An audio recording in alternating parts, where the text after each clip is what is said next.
Demon King. Book 4 of the Beast Brigade Series by Matt Tyler, available on Amazon and YouTube. Chapter 1. The Monks of Justice. The 70 brothers and sisters stood silently watching night fall on the fortress of Kashir Bhavan in the distance. They wore the grey robes of monks, yet chainmail and weapons beneath. And though they had travelled openly from the hidden place whence they came in these turbulent days, none accosted them. One group of bandits fleeing Kashir Bhavan, over 100 strong, had briefly considered attacking them, but turned away at the last moment, their leader having sensed something in the monks that gave him pause. There was nothing obviously dangerous about the monks, which was why it had been such a close thing with the bandits. The men and women in grey were no larger than any others, or notable in some other visible way.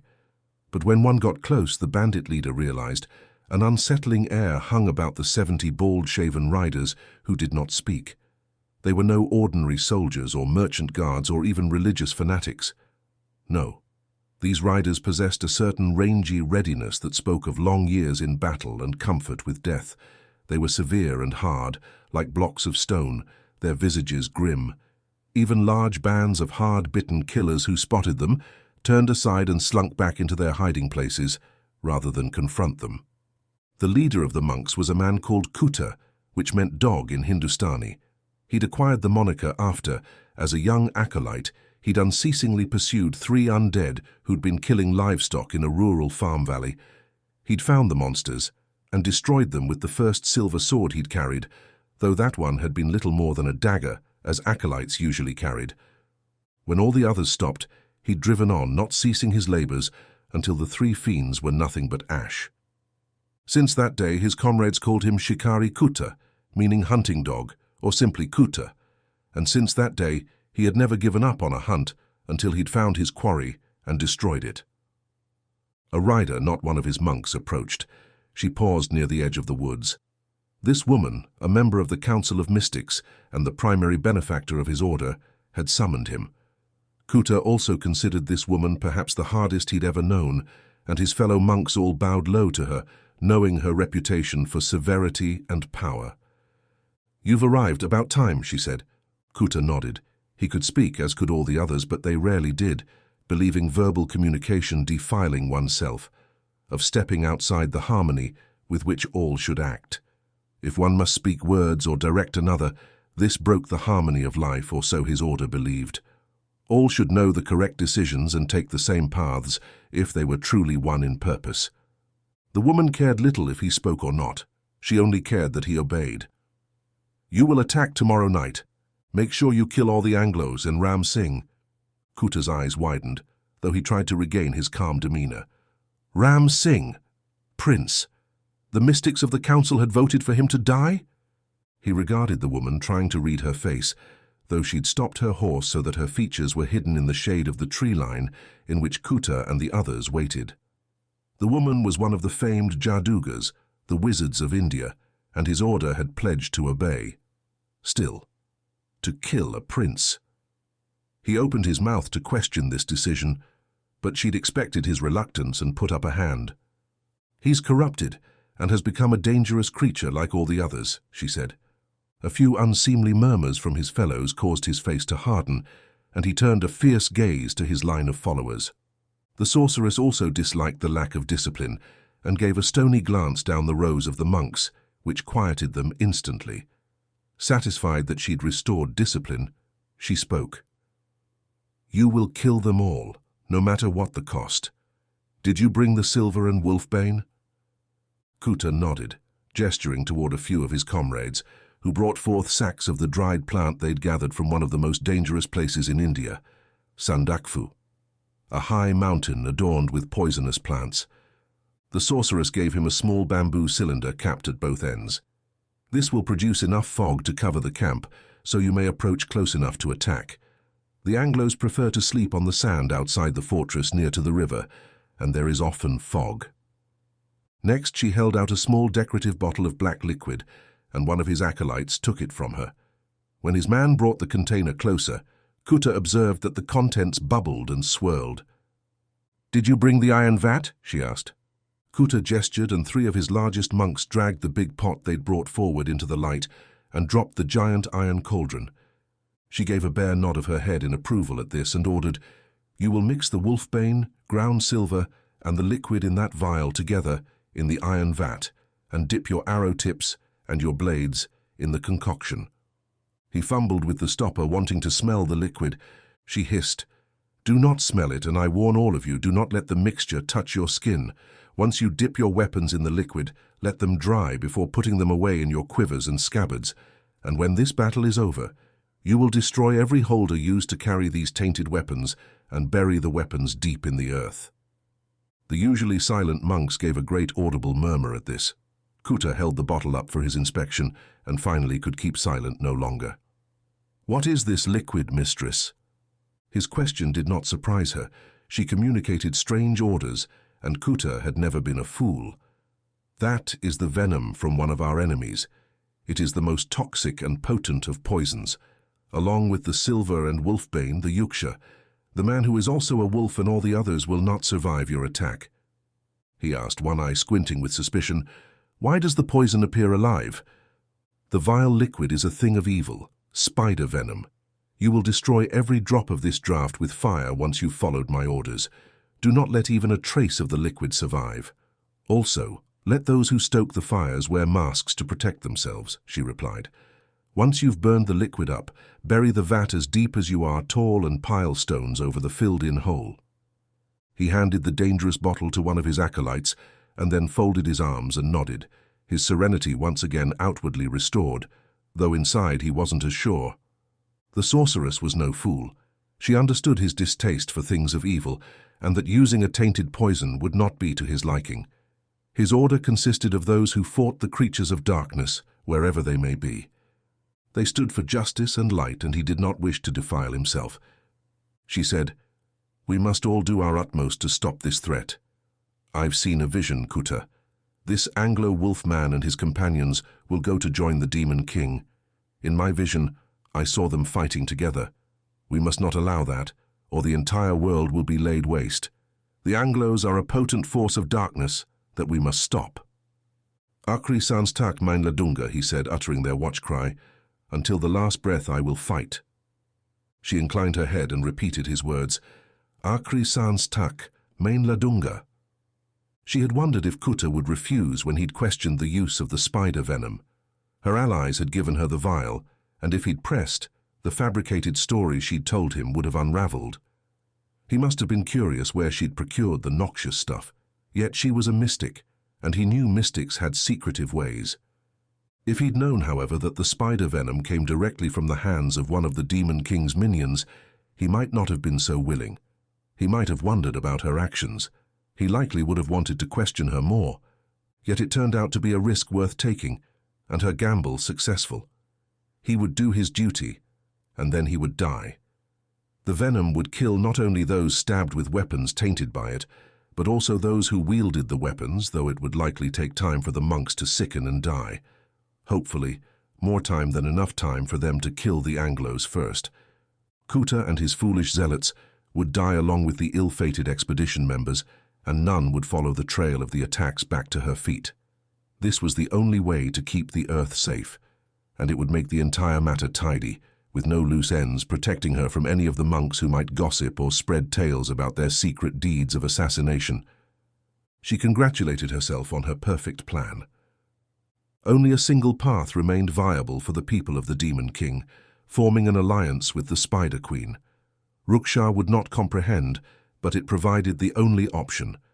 The Spider Queen had already promised she would leave Ruksha's shadow people alone.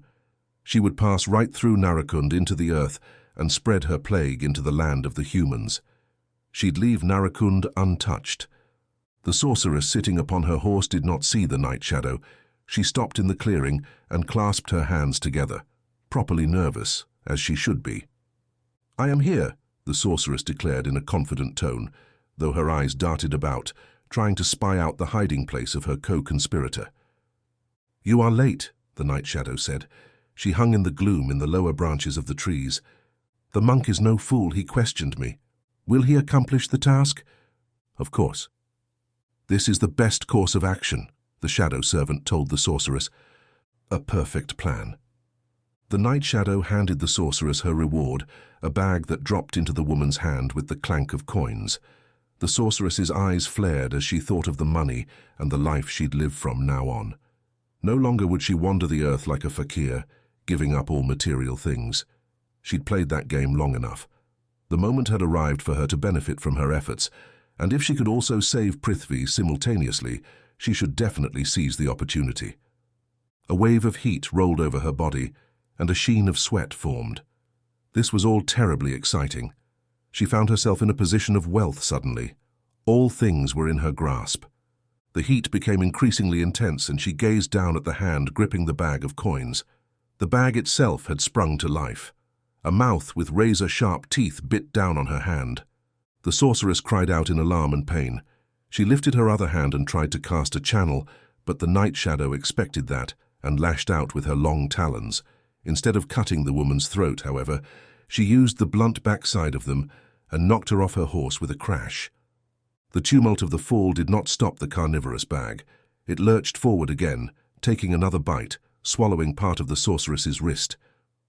Why are you doing this? I am valuable to you," the sorceress cried from the ground, her face locked in a rictus of pain.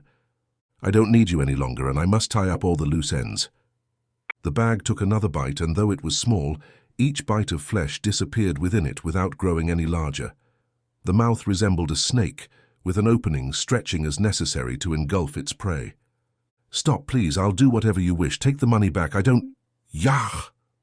The bag took another bite and another, its mouth growing impossibly wide to swallow the sorceress's shoulder. The unfortunate woman struggled and twisted, trying to keep her head out of the bag, like a drowning swimmer trying to stay afloat. But her efforts failed, and soon all that remained of her was a pair of legs and an arm.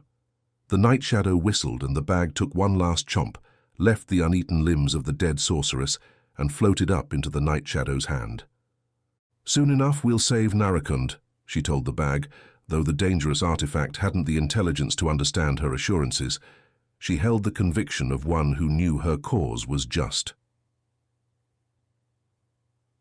She'd found allies on the other side, one of Ruksha the wizard's minions.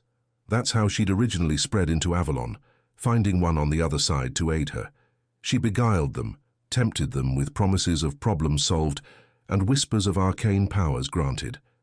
In the end, she brought blood and death to them and to their lands, but it was a spider's way to lure and trap prey. For now she would help the night shadow, giving the shadow servant some of her venom. Soon enough, it would do as she commanded and let her through the portal. And if the desired outcome did not occur, she'd find another individual to approach with promises of power. "We go," the thousands of spider voices cried. The dagger legs leapt and pressed against her, swarming over her in their excitement until she hissed, they hissed, and they leapt off of her. Soon she would cross into the small bufferland of Narakund, and then into the earth. We will. Yes, we will flood the earth.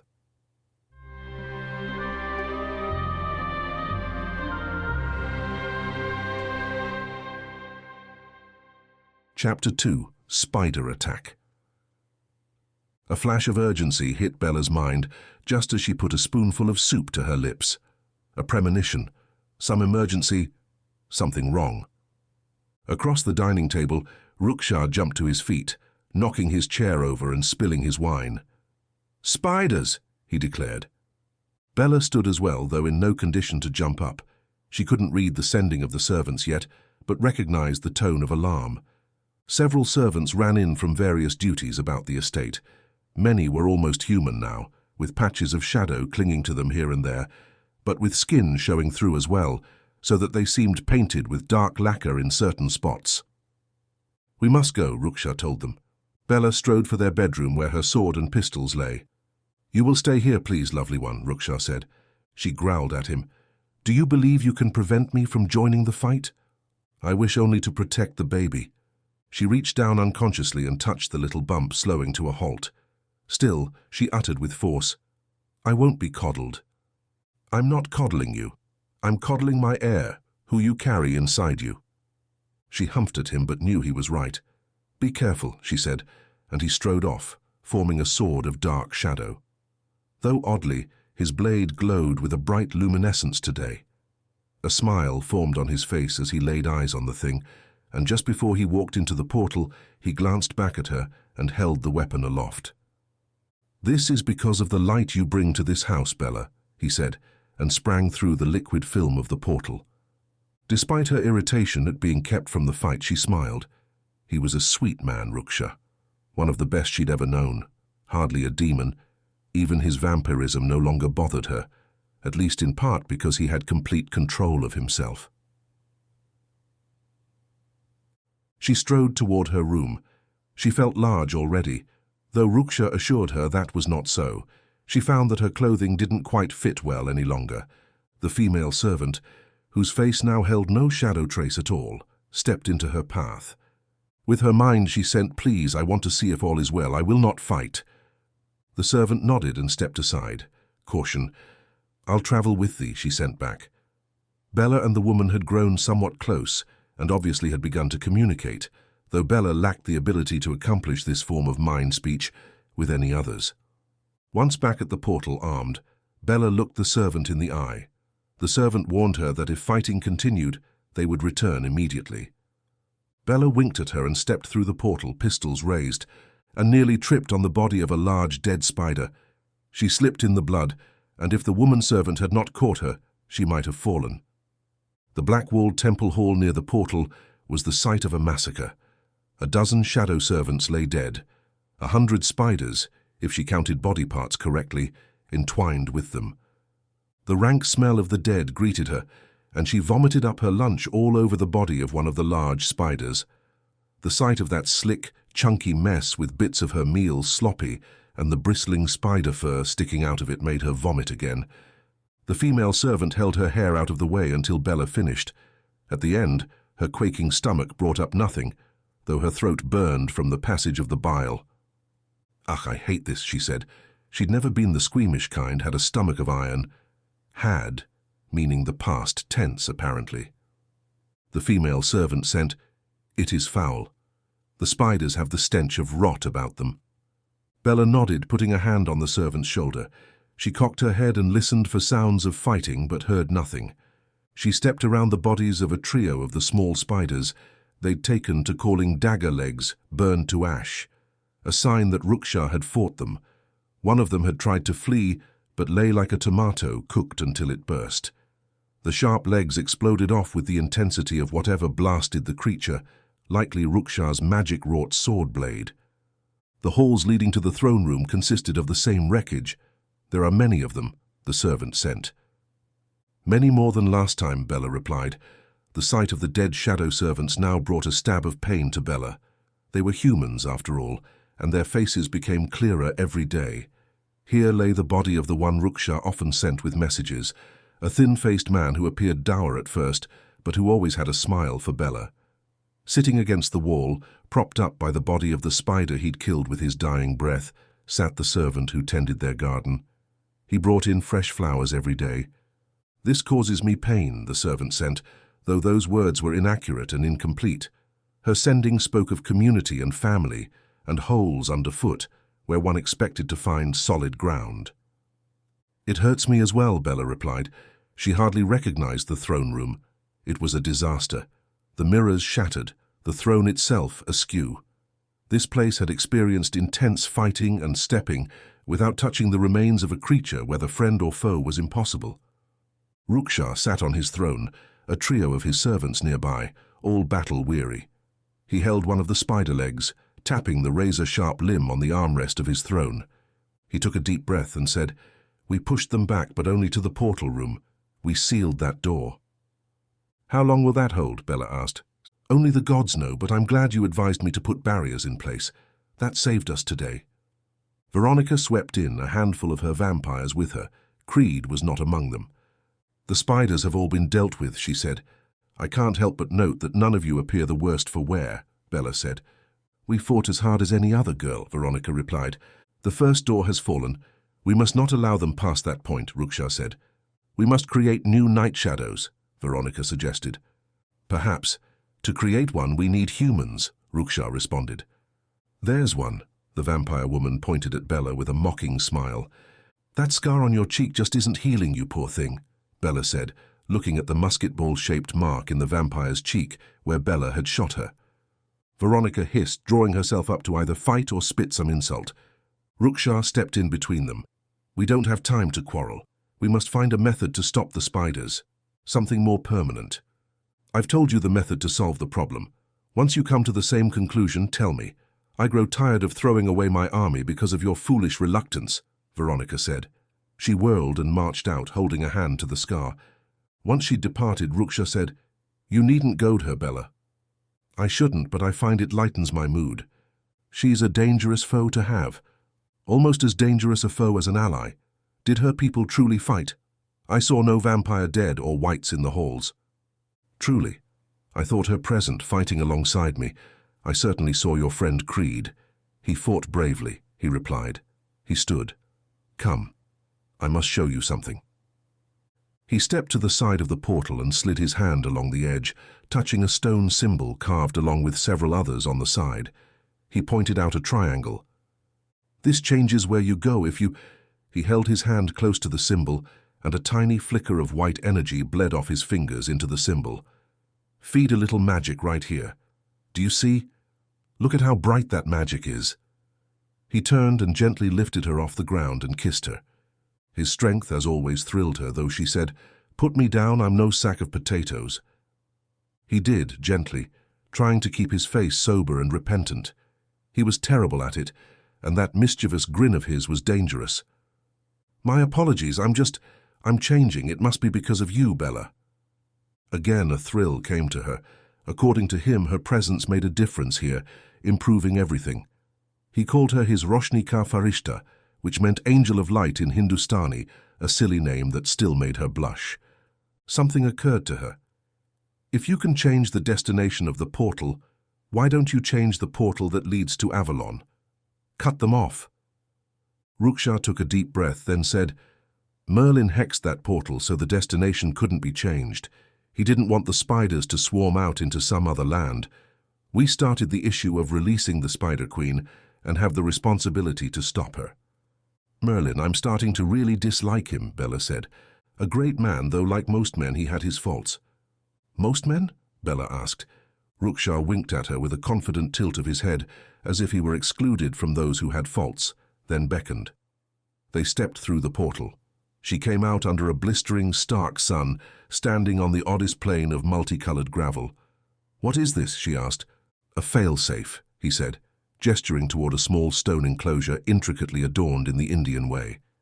Inside the single bare room stood a concrete altar, and upon it several plain earthenware pots, each one no bigger than her two fists together, and a pair of shadowy guards, though they stayed hidden in the dark corners of the ceiling above. She sensed them. "Be careful with the powder inside of these. Do not spill any," Ruksha said. Bella lifted one lid and found granules, not really powder, but more like tiny rocks of brown, red, and black. She wrinkled her nose at a pungent whiff of ammonia. "Merlin made these pots. They contain enough power to bring to life the sleeping volcano," Ruksha said. Startled, she set the lid back upon the little pot. "Looks like gunpowder," she told him, speculating that it must cause some sort of explosion. He held one pot in his hand. "I do not know what the mixture is, but there are 5 of them, and I have protected them these many years, always keeping them ready to hurl into the open part of the crater so that the world would be safe." "Why not use them right now? We will live here on Earth," Bella asked. "For many of my servants that is impossible. They live in Narakund, either at the temple or in the villages near my home. They cannot be here on Earth for long, or they will die. And Narakund would be cut off and destroyed. I'm reluctant to lose my home." He gestured for her to follow and walked out of the enclosure, and she realized that they stood on the top of the volcano. He walked toward the rim of the crater. "Isn't the opening to the volcano the other way?" she inquired, hesitating, assuming he'd been about to show her the hole where one would toss in the pots. He beckoned her to follow him. "I wish to show you something else." As she took a step out of the portal, onto the rocky interior of the crater, she discovered the strangest landscape she'd ever laid eyes upon. The location was devoid of any living or growing things, and the rock displayed unusual shades of red, brown, and purple, all fragmented into small stones. And then, at the rim of the crater, she caught sight of another unexpected view down below. An army encamped in the forest of Anantavan. There were thousands of soldiers. Soldiers might not be the right word. There were thousands of men, rough types carrying weapons, and among them dozens of black-clad men who reminded her of the man who married her and Ruksha. The men worked at raising rough fortifications and cleared the trees with axes, scurrying about like ants. An army? What are they doing here? Who are they? They believe their presence here is for self-preservation. The British have finally come out of their hiding places and are fighting back, and these men below are the roughest and hardest of those who opposed them. There are some stalwart Indian patriots among them, but many are just low-life thieves and murderers, and now they are frightened that they'll end up in a noose. So you told them to come here? Precisely. If the spiders break out, we'll have an army of warriors here to fight. Do they have knowledge of the threat? He smiled. Few would stay willingly if they did. And what will they do when they learn of the danger? She asked. I do not know, Ruksha said. He turned back toward the stone hut. Come, I'm going to toss one of those pots into the volcano. What? Bella asked, her shock clear in her tone, she hoped. I love my home, but I must be realistic. If I can save Narakund, I will, but until I discover a method to accomplish this, I must safeguard the earth, and this will bring us one step closer to protecting the world, should the need arise. What will happen when the pot is thrown into the crater? She asked. I don't know, something spectacular, I suppose.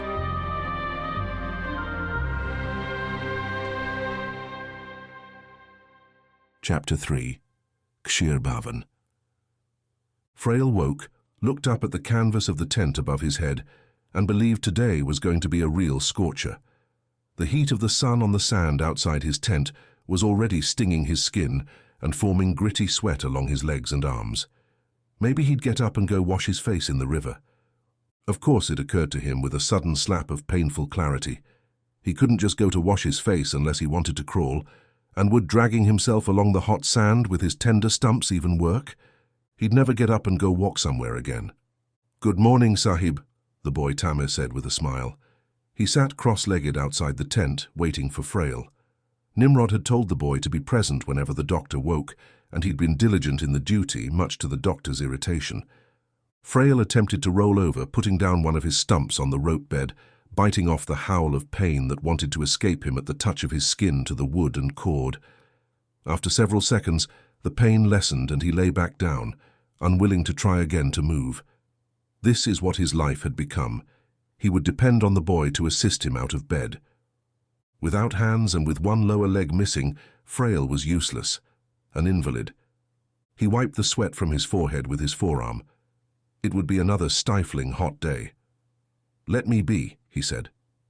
You don't want to get out of bed, Doctor. Sahib Nimrod says you must. Leave me alone, Frail said with more vitriol than the boy deserved. He often woke to find his mood sour, and with little improvement in that state throughout the day. 2 months had passed since he'd lost his limbs. Jane, Ram's questioning voice came from outside. Are you awake? I'm curious if you are hungry. The boys brought in a load of fresh fruit. Ram, she whispered. She couldn't speak louder. He had excellent ears now, however. A slice of light fell across her face as he folded back the door flap. Jane, are you ill? He asked, his handsome brow wrinkled with concern. Cold, she managed to say. Do you have a fever? She thought about that.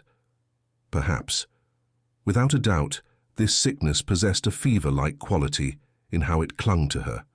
But no heat, only a bone-chilling iciness. She shook her head. He scooped her up as easily as one might lift a feather and carried her out of the tent into the sun. Blankets, she said. He set her down on the sand. You want blankets on this sandy beach? It's blistering hot. She nodded, teeth chattering. His frown of concern for her grew deeper. He asked, Can you sit up? I'll be back in a moment. Of course, she said. He went back to the tent and she settled on her back, unable to stay upright, despite what she'd told him. The sand had lovely, welcoming heat, but that comfort vanished as soon as she touched the surface. What is this? He exclaimed as he brought back the blankets. Look, Jane. She lifted her head and saw where her hand with the magic ring touched the sand. All around her fingers, ice formed in spider-web-like patterns, spreading away from her. "Dr. Frail," Ram bellowed. She peered at the doctor's tent, and he rolled over to look at her. Frail slumped in his chair with wheels that Nimrod had made for him. Pale and sickly as always in appearance, he at least, for the first time in weeks, showed some interest in something as he studied Jane. "It's obviously the ring. We should take it off," Ram said. He fidgeted about, which no one had ever seen the stoic, solid Indian soldier do before. "I don't believe we can remove the accursed thing so easily," Jane said. "When I put it on, the ring bit down into my finger, and more than that, latched onto my soul. I swear to you, the ring is part of me." "Do not remove the artifact would probably kill her," Frail said. "It's just a ring. How could a little piece of jewelry do such a thing?" Hank asked. "Mr. Bravo, there are dangerous things in this world that shouldn't be trifled with," Frail responded. He turned to Jane with a dark scowl. "I told you not to put it on." "If she hadn't, we would all be dead," Ram said, defending Jane. "The past cannot be changed. Best we try to come up with a solution," Nimrod said. "Out here?" Frail asked, his face dark. "We'll find a solution in your books," Nimrod said. "Who will?" Frail asked. The big man said, "You and me, I'll turn the pages, a most important part of the process, and you'll provide the reasoning and intellect." Frail set his chin in a scowl and looked out at the Kripijal flowing steadily by, the water almost blue under the stark sun. "I already know some of what is happening," he said. "That ring is meant for the hand of a powerful, experienced magic user. It is one of the guardian rings, created by Horus of Egypt." "Horus?" Hank asked. "The son of Osiris. When Seth killed Osiris, Horus sought to become the ruler of Egypt, as his father before him. He created a guardian ring for each element, which he granted to wise guardians. Powerful magic users, I might add. The one Jane wears is the water ring."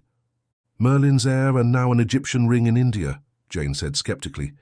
"It is a theory, but if you look carefully upon the ring, you'll see the curious little eye-shaped engraving. That is the Eye of Horus." "What is the line underneath?" she asked, gazing intently at the ring. "Horus was the falcon god, and so his symbol is a stylized falcon eye," Frail responded. "The one thing I know is that I can feel the thing on my finger. The ring writhes like a living creature." "That is worrisome. What can we do?" Hank asked. Frail sighed, as if this were a great bother and he had so much to do, lying around in his tent all day. He said, "That I don't know yet. As Mr. O'Toole said, he can be my hands, and I will provide the eyes and brain, and we will look through my research books, though I do not believe we will find a solution." "In the meantime, we'll find you a heavy cloak, Jane, and if you stay under the sun, perhaps you'll be fine," Ram told Jane. "That will work until the night time," she replied. Ram sent the boys to sleep, and he kept the fire fed as Jane slept. That night, she woke as his movement disturbed her and found him feeding the fire more wood. He'd stripped down to just his trousers, and a fine sheen of sweat lay upon his skin as he stared at the fire. She knew then how much she loved him, had known all along. He was the only man who would ever be for her, no matter how their origins might try to keep them apart. He turned and saw her gazing at him, and smiled, backlit by the fire. His eyes held the slightest trace of an orange glow, and the sight startled her, his pupils cat-like. He touched her cheek as he walked away from the fire and settled on the sand to watch the fire. She opened her mouth to thank him, then a wave of cold struck her again. She looked down and saw that the ring was stuck to her bedding, ice spreading from the spot. "Ram," she said. The next day he and the boys carried stones and made a crude sort of enclosed oven, and that night she slept soundly and didn't wake. In the morning, she realized she would have to leave her bed behind if she did this too many times, as the side nearest the fire blackened. Nimrod stood next to Frail, patiently turning the pages of the magical tome when the doctor nodded his head. A great kapok tree towered some 200 feet above them, providing a shady spot where they'd set up a desk and chairs. Occasionally, a tribe of monkeys would come close and watch them from the trees, but when they hurled poop at the two men, Nimrod called for the giant bat, and the menacing winged creature sent them screeching off to leap in between the trees with their nimble limbs and using their prehensile tails. "What if we made you a writing apparatus, something to fit over the end of your arm?" Nimrod said. "Why? I have no desire to pen any letters or make any notations." Nimrod ignored the doctor's foul mood and looked at the book himself. It showed a list of magical rankings, from what Frail told him, though the script made no sense to the bigger man. "Why are these magical rankings important?" he asked. "Status, prestige, I'm uncertain. Just frivolity as far as I can tell," the doctor admitted. "Does the book have a lot of such unimportant detail?" Nimrod asked. The doctor glanced up at the big man. How he'd come to take Mr. O'Toole for granted. He really should be kinder to the man, who'd shown a great reservoir of patience in his dealings with the doctor, even when Frail grew irritable or morose. "It is filled with spells and important information," Frail said. He reread the page again. Why had the authors included information on magical rankings? Ram interrupted them, wiping his brow as he stepped into the shade. "Hello, gentlemen," he said. "How is she?" Nimrod asked. "The fires are working, but it isn't a permanent solution." "I'll say not. I'll take a shift tonight so you can get some sleep," Nimrod said. "Thank you, but what I really wanted to know is if you two could build some kind of stone enclosure, like an oven, that we can keep hot without exposing her to flames. Our makeshift pile of stones keeps falling over." "I don't think," Frail began. "Yes, we can," Nimrod said, cutting him off. He did so by clumsily trying to build one himself. It would not be until later that Frail realized he'd erected the shoddy structure on purpose, so that Frail would feel impelled to do it himself. Soon, several of the boys were helping. Even Mr. Bravo and the vaunted Romanian knight Radu swung a hammer as they ripped down Nimrod's ramshackle attempt and reconstructed it. At some point in the hours of giving directions, Frail realized he'd forgotten his condition. It came back to him suddenly, however, when he reached out to help one boy adjust the level of a beam and fell to the sand. He bit down on the inside of his cheeks until they bled to keep from screaming.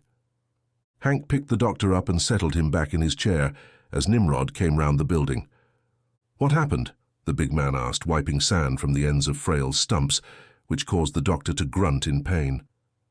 "I fell," Frail said. "You're bleeding," Hank observed. Frail did not look at his arm. It stung and he didn't need to see. He said stoically, "I'd like to go back to my tent now." The next day, Nimrod and one of the boys excitedly brought him plans for tools they would build themselves. They were also constructing a large fire to melt down iron cannonballs. Frail took one look at the fire and knew the heat would be insufficient. They'd need a forge. He asked them to put him back in his chair so he could look. Not that he intended to help, but just to take a look.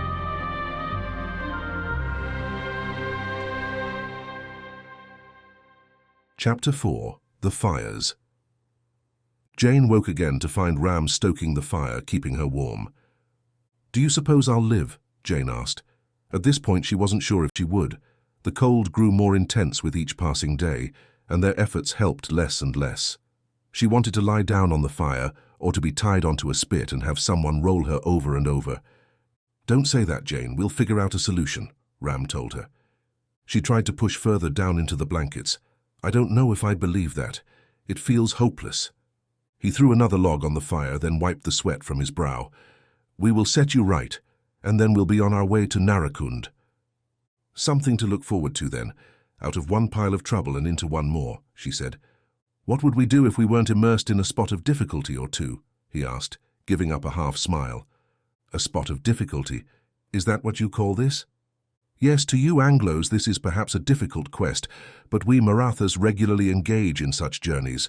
This has been nothing more than a holiday for me." "Including when you died?" Jane asked, bemused by his gallows humor. "I'd forgotten about that," he stifled a yawn. "Such a trivial thing," Ram replied. She grinned, but then something occurred to her, and she sobered. He noticed his sharp eyes narrowing. "What is the matter?" "I wonder what will become of us," she said, her voice barely louder than the crackling of the fire. "I believe we'll prevail. We're in the right. How can we fail?" he said. Though he was older than her by perhaps 5 years, she still sometimes thought of him as much younger. Ram had a very simple way of looking at the world occasionally. Then, at other times, he was the wisest man she'd ever known.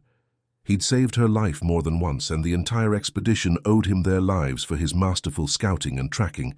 Still, right now, with his declaration of right-meaning victory, she thought him quite young and naive.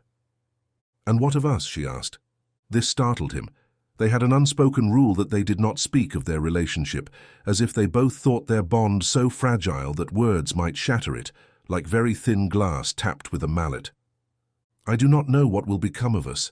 I do not think I could offer you much of a life," he said. "And I'm not sure I would be much of a wife. I think, for all my complaining, that I enjoy this adventuring too much to settle down.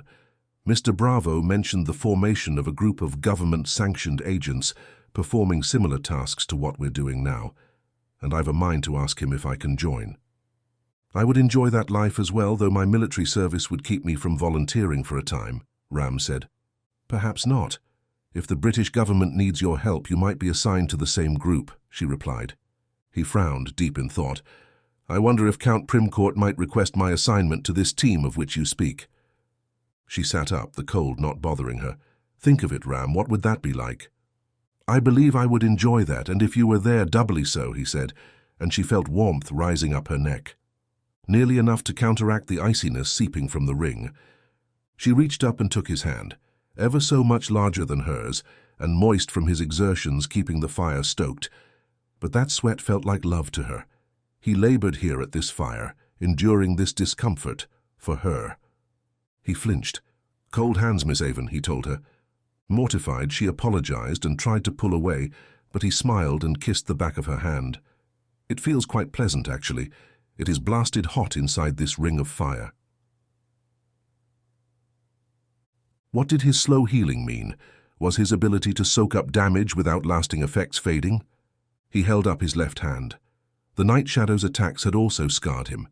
A jagged set of lines spread along the skin. That wound was not healing at all, beyond turning a tender pink. "What has happened to you, Nimrod?" he asked himself. There was no one else present. Thankfully, his leg wound had healed, but he worried now that he was just like any other man. A bullet could kill him, a blade cut him, a fire burn him. One boy who helped them with their work had recently contracted typhus and died, and some others had stayed away when that happened, while still others wore kerchiefs over their mouths and noses when they came to labor. Did he need to do that? A sudden sneeze took him, and he cried out in panic. He'd not sneezed, ever as far as he could recall. Was he getting ill? He looked into his eyes. They appeared sallow and tinged with a sickly yellow. There were so many ways to die in India, but until the attack on the fortress, he'd not believed himself in any danger. He remembered burning from Frail's flare, recalled the monstrous Night Shadow beating him down and clawing him. He'd felt pain then, an unfamiliar and unwelcome sensation. He clenched his hands together and wondered if he was going to die, just as Clara and so many others had. And he considered the fact that he'd never been brave, really. Bravery required risk. Without fear of pain or hurt, he'd never actually needed to be courageous. Yet now, what was he going to do? Would he face willingly the blades of his enemies, the incredibly sharp claws of the shadow servants? When he looked into his eyes, he did not see courage. He saw a man ready to run for his life. Nimrod stepped up to the knight and said, "Unhand him, Radu. You're scaring the poor boy." The knight wheeled about, crouching and hissing, and Nimrod did not recognize the snarling look on his face or the lack of bright intelligence in the zombie's eyes. "Radu?" he asked. Just then Hank arrived. "Oh no, it's happened once more," he said. He stepped right up and shoved at Radu. This caused the boy, still in the knight's grasp, to yelp in terror. The knight's rage-filled eyes fell on Hank, and he released the boy, grasping at Hank with his strong fingers bent into claws. "Slap him about the head with a shovel," Hank told Nimrod. "What?" the big man asked. Hank struggled with the vast strength of his undead friend. "Not too hard, mind you. He just needs us to jog loose his memories." Nimrod bent and picked up one of their shovels. "Are you certain?" he asked. Suddenly Radu shook himself, and his eye color returned to their normal pale white blue, and he gazed round at the boy, Nimrod, and Hank. "Hello, chaps," he said. "What are we working on today?" But he must have sensed from their eyes on him something was amiss. He saw the boy looking upon him with terror. "What is it? What did I do? I'm sorry if I scared you, my boy," he said. "This is happening more often of late, Sir Radu. I worry that you're losing control," Hank told him. "I do apologize. Did I harm anyone?" Radu asked. Hank felt bad for the good knight. He was the best of men, and it wasn't his fault he'd been cursed in this way. Of course, if he hadn't been, Hank would have never met him. He had the ancient Romanian vampire Princess Veronica's curse to thank for his stalwart companion. Hank clasped the knight's shoulder and said, "No harm done, I believe, my friend. You just turned into a slavering beast." He added that last part to mock the knight, as Radu had once mocked him. Radu didn't appreciate the humor. "I suppose I'll go the way of the mindless undead then, will I? Will I lose control permanently? What will you do with me if I do?" he asked. "Don't worry. One thing I've learned the past year is that there's always another path we might attempt to solve a problem," Hank said. Still, as his friend turned away, Hank shared a look with Nimrod. They needed to do something before Radu did harm someone. In his brainless state, he really was a dangerous ghoul. They might have to lock him up in a cage if he continued to get worse, at least until they found a solution.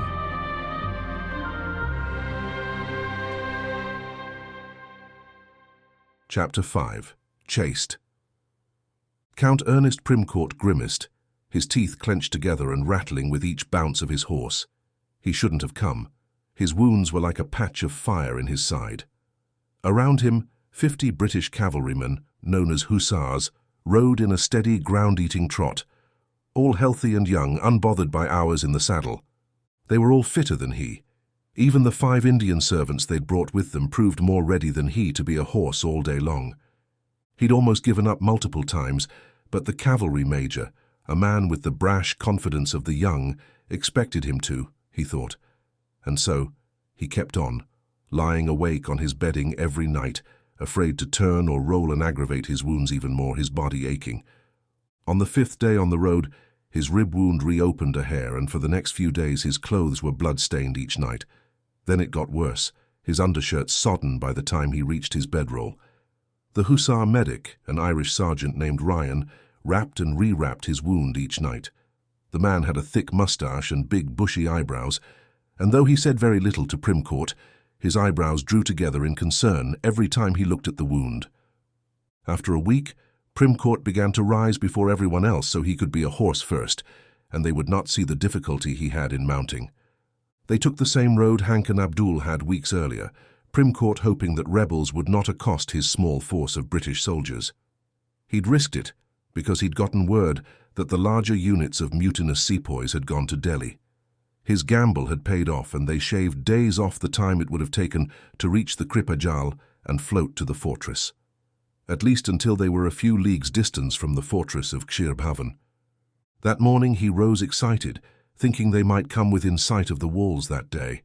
He'd been eager to get there ever since a letter had arrived at the villages of the Cross, carried by several labourers who'd recently fled the fortress after a battle. The letter had been brief, written by Miss Avalon explaining the events leading to the death of the bandit Lord Thapa and the capture of Kshir Bhavan. She used coded language in case the letter fell into enemy hands, but Primcourt gathered the situation of the expedition was dire. That very day, a company of hussar rode into the Christian villages on patrol, and Primcourt used his right from the Queen to press them into his service. The major had required little convincing once told that they were headed to aid an important expedition commissioned by Queen Victoria herself. Primcourt pulled out the letter from Jane once more, seeing if he could parse the coded language. It only frustrated him as it had before. He needed to get to the fortress and help his companions. He carried a deep conviction that he owed his own life to the members of the expedition, and if he could repay them now by offering some aid and reinforcements, he would work hard to provide what they needed. And he brought more aid of a supernatural sort, contained in the special little mirror in his pocket. A commotion came from the rear of the formation, and looking behind him, he spied a scout racing back along the road, galloping with his head low along his horse, as if chased. He waved his kepi and shouted, though they could not understand until he was close. By then they knew something was wrong because the ground shook with the approach of many horses. 100 or more, Primcourt wagered. What the devil? Primcourt exclaimed. Ride! Natives! The scout yelled, striving to catch his breath. Gasping, he said, Chasing me! Shot at me! Calm yourself, man, the major bellowed. How many are there? An army of them, sir. If we don't ride out of here now, you'll meet them soon enough. Primcourt regarded the rapidly growing dust cloud behind them. They shot at you, you say, Private? They did, sir, several times with rifles, then a pack of cavalry with lances charged me. Let's make haste, Lieutenant, the major said. We'll find a place to defend ourselves and see who these cavalry fight for. The lieutenant called out, and they rode quickly. They crested a rise after several minutes of fleeing, and the major slowed his horse, looking back. Primcourt joined him. A few minutes behind them, a line of Indian cavalry trotted, 200 or more, wearing steel-blue uniforms, their sharp lance tips gleaming in the sun. The major extended his spyglass and gave a brief look, then handed it to the count. Not just local rabble. Those are well-disciplined light cavalry. Primcourt steadied the glass and made out individual riders, hard-faced young men with turbans in orderly rows. He handed the glass back to the major and turned his horse. I suggest we find a defensible spot, Major, he said, and urged his horse on with all speed. Yes, sir, I agree, the major replied, following him. An hour later they found a small abandoned stone lookout on top of a grassy hill and took shelter there as the natives in their steel-blue uniforms pressed them. The men were all the worse for wear, hot and red-faced, and their uniforms dusty from the road. But in good order, they led their horses into the lookout and closed the gates, though one door was off a hinge and could easily be pulled down with a good stout yank. Inside, the tiny fort was bare, wet hardpack except for a few dilapidated huts and a mossy well that birds had been fouling for some time, a dead pigeon floating in the mud-brown water.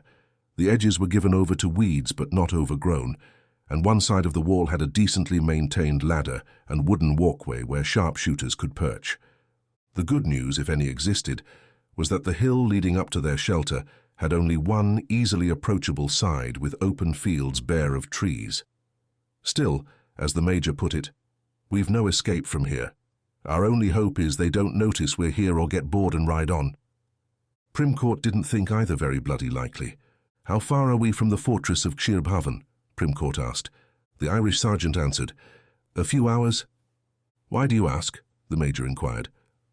I wonder if a fast rider might make for the fortress and get help if any is available, Primcourt said.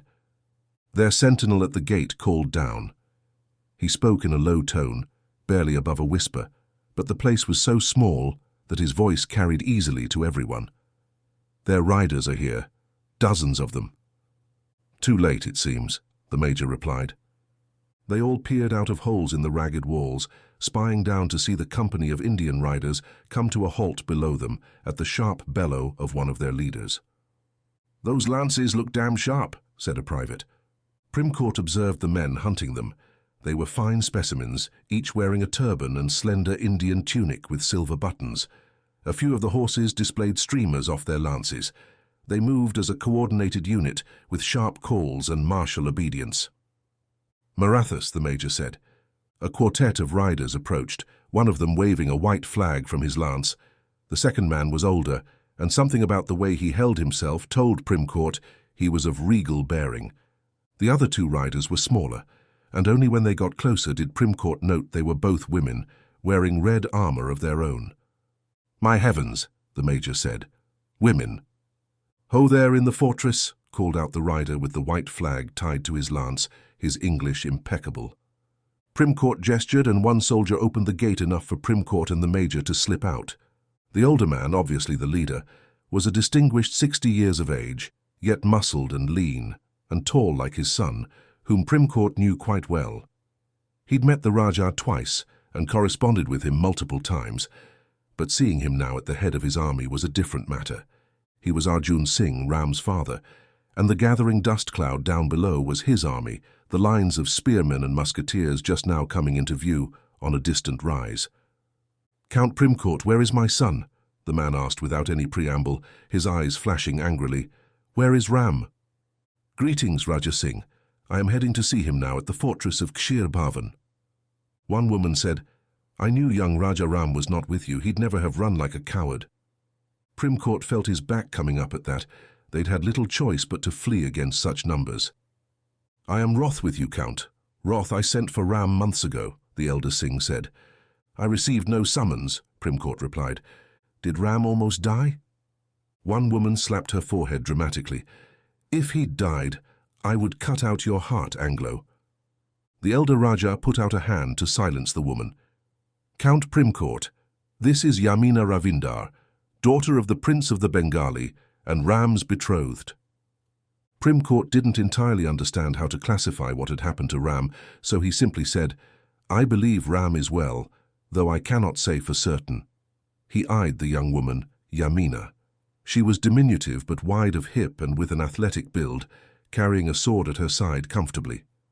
India was a strange country, and it did not shock him that some of their women went about as soldiers. The other woman was taller, as tall as any man, grim-faced and with a black tattoo that ringed one eye. She also carried an assortment of weapons about her person, including a bow and arrows, of all things. "Let us hope my son is well, Count, for your sake," the elder Singh said. He turned to ride back down the hill, calling out over his shoulder, "Call out your soldiers. You may ride with us if you wish us to protect you on the way to the fort." The major opened his mouth to respond to the insult, but the Count put up a hand. "You heard him, Major. Let us join our allies." Primcourt felt eyes on him and found Yamina glaring, her hand on the hilt of her sword. The Raja, if he noted her behavior, ignored it. This was such a savage place, Primcourt thought. If he stayed here another 20 years, he didn't think he'd understand the lay of the land any better. The young woman sneered at him and yanked at her reins to follow the Raja down the hill. Allies. "Ram's fiancée, eh?" Primcourt said, not really talking to anyone. "I think you'd have to check her for knives every night and sleep with one eye open, sir," the Irish sergeant remarked, while checking Primcourt's bandages. Count Primcourt did not disagree. Once the sergeant finished wrapping his bandage, the Count limped toward his horse, hoping that they would find Ram in good health.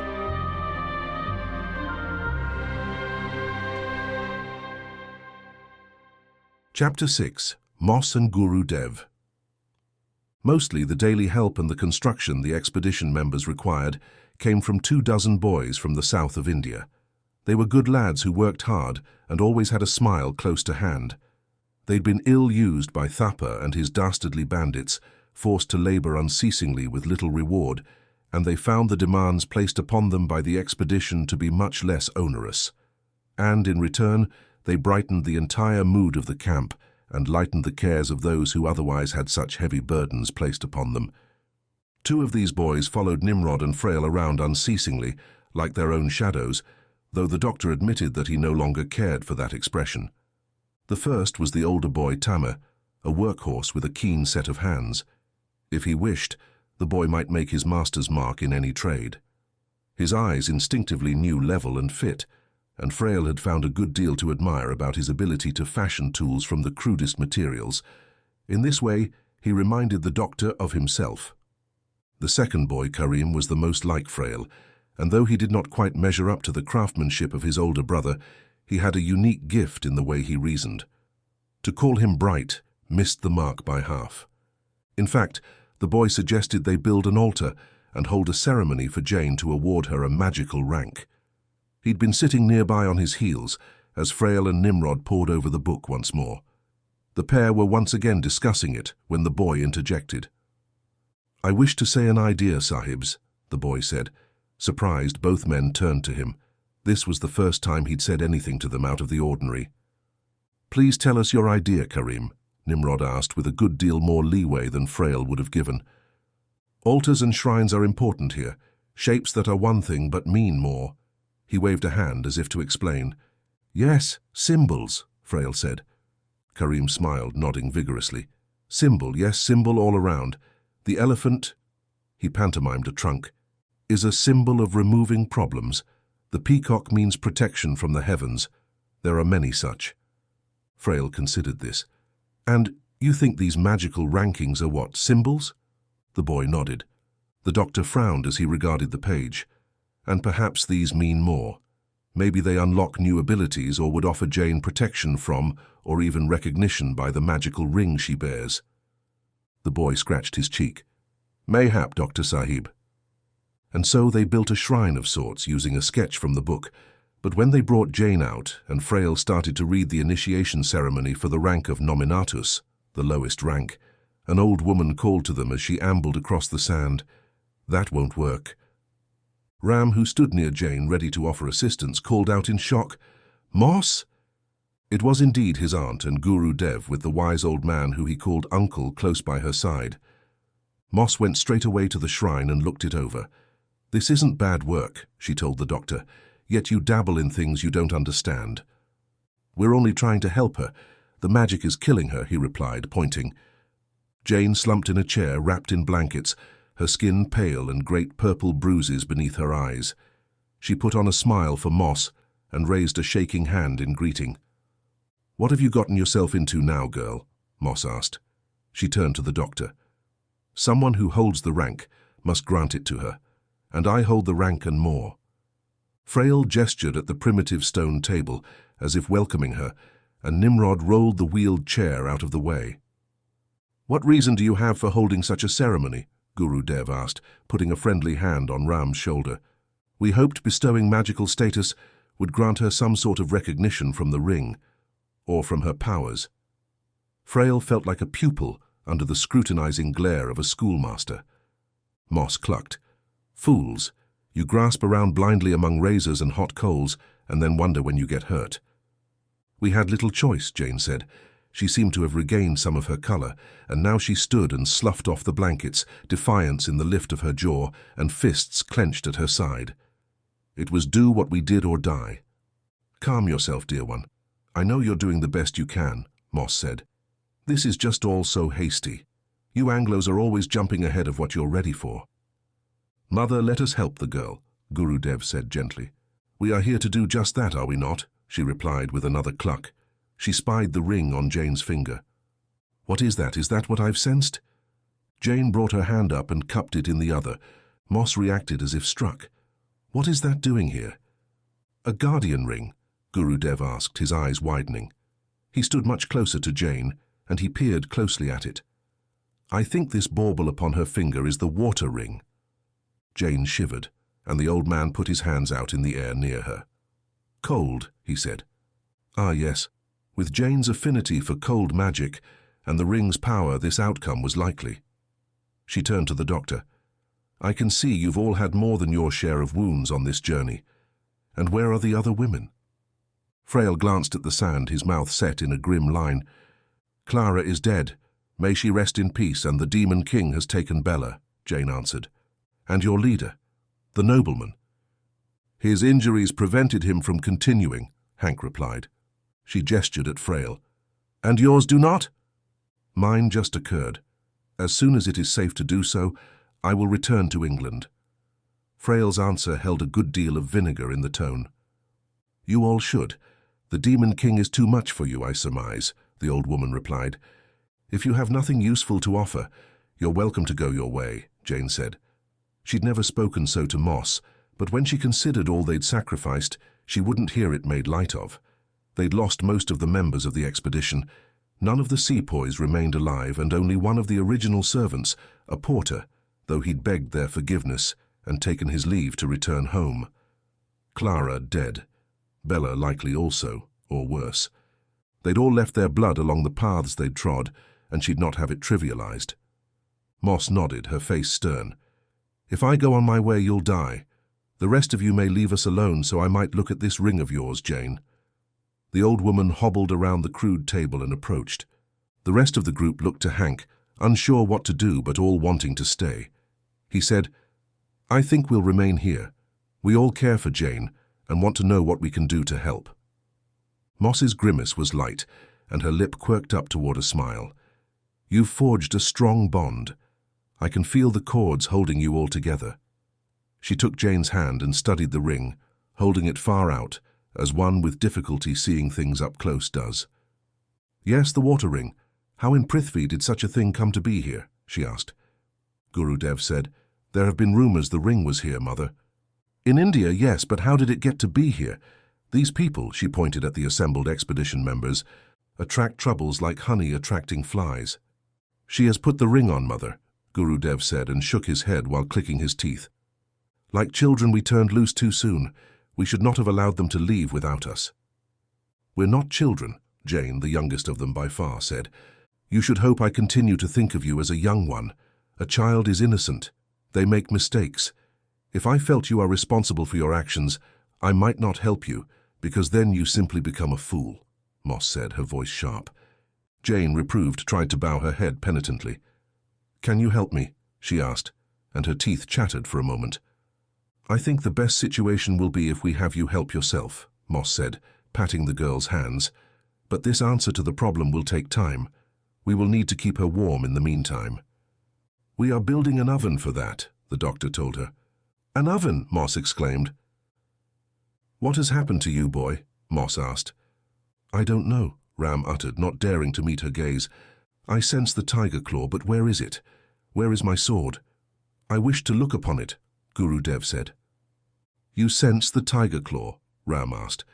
I regret to say that I do not have the sword, and do not know where it resides. Moss put a hand on Ram's shoulder and closed her eyes. She stood for a long time like that. Are you well, Moss? Ram asked. Shush, she told him. After another minute, she opened her eyes and tapped his chest. The tiger claw is here, with you. I do not understand, Ram replied, and of course you don't. Neither do I. I must consider what the spirits are telling me.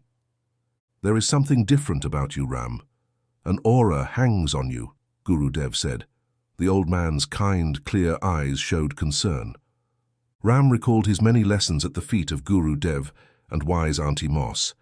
They'd always told him that only things of evil were bestial, that they should destroy all supernatural creatures, and so he had no desire to tell them his secret for fear they'd try to kill him.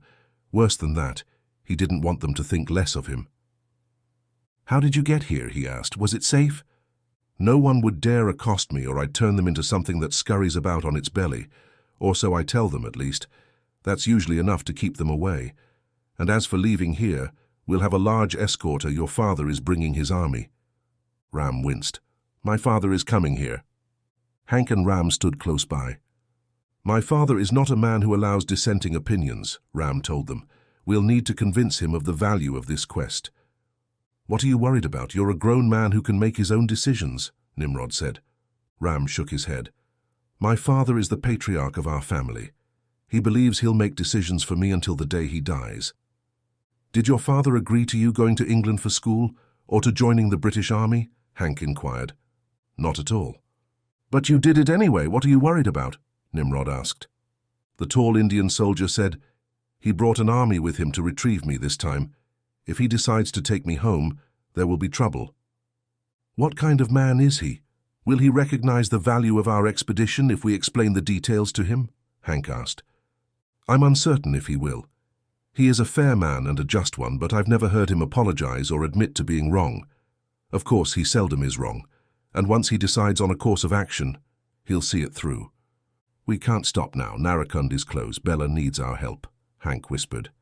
And they all were worried. Would they have to press on without Ram?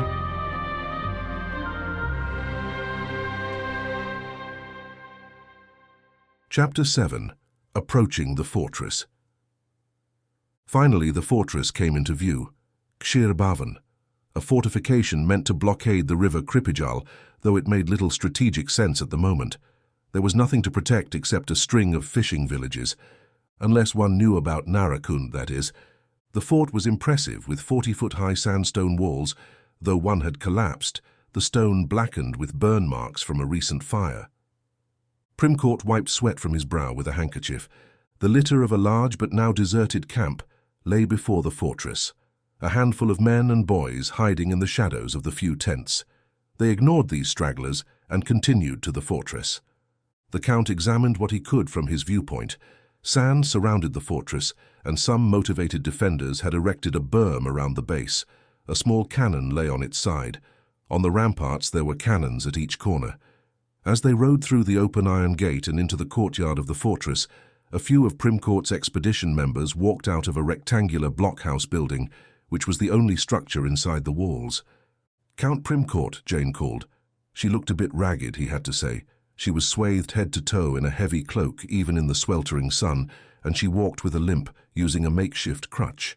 A pair of native boys were at her heel, helping her along, and watching Primcourt and his riders with the guileless, curious surprise only a child and Dr. Frail could muster, the Count thought with a small smile. Where was the doctor? Primcourt did not see him with the others. Hank Bravo also greeted him, along with the zombie knight Sir Radu Tanase, his face shrouded in a turban wrap. "You took the fortress, eh, Major?" Primcourt said to Bravo, reminding the man of his temporary assignment as an officer with rank, and also establishing his authority with Major Tennis, who'd likely be with them for some time. Hank glanced around at the burned wooden scaffolding and the ash of several wagons. The fort is nothing more than 4 bare walls and a small building inside, but the fighting to take the place was fierce, Count Primcourt. "Where is my son?" the Raja asked, he and a few dozen of his riders, just inside the entrance to the fortress. "If your son is Lieutenant Singh, he is at our camp on the beach helping to construct a workshop," Hank said. The Raja whirled his horse and galloped out of the gate. "He seems a pleasant chap," Jane said. Primcourt ignored her jibe and said, "Miss Avon, aren't you over hot wearing that in this heat?" "I wish I were," she said and shivered. "Best see what the Raja tells Ram. There could be trouble," Hank said. The others agreed and they made their way out to the beach. As they walked, the British hussars with Primcourt leading their horses, the Count introduced Major Tennis, the leader of the cavalry. "Major Tennis, Major Bravo," he said curtly. Hank shook his hand. "You are most welcome, Major." "Thank you, I'm intrigued by this venture." Hank shared a look with Jane. Hank asked the man, "What do you know of our mission?" The man seemed a cheerful sort. He said, "Very little, I'm afraid, but we're here on the Queen's orders, so I am into the breach, ready for duty and all that." Primcourt gave his associates a meaningful glance. "I'll brief him fully tonight." They crossed over the berm and saw the Maratha army parading onto the beach, row after row of infantry resplendent in their uniforms. They were quite a spectacle, marching forward to the rhythmic beat of drums and the resonant sounds of bugles. The army comprised spearmen, cavalry and musketeers. Adorned in intricately designed traditional attire, the spearmen marched in disciplined formations, their gleaming spears held high. The sun glinted off their polished weapons, creating a dazzling display of metallic brilliance. Riding alongside the spearmen were the cavalry, mounted on hardy, well-groomed horses, adorned with colorful trappings, adding an element of grace and power to the procession. The rhythmic hooves of the cavalry echoed through the landscape, underscoring the unity and coordination of this well-trained force. The cavalrymen, armed with lances and sabers, hinted at a formidable combination of speed and skill. A former military man himself, the display impressed Hank. He'd fought only Indian bandits and ruffians, snake cultists and the like in this hard country, but these soldiers were another thing entirely. They looked to be a match for any professional army on any continent he'd ever seen, and they weren't all using old-fashioned weapons. Musketeers brought an air of modernity to the scene. Dressed in uniforms that blended traditional and contemporary elements, these soldiers carried Enfield muskets with bayonets, each one polished so that the wood gleamed. The colors of the army's banners were sky blue on a field of black, and Hank assumed they displayed the regal emblems and symbols of the Maratha. "What a grand spectacle," Nimrod said, walking up to them. "Strutting peacocks more than soldiers," he added. Hank wasn't sure. Some of an army's power came from its martial spirit and esprit de corps, in the way the units looked and behaved, the way these soldiers came to attention, eyes facing front and motionless as Ram looked them over, told him they were at the least very disciplined. And in his experience, disciplined troops were good ones. Ram greeted them with a wave and salutes, and many of the men gave a cheer. The older Raja dismounted from his horse and said to Ram, "It is heartening to see you well, son." The soldiers cheered louder at this. Ram bowed formally, sweeping back one leg and his coat as he dipped. "Welcome to Kshir Bhavan, father. We captured it and killed the bandit Lord Thapa." The men gave out another approving roar. The Raja waited for the cheers to die before offering his congratulations, but he did not glance at the fortress, and Hank had the sudden impression this was all for show, that the two men were pretending at cordiality to assure the men of their harmony. "I must see to my men's encampment, son. But then we shall meet and discuss matters here, the elder Raja said. We will speak to you as well, Moss announced, emerging from a tent. The elder Raja bowed fractionally and smiled. Moss, it does my heart good to see you well. When Guru Dev emerged from the tent, the two gruff elders clasped arms and the Raja actually showed a sincere smile. Dev, you old devil, what are you doing here? The old man smiled slyly and tapped his nose. I might ask you the same, Raja. As for me, I go where the earth calls me. The Raja turned and waved at one of his officers. The man raced over and came to attention. Ram's father ordered, "Set up our encampment here." After the man raced off and bellowed for the soldiers to fall out of formation and begin assembling their camp, the Raja spoke with a little less formality and pomp, though far more grit. Ram, what are you doing here? He's on a gravely important mission, Moss said. The Chaya Talwar Raja, Gurudev added. If this impressed the grim-visaged Indian ruler, he gave no sign, and Hank saw a resemblance between the stoic Ram and his father. Yes, we're going to get the shadow sword, father, Ram told him. The elder Raja grunted, then uttered, We'll see about that. There isn't time for you to go chasing after fairy tales.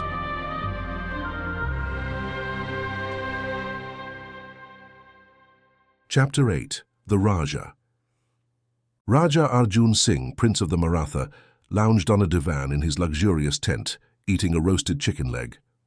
Ram presented himself before his father, standing at attention. The Raja breathed deeply, loudly as if sighing, then said, You may sit, Ram. Thank you, father. He took a seat across the small dining table. A pair of punkah bearers waved their fans gently, and Ram enjoyed the cool air. It had been a long while since he'd had a punkah fan waved over him. Eat, boy. Eat. You're too skinny, though I shouldn't be surprised given the last few months. Whatever possessed you to run off and join an Anglo expedition? The Chaya Talwar, Ram said, not sure he could trust his father but unwilling to lie. His father was a good man, but he looked for the advantage in every situation, and this was a dangerous matter in which to engage in political intrigue. The old man stopped chewing his food and held still, looking Ram over for several seconds. He swallowed the food in his mouth, half chewed, then whispered, So you and the mystics believe. You are young, and Moss has always believed in myths, but I can't believe Dev has thrown in with this farcical idea. The sword is just a legend. Ram replied, Yes, and so were the Shadow Guardians, but I've now fought them and know they are real, and some malevolent force is doing its best to keep us from reaching Narakund. Narakund, the aging Raja said with a laugh. You probably fought men dressed in dark garb. Anand was with them, though he'd been turned into one of their kind, a shadow vampire. The Raja's smile faded over several seconds. Anand? Yes, father. The vampires took him when they attacked us so long ago and turned into one of them. I do not know why you would torment me with such a story, Ram. You know those were hard days for me. Ram said, For me as well. His father took another bite of chicken and looked at the table as he took a long time chewing it. He picked up a small cooked tomato and popped the morsel between his teeth. And where is your brother now? Dead, Ram told him. He attacked us and we killed him. The Raja flinched at the words, and for a moment he was just Ram's father. Ram recalled a much younger Raja, clutching his son to his breast when Ram returned after the ambush by the vampires. His father had wept. It was the only time Ram could recall either an embrace or tears from the man, who in his mind was like a carved block of stone, as unfeeling and unmovable as a statue. Why did you ignore my summons? His father asked, changing the subject. Ram saw a tightness in the lines around his eyes. It was my duty to uphold my oath of service to the Anglo Queen, Ram said. How does this venture profit us? Where does this scheme end? The Raja asked. And this is what Ram had been concerned about. There is no scheme and likely no profit, Ram told him. Come now, son, I've taught you better than that. All actions must play the long game, must seek to better your fortunes. Our house and our people hang by a thread. The East India Trading Company is casting covetous eyes at our lands, my son. Ram did not enjoy the raw sensation of guilt that spread into his shoulders and up his neck at these words. His father spoke truly. I'm taking another tack, father. I believe that if I gain enough honor and prestige as one of them in their army, that I can secure our fortunes for generations." "It won't work. Did any of them accept you when you were in their lands at their colleges?" the Raja asked. Ram shook his head, and his father grunted and said, "And your stratagem will not work now, Ram. They see us as less than they are, and believe their Western God has given them the right to our land and treasure. They seek to strip us of our castes, our religions, and even of our lands." "For some, that may be true," Ram said, doing his best to not think of Jane. But he must have failed. His father must have noted the light smile on his lips, or heard the note of affection in Ram's voice, for he said, "You are to be wed to Princess Yamina in the spring. It will join the Maratha and the Bengali together, and will make us a potent force that the Ferengi will not dare molest." "You should have consulted me, father, before making such an arrangement," Ram said. His father erupted in anger, standing up. "Why? So you could ruin it, as you ruined our chances to join the rebellion and perhaps throw off the English oppressors forever." "What? Me joining you would not have made a difference. I am one man." "One fool, you mean," his father said. "There were many of the sepoy looking to you for leadership when the rebellion started, one of their own. When you followed the English, many of them held back and stayed loyal, like dogs." Ram hadn't considered that. He stayed silent. "I thought perhaps this misadventure would have made you more biddable, more willing to see reason," his father said. "I am doing my duty," Ram told his father. "Your first duty is to India, to the Maratha, to me. I know that. I believe I am honoring you and helping our people in the best way I know how. There is no possibility that we can push the British from India, and they would just go away. This land is too filled with riches for that, and I'm learning how they fight and to use their methods and weaponry, and someday I believe we will build Indian armies that can match them in the field." His father sat again, picking at a piece of chicken. "You really think the Chaya Talwar exists?" he asked Ram. "Yes, it's why I'm here. And I believe the tainted sword is a great danger to India. If I do not help, the evil of the Demon King will spread and cover the entire land. I have seen how it can warp the innocent, and I believe that this expedition is in the right. We are enlisted in a just cause that is more important than the rebellion against Britain, for if we fail at this, there won't be an India left for either side to control." "And what of the sword? What will happen to the accursed thing once recovered?" "The British will take control of the sword. They say they will give it to the Americans for safekeeping.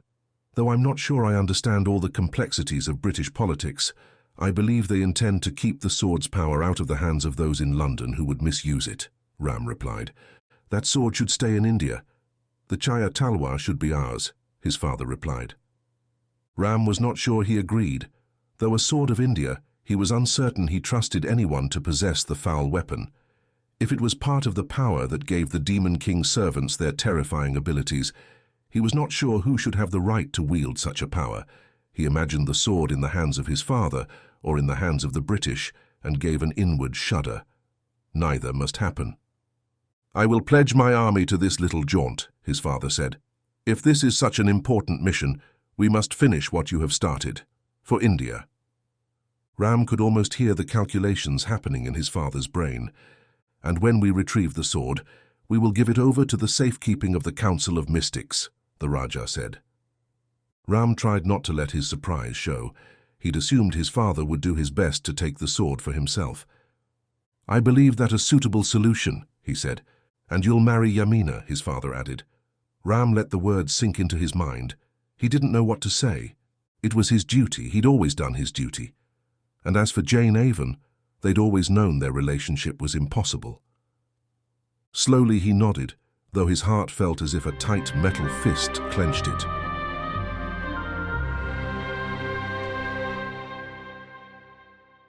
Chapter 9. The Council. They assembled under a blanketing grove of neem trees, the bushy canopies offering pleasant shade from the sun. Jane stood among them, swathed in a full bodysuit of black leather and wool, with a heavy cloak thrown over her shoulders to keep the heat in. There were dozens of them, including all of Raja Arjun Singh's officers, the mystics Moss and Dev, and the members of the expedition. Nimrod had allowed Tameh and Karim to join as well, though only to act as servers for those who needed refreshment or messengers should the need arise. Primcourt stood on a raised wooden platform along with Moss, and Guru Dev sat behind them. The Raja sat close to the platform, and with him the Princess Yamina Ravindar, Ram's betrothed. The surprise of the expedition, the musketeers in the Indian army gathered at the fortress, were hers. Ram also sat with his father and the princess. "With your permission, Raja?" Primcourt asked, observing some propriety. Ram's father waved an arm magnanimously for the Count to proceed, obviously pleased with the courtesy.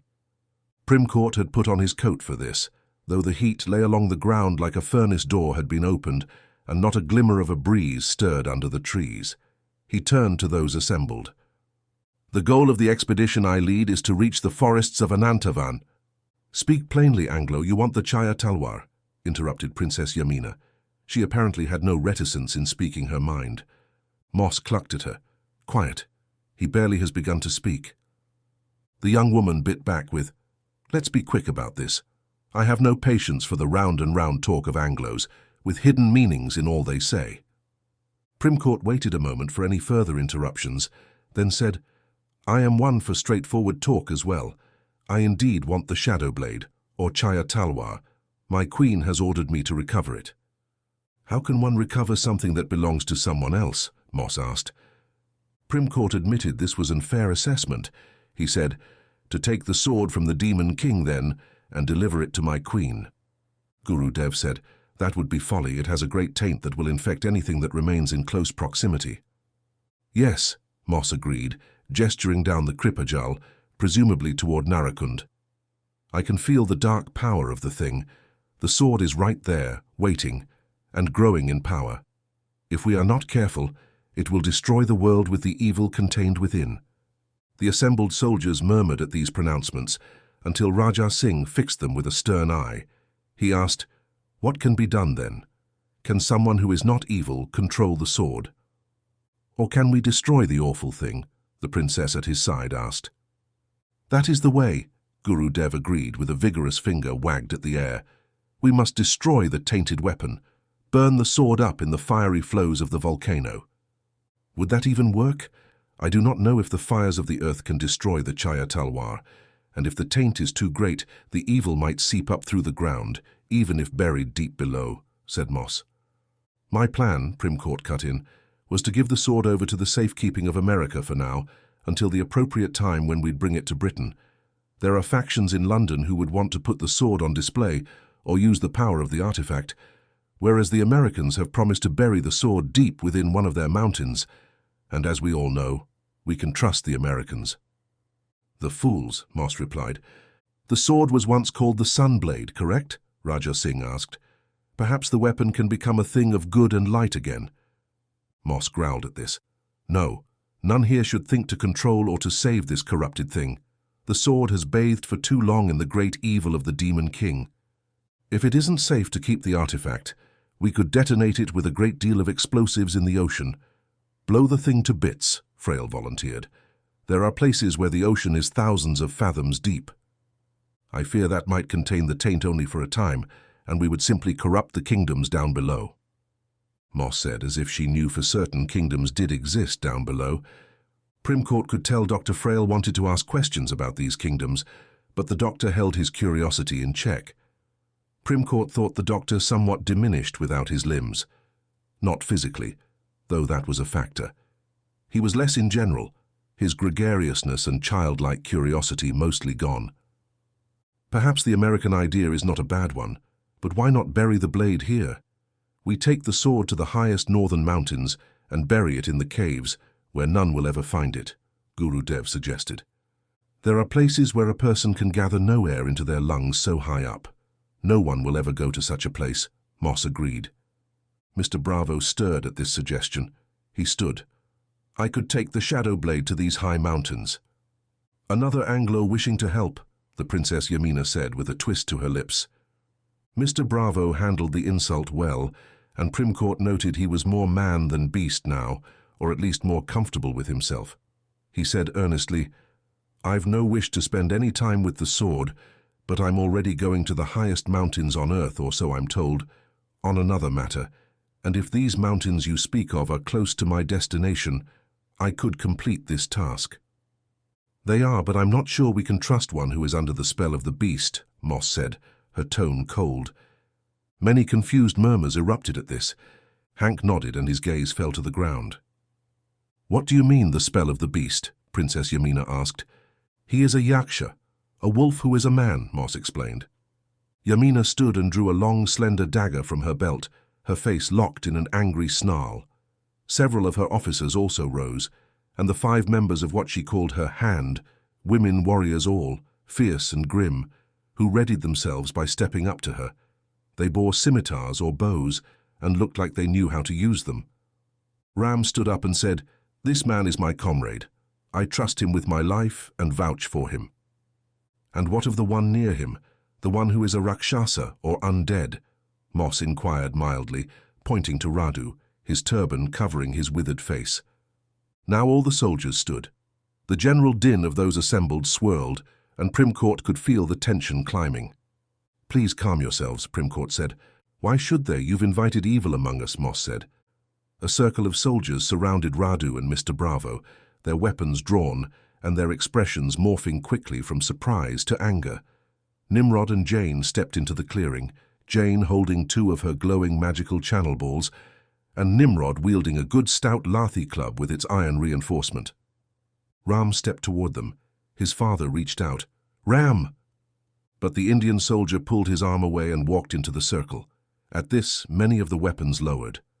"Drag my son away and kill the others," Raja Singh ordered, his face grim. "I warn you," Jane said, her eyes glowing blue. "The world is in danger." Her voice echoed in other languages, so that each one in the assembly heard her words spoken in their ear, in their mother tongue. "And those who stand here are the spear, the only ones who are in position to make the thrust into the heart of evil and destroy it before it spreads to envelop the world." Moss strode forward, waving for the soldiers to step back. "She's in the midst of a vision. Stay back. We must listen," she said. "Without these ones who are no longer only men, we cannot even enter Narakund. Only one who can survive without breathing air can enter it," Jane cried. She thrust a finger at Moss. "You have erred, wise woman, as have your progenitors. Do not carry your error forward." The young woman sagged and would have crumpled except that Ram caught her and gently laid her to the ground, smoothing her hair with his hand. Primcourt noted Yamina recoiled at this. She must have observed the gentle way he placed her upon the sand. The princess whirled and departed, her retinue following her. Her posture was straight, her fists balled and thrust down by her side. "This is going very well," Primcourt mumbled, mostly to himself, but Guru Dev chuckled. "An auspicious start. Nicely done, Count," the old man said. "Let us meet again tomorrow to discuss this," the Raja said.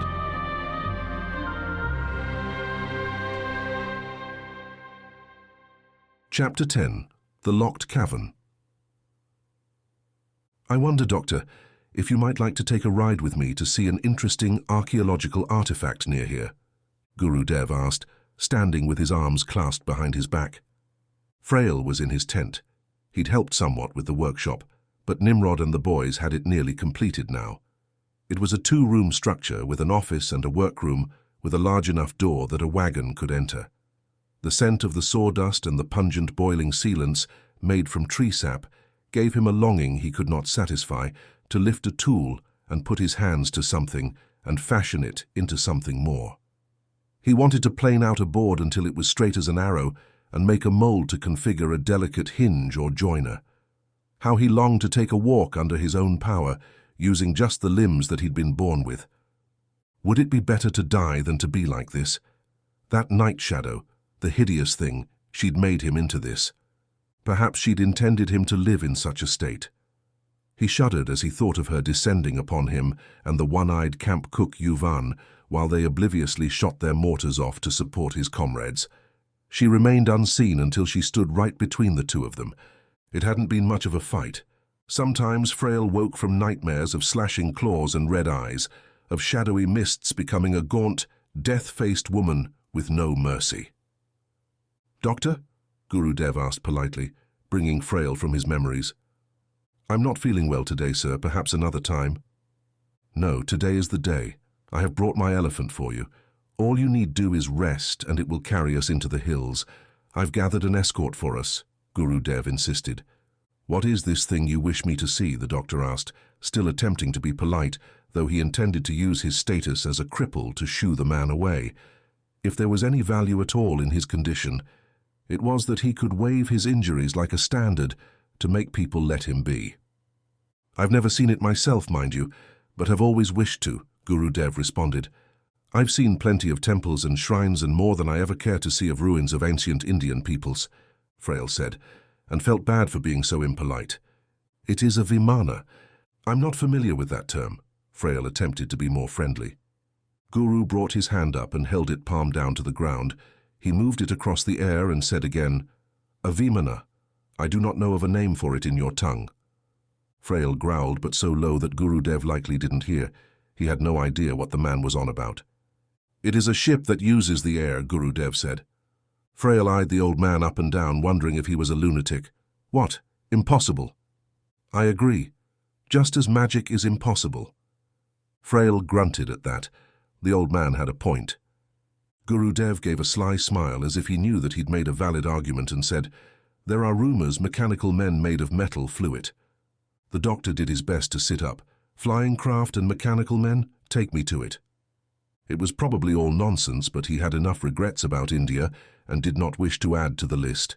He knew if he didn't see this sight of which the old man spoke, even to disprove it, he would wish he had. After a half hour, he was ready to go back. The pain of being bounced and jostled was enough to make him throw up his breakfast and rubbed his wounds raw. How are you, doctor? Guru Dev asked him, sitting cross-legged and watching him with an appraising eye. I'm not well, sir, he said. Did you know there are many texts that speak of flying craft in India? Some say it was once common practice. Despite his discomfort, these fanciful ideas intrigued the doctor. How could someone accomplish such a thing? I know of balloons that can carry men aloft in a basket. Is that what this will be? These machines use their own power. Some are shaped like a cylinder, while others are as a pyramid and still others like a bird. This one, they say, is like a giant flat disc. The old man made a circular shape with his hands. Discs do fly well. There are cultures that use them as throwing weapons, though I would think riding in one that was spinning around one would make one very dizzy, Frail said with some sarcasm. This craft crashed here while flying centuries ago, or so I've read, Guru Dev told him, ignoring the doctor's mocking tone.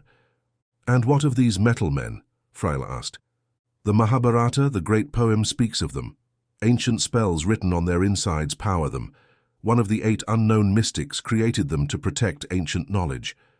Frail thought it all sounded like mumbo-jumbo, though he enjoyed folklore and legend as much as any man, and more, he supposed, since he'd spent a good deal of his life learning about ancient cultures, and wouldn't be here if he wasn't willing to believe in extraordinary tales. Even so, flying craft and men made of metal? Science was decades away from being able to produce such creations. Perhaps by the year 1900, humans would be dashing about on their own personal flying craft. He smiled politely, but it must have been obvious he did not believe because the old wise man said, I do not know what to make of these stories, myself. With ancient knowledge and legends, it is best to look for the greater lessons to be learned, but to apply a good dose of skepticism to any science proclaimed by those of olden times. He thrust a bony finger into the air. Yet, I have something that was taken from the outside of the sealed cavern where this craft lies. He held out to Frail a chunk of slick, shiny metal. It was a fist-sized piece, and Frail expected the object to be heavy, but when he put his 2 stumps together and the old man placed the curious piece of metal in between them, it felt almost like there was nothing there. Lightweight, the doctor said. He attempted to inspect the piece, and the old man retrieved it and held it up near Frail's eyes so that he might look it over. Shiny, the way aluminum can be prepared, yet the surface is like a mirror. And so are the sides, Guru Dev said. He spun it so Frail could see that even the rough, torn side was shiny and clear enough to see his face in. Soon enough, their procession turned off the highway onto a dirt road that climbed up a finger surrounded on both sides by trees. The litter of palm leaves, rotting fruit, and giant soft green seeds lay about the road, and Frail wondered how frequently this path was used. They climbed for an hour, and the road grew treacherous with a steep fall to one side, though the elephant was sure-footed enough. They came onto terrain where the trees receded away from the road up onto the hills, giving way to an unending carpet of golden grasses, broken up by patches of red-brown dirt mounds and clusters of squarish black rocks piled one upon another. The path hugged a steep hillside, and they saw monkeys by the score dangling from trees and mocking them with their calls. The elephant chased off a small herd of the big ox-like Gaur buffalo who lingered on the road. And then the procession stopped where the road did, as they encountered a large metal door, tall enough to fit a house through, locked with a set of combination wheels, the likes of which Frail had never encountered. "Someone has sealed the way," the doctor said. "What we want to see is on the other side," the old man replied. "Amazing that this has been here centuries. It shows not a bit of age." "What has been here for centuries? This door?" "Yes. The writings say it guards the entrance to the Vimana, lest some unworthy come upon it and learn its secrets," Guru answered. Several of the servants helped lower Frail to his wheeled chair and pushed him closer. For once he didn't mind, his curiosity well and truly engaged. "The metal surface is similar to that remnant you have," Frail observed. The old man peered at the lock mechanism. "I fear this will not be easy to open." The doctor tried to turn the wheels of his chair, and a servant aided him closer still. He said, "It's like a bank vault. How old did you say this is? Because I would guess it is no older than a year at most." "They say centuries. Incredible if true. If I could learn the secret of making such an alloy, it would change the world," Frail said, his voice holding more than a normal share of awe. "I need some time to out this lock," the old man said. Frail stretched to see it, and found a series of gears and boxes, wheels and levers, marked with Sanskrit writing and symbolic drawings. A puzzle. For his entire life, puzzles of all kinds had captured Frail's attention. The thrill of finding something of a completely unknown nature, and the idea of sinking into it, pulling it apart, conquering it, and learning every detail of it held him under a sort of spell. And he knew at a glance this lock, and whatever lay beyond this door, represented a puzzle he must solve. "Can someone make a sketch of the mechanism?" Frail asked. One of the Raja's soldiers was an artist, and he used a pencil to make a very accurate drawing of the lock system, which Frail scrutinized, making him correct the sketch when it was wrong. "It must be exact. See that dial? It is lower down. Do you have something to measure with?" In the end, he thanked the man for the accurate drawing, then sat inspecting it. "It does not seem we will open this today. I apologize for the failed trip, Doctor," Guru Dev said. Frail barely heard the man. He'd seen and created many locks, but this one was unique. Though the small wheels and pins looked delicate, they also had no corrosion on them from the muggy air or the rains that must fall on them regularly. "Up here, Sahib," a soldier called from the hill above the door. Guru Dev climbed the steep slope with help from a pair of soldiers, his progress slow because of his advanced age and the unfriendly terrain. Once he reached the top, he knelt and peered at the ground, then told Frail, "There is a hole up here. It looks like someone has been burrowing into the cavern below." This disappointed Frail. If robbers had gotten to whatever was inside first, they had likely ruined it or stolen the most important parts. "It is a long drop to the floor. I assume they did not reach it, though they might have descended with ropes," the old man added. "Can we get in there?" the doctor asked. "We would encounter the same dilemma. I'm too old to be climbing about with ropes, and though I'm sure our young soldiers here could do it, I wonder what they would encounter inside. I would not wish to expose them to danger." "What do you see?" Frail asked. "Very little. Dust covers the floor, though it appears to be marble or some other form of tile. And along the wall I can see a steel boot." He shouted, "Hello in the cavern!"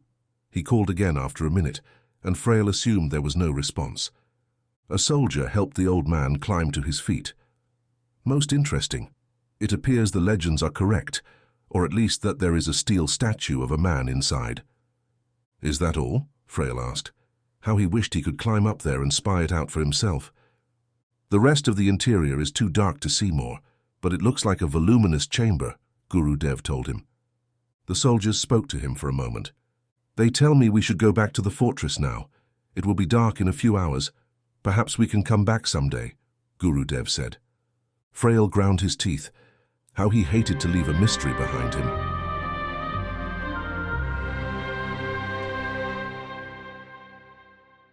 Chapter 11. Nominatus. Moss scrutinized Jane while studying Frail's magic tome. The doctor sat in his wheeled chair in the background, as forgotten as a discarded newspaper. The venerable wise woman had taken over Frail and Nimrod's shaded desk space, making herself at home on the stool. Guru Dev looked over her shoulder, the wiry old man smiling at all around him while leaning on a walking stick as gnarled as he was. I find little in this book that can assist you, though I do agree with Dr. Frail. The magical rankings are important, symbolically, and maybe the ring is angry with you for ignoring them. How can a ring be angry? Frail asked. Moss either didn't hear the doctor or ignored him. Tell me again what you called out to the night shadow when you killed it, she ordered Jane. Jane tried to recall her exact words. I said something to the effect of, I am a servant of the living world, and then called him some names, and invoked the natural order of Prithvi, the living earth. Aha, Moss said. I understand why you did that. I taught you those words because that is what I am, and that is what most Jadugas are. Frail thought about that word. What is a Jaduga? He asked. Jane turned to him. A wizard. But you are not a servant of the earth, Moss talked over them both.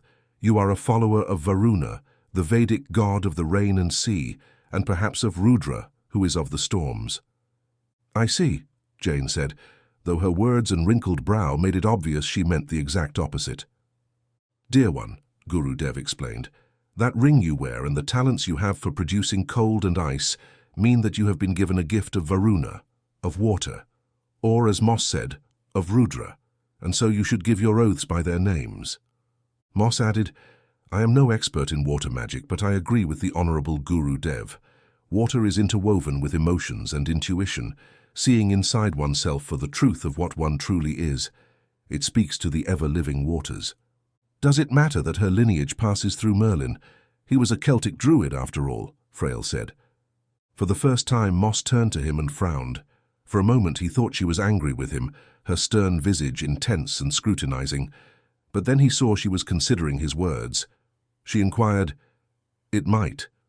Who are the deities of the sea over in your cold, wet lands? Frail wasn't sure what to make of her summary of his homeland, but he didn't comment on that. Instead, he said, There are many, but the two I believe might pertain here are Cleena, daughter of the sea god, and the sea god himself, Manana. They are of the Celtic tradition. I do not know these strange gods and know little about what they'd accept in return for their favor, Moss said, her face pinched like she'd tasted something sour. The doctor felt a boon in being able to contribute. He said, I might be able to assist. Cleena was known for bringing the spring and for protecting sailors and calming the storms. She was the goddess of beauty, of love, and, pardon my crude language, is passion. Moss smiled at his blush, then told them, The goddess of protection, eh? That makes some sense. What you say might be.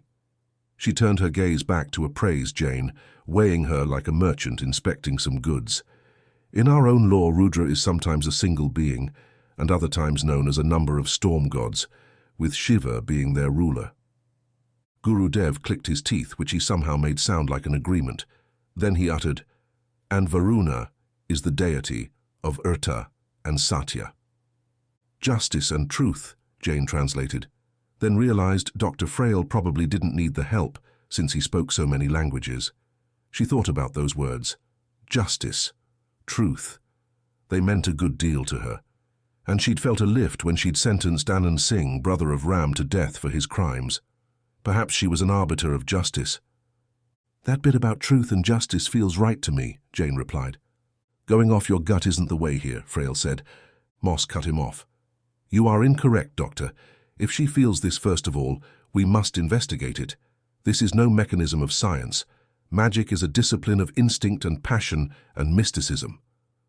Frail clenched his teeth to prevent himself from replying with something unsavory. He did not like this old woman, but he put that down to his recent irritability more than anything she'd done. After all, she'd come a long way to help Jane, and that meant she was of a good character, if nothing else. Guru Dev sat upon the wooden platform, crossing his legs and resting his elbows upon his bony knees. You know, Mother, I believe our good doctor may have a point. Jane is of many worlds. She is from the Anglo land and is a descendant of the wise wizard Merlin, but also born and raised in India. She is all of these things." "Are you calling me a mutt, Guru Dev?" Jane said with a mischievous smile. The old man chuckled at that. "What better animals are there than one who is the mix of the best of many breeds?" Jane smiled at that description, feeling a rush of warmth come upon her at the wise man's kind words. Moss had not spoken in some time. She turned some pages of the book, idly though, as if using the motion as an aid to her thoughts. "Maybe we should find out more about all these water deities and allow you to see which ones resonate with you," Dr. Frail told her. Already Jane felt better. She wasn't sure if it was just her imagination causing the difference, but she was not as cold. "The goddess of winter is Kalyag. She may also be one of your patrons. And let us not forget that ring upon Jane's finger is from Egypt. In Egypt, Tefnut is the goddess of water and moisture." Frail wasn't really speaking to her anymore. She'd seen his mind working like this before. He was lost in the recesses of that powerful mechanism inside his head. "I agree," Guru Dev said. "We must not neglect winter, nor any of her potential origins. First, let us promote her to the rank of nominatus. Then we shall see what names she must invoke to please her patrons," Moss said. The ceremony was simple. Jane demonstrated magic. In this case, all she had to do was touch the ground with her hand, and a circle of ice formed. The Raja, who'd come to the ceremony out of a sense of propriety, but not really believing he'd see magic, exclaimed at this.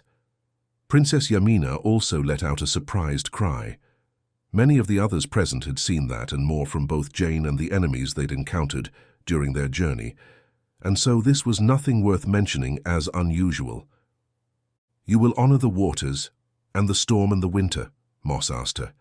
She'd made that part up herself, wanting to account for all of the deities that might be granting Jane her power. Jane replied she would. The ring suddenly emitted a brilliant blue light, enough that all the onlookers shielded their eyes. It had never done such a thing. Jane, startled, held the piece of jewelry away from her as far as she could. "Jane Avon, daughter of India of England and wearer of the Guardian Ring, I give to you the status of a child of the elemental arts, a nominee of the Academy of Wizardry, a potential Jaduga and mystic," Moss said. The light in the ring faded, returning the beach to its normal early evening darkness, lit by torches outside the walls of the fortress. Many of the attendees tried to blink away the spots in their vision. None of those present were sure what to do exactly, but then Hank let out a cheer and clapped his hands, and the others joined in. Suddenly, her comrades gathered around her, shaking her hand and telling her what a jolly good magician she was going to make. Ram awarded her with a pointed hat that sent her off into giggles that none of the others understood. Then a series of shakes overtook Jane, and the surrounding air grew cold so that the others stepped back, and she fell to her knees, blue and frigid and shivering. Ram gathered her up and carried her across the sand toward her little furnace, bellowing for the boys to hurry and light the fire. Princess Yamina strode to his side. "What are you doing? Let another take her." His father also appeared, a stern frown upon his grim face. "I agree. Let one of the others aid the Anglo girl." Ram hesitated, looking down at Jane. She gazed up into his eyes. Nimrod charged over, shouldering the onlookers out of the way to take her. Ram did not watch the big man carry Jane into the enclosed area, nor he did not look at his father or Yamina, but gazed off at the river, standing ramrod straight and as still as a statue. Yamina reached out a hand and rested it on his forearm, then hissed and drew away in shock, rubbing a fine layer of frost from her fingers. Ram didn't notice the icy coating left on his arms from holding Jane. When she woke, she was not freezing anymore. Though she still wore a heavy cloak, it was now enough warmth on its own, and she no longer required the fires each night to keep from dying. She also heard the river talking. She wondered if the others might think her mad, but Moss told her she knew an old witch who lived on an island in the Sundarban swamps who said that the water spoke to her. And then one day the sky was ready to rain upon them, and she felt the anger up there. The clouds were furious, and she knew when it would open up and drop water upon the land, and even how much would come. "You are learning to read the wind, girl," Moss told her. "This is an ancient gift of Rudra." Altogether, however, Moss didn't know what to make of these gifts that Jane possessed. though Jane didn't care about labeling them as much as she did about understanding them and not freezing to death. Moss taught her to remove cold from something. She couldn't conjure a fire exactly, but she could take away the cold from near herself, and once she became practiced at this, she was rarely uncomfortably cold, as long as she also wore a cloak. "Someday, Jane, we must learn more about your magic," Dr. Frail told her, and she smiled at the poor man, glad to see him engaged with something for once. "Yes, someday we will," she replied.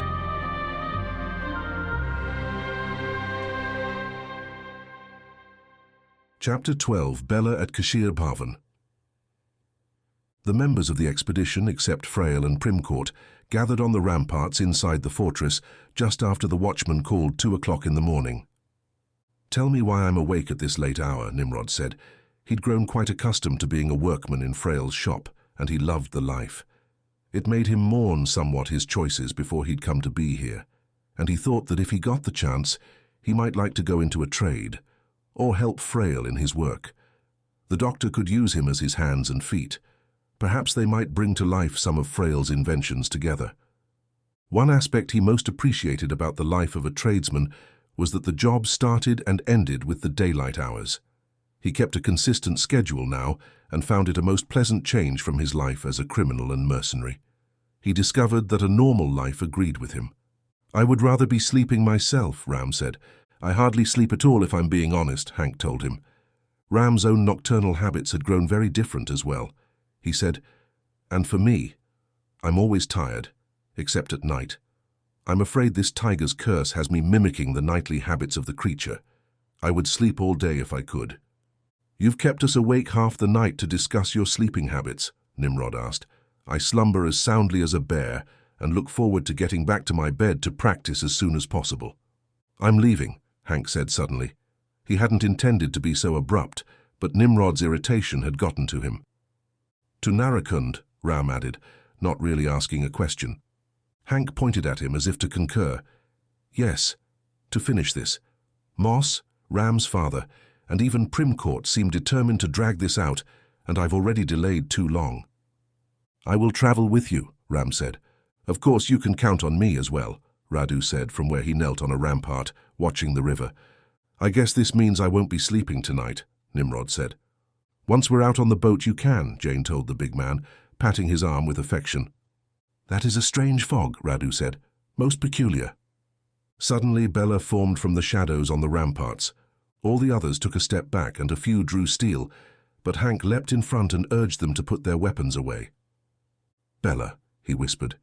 His heart felt so light, yet... "You rode in the shadows," he added.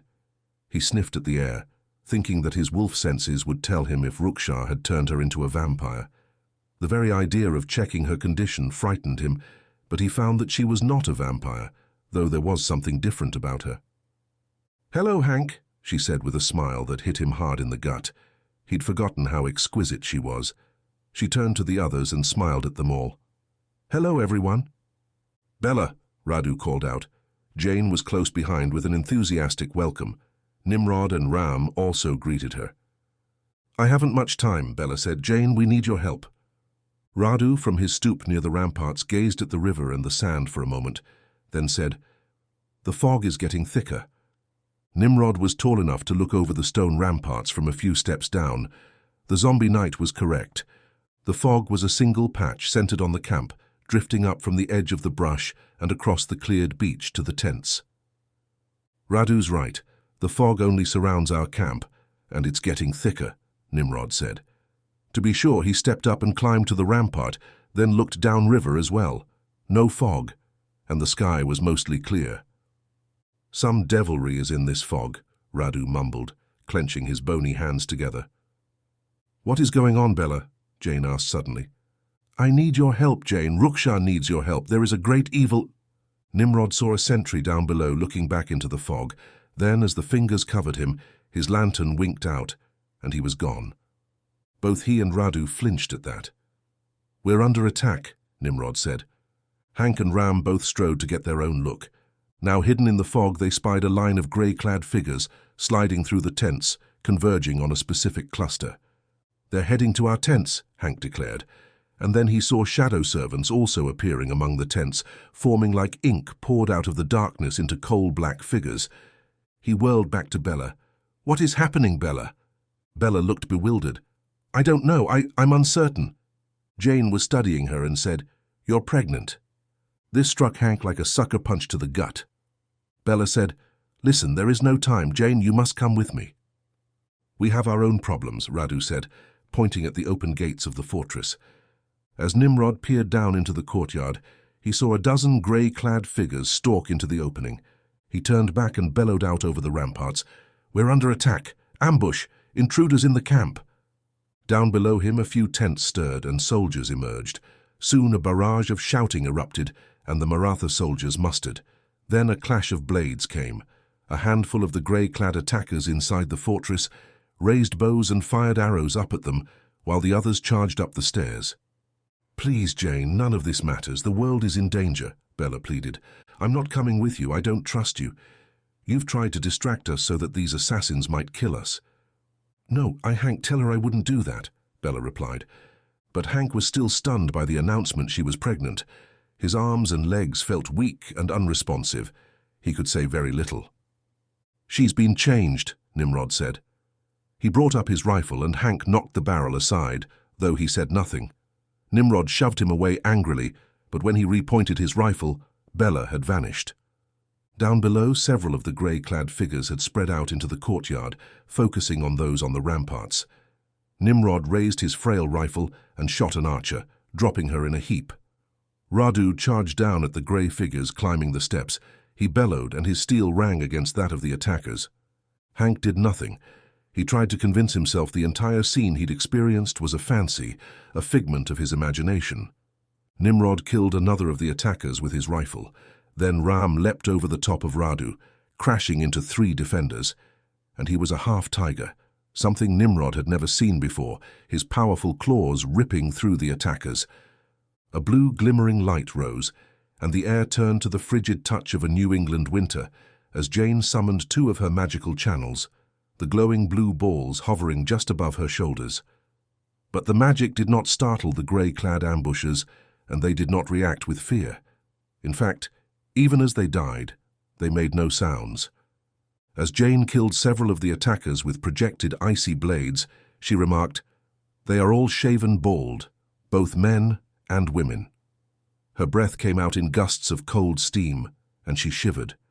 Around her, a fine sheen of frost formed on the cannonballs, ramparts, and stacked wooden crates. The last few archers shot in a rapid-fire motion, loosing an arrow, reloading, and loosing another before the first had fallen. But Jane had prepared for this, having learned from her fight with the tall, grim Night Shadow during the battle to take the fortress. She formed a wall of filmy ice that hardened as it expanded to the edge of the ramparts. She hurried to solidify it, pushing more and more energy from the ring into the center of the structure, as she heard arrows strike the ice covering. A single arrow punched through, the point coming very near Hank's face, though he ducked away. She'd created a sort of an ice dome, though it was misshapen, more square than round. Then it was completely sealed off and, "It's damned cold in here," Hank said. He kicked and struck the wall and broke a small hole. He needed to be out in the open air. The wolf was so close, he wanted to let it out. In a single, painful, spasming second, he transformed and smashed through the ice wall, falling on the attackers with a howl of rage. Karim and Tamer found Nimrod and smiled at him, excited, and he patted their shoulders with affection, though he nursed a wound. One arrow had sliced his forearm, and he'd never felt something so painful. Forgetting himself, he was thankful to find the boys alive. He'd feared for them down there in the tents. Some bodies in the row of the dead seemed tiny. "You should have seen the battle, Sahib. The Grand Sahib. He had savage men he turned loose to aid us. They came from a mirror," Karim said. His brother disagreed. "No, they didn't. He has them hidden in a magic bag like the Akshaya Patra, but instead of bringing forth food, this one provided black warriors, the likes of which I've never seen. They wore feathers and beads and skins, and they carried shields and spears. They were all the same man, like his mother gave birth to twins 50 times over," Karim said. "Your mind has gotten away from you again, Karim. They just looked the same," Tamer chided his younger brother. Hank and Nimrod couldn't help laughing, wondering how much of the boy's stories were true. "You should have seen the warriors of the princess. They are fearsome. They fought like tigers," Karim exclaimed, moving on from the supposed black-skinned savage warriors he'd been discussing. "Her hand, he means. He is in love with them," Tameh teased. "I am not," Karim slapped at his brother, but Tameh easily dodged the blow. The larger boy said, "Many of the Raja's soldiers died in the attack. The fog was unnatural, but wise Jaduga Moss and Guru Dev fought back with their own magics." "We saw the fog," Nimrod told them with a grunt. His arm tingled with pain, and he pressed it firmly against his side. "Get me a sling for my arm, boys," he told them. Ram's father strode to the group of expedition members. He still carried his sword, and the pack of men behind him hovered protectively about him, grim-faced and also armed. "Father, I'm glad to find you well," Ram said. His father brushed aside his greeting and angrily asked, "What attacked us? There were things out of a nightmare that rode the shadows and which we couldn't kill by normal means." "I told you, father, they are the minions of the Demon King," Ram replied. There was an implied, "I told you," but you didn't listen in his words. "Demons," one of his father's soldiers said, and a few murmurs broke out. "And what of these grey-skinned monks? Who were they?" his father asked, kicking at the body of one of them. Ram looked the dead man over, simply dressed with boiled leather armor and a sharp sword. Bald, just like all those who'd attacked the expedition members in the fortress. "They are monster hunters. The monks of justice, though how they came to be here I do not know," Moss said, emerging from the fog while limping and walking slowly with the aid of the much taller Guru Dev and his walking stick. "Monster hunters," Hank uttered, kneeling near one man. They might have been comrades at some point in the past, had they ever met. He reached for the man's sword to see if the blade was lined with silver. "Do not touch that," Moss cried. "They've polluted their weapons a great evil. Any who are wounded with them soon succumb to their injuries and dies." "Thank you," Hank said, snatching his hand back. Moss seemed surprised that she had spoken. "I believe the words of Jane's vision. I believe perhaps I was too hasty in assuming that all beast men are evil. The universe brought you here to aid us in our quest to destroy the evil of the Demon King." Hank smiled and inclined his head, glad to hear such words. He glanced over at Nimrod and noted the man was looking down at his arm with a scowl. An angry red gash, like that from the passage of a bullet or an arrow, dug angrily across his forearm. "What is wrong, Nimrod?" he asked. "One of those grey-cloaked bastards caught me with an arrow," he replied. "Yet you are still alive," Moss said, lifting his arm to examine the wound. He winced, pulling back his limb. "For now," he replied, "but it stings something awful."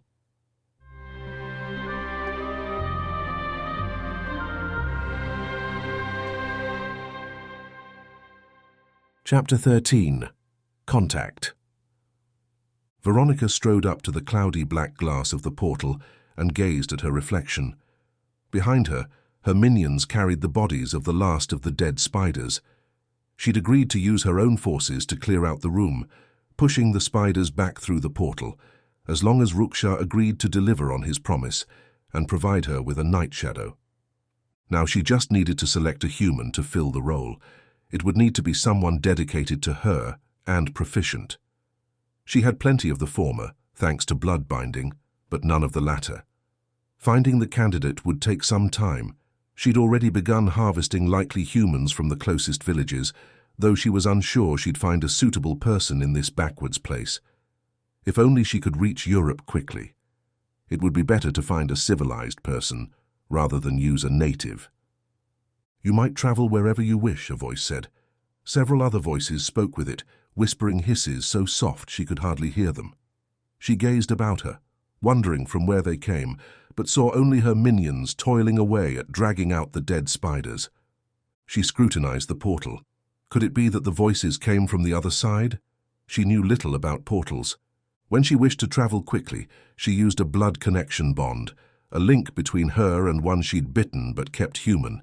It drained her and killed the one she'd bitten, so she rarely used it. Portal magic was a lost art, but one she wished to rekindle, another secret she must wrench from Ruksha's brain before she murdered him. How much better it would be if that wench Bella were not here. Veronica would have wiled Ruksha with her charms.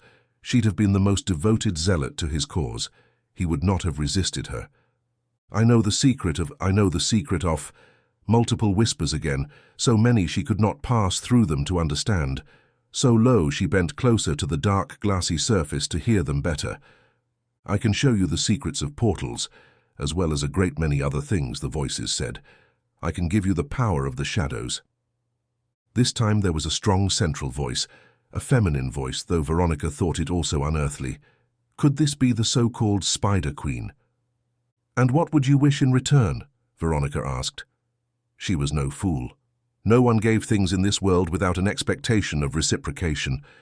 Your assistance in throwing off the shackles which bind me. Bind me. Bind me. For a moment the voices howled with fury, a sound Veronica recognized. All-consuming anger. She felt it herself, often. And when she did, she must kill something to help it pass, must destroy something. Some depths of rage only killing something made better. Must take our revenge upon the world. This time the voices confused her because they spoke her own thoughts as if she was one with them. She shook her head to clear them from her brain. Go on, Spider, speak your terms, tell me what I might expect, and then the true price I would have to pay, she said. Price, pay, oh so little. A tiny trifle, a trifle. Pay, so little. Only a little, she said, I do enjoy a bargain. Surprisingly, he noted that one of these servants was almost human, a dark-skinned man who Creed would have called African. The thick shadow covering was receding from his face, and his arms were also bare, showing scarred but normal skin. Bella and Ruksha gathered around several scrolls laid out on a table, him bent over it and frowning while she pointed at something written on one of them and touched his arm with her other hand. Creed had not expected Bella to give in so completely, had not thought to see her allied with Ruksha, married to him. Rumors said that they'd been married by the leader of the Thuggies, a devilish ceremony that must have been. The hunger hit Creed suddenly and he staggered as if struck. Blood. He could sense Bella's. It was not entirely pure human, but mostly. Her pulse, like nectar, throbbing through her body. He wanted to. He stopped himself. He would have to go out to the villages surrounding Anantavan. The vampires were quickly draining them of the living, or had been until Creed suggested they begin to farm them and avoid killing them completely. If they took blood from a few villagers instead of draining one, they could keep them alive. Veronica hated the idea at first, and didn't practice it herself, though she insisted her followers do so once Creed explained that the farther the vampires had to go to feed, the more they would be away. At any rate, Creed needed to feed. Without looking up from his table, Ruksha flicked a finger at his servant, and the African man stepped out of the way and pointed toward Ruksha and Bella. The Demon King stood to his full height and moved away from the scrolls. "What do you want?" he asked. "I'm here to report that we've changed the guards. Our whites are in place for the night." "There is no reason to come here to tell me that," Ruksha said. Bella, however, beckoned Creed closer. "Why are you really here?" she asked. "My mistress plots to kill you, Ruksha," Creed said. The Demon King did not react at all to these words. "And why tell me this?" "I assumed you would wish to know if someone wanted to harm you," Creed replied. "Someone always wants to kill me. I brought your mistress here knowing she'd turn on me if she could. The need was great, or I'd never have allowed her to come here." Creed looked at the doorway. A panic settled upon him. This had been a mistake, and he'd put himself at significant risk. "I must go." "Be honest with us, Creed. What is it you want?" Bella asked. He paused. How honest could he be? He tried a middle ground of being mostly truthful. "I believe in what you are doing here. I think it is reckless to disrupt your efforts as my mistress wishes." He took a deep breath and continued. "And I'm new in her coven. They call me the Worm. I owe them no loyalty. And I want to live. Veronica often acts without thinking, and I believe it is risky to stay in her coven." That was enough honesty for now, he decided. Bella was honest with him. "I went to my former comrades, Hank and the others, and they spurned me, though truth be told I was sabotaged by my own ally." Ruksha's face darkened at this, as if Bella's words shamed him. "I'll speak with her when she returns." "If she returns, she might stay away," Bella replied. Ruksha turned to Creed, face grim. "What would you have me do, Worm?" Creed winced at the derogatory term for a young vampire. The Demon King continued, "Would you have me confront her? The extra guards she's given me have been helpful in keeping the spiders from emerging from the portal. She even cleared out the portal room with her own forces. I know she is dangerous, but I have little choice but to use her to help us." "Let me join you," Creed said. Ruksha held up a hand. "I would not risk my alliance with her for the likes of you." Creed once again blanched at the hard words. He turned to Bella, and her face was just as cold. "What is she planning? Do you have specifics?" the monster hunter asked, putting a hand to her slightly protruding belly. "Not yet. She hasn't given us details," Creed replied. Ruksha barked a sharp laugh in response, but Bella said, "Creed, bring us information, specifics. Warn us when she attempts to take advantage and we'll come to trust you more. For now, you might be here as one of her spies." Creed inclined his head and departed the chamber. As he stepped out, a handful of wights fell in around him. The pasty white vampire servants were all swathed in black leather armor and armed with spiked swords and spears. He strode back toward the vampire quarters, and the wights followed. They'd become his soldiers, a handful of them, though Veronica must never think that. And he wasn't sure what they would do if it came down to loyalty to him or to her. But they protected him somewhat from the other vampires, or at least gave them pause when they wished to torment him. And speaking of vampires, a trio of them ambushed him at an intersection of hallways.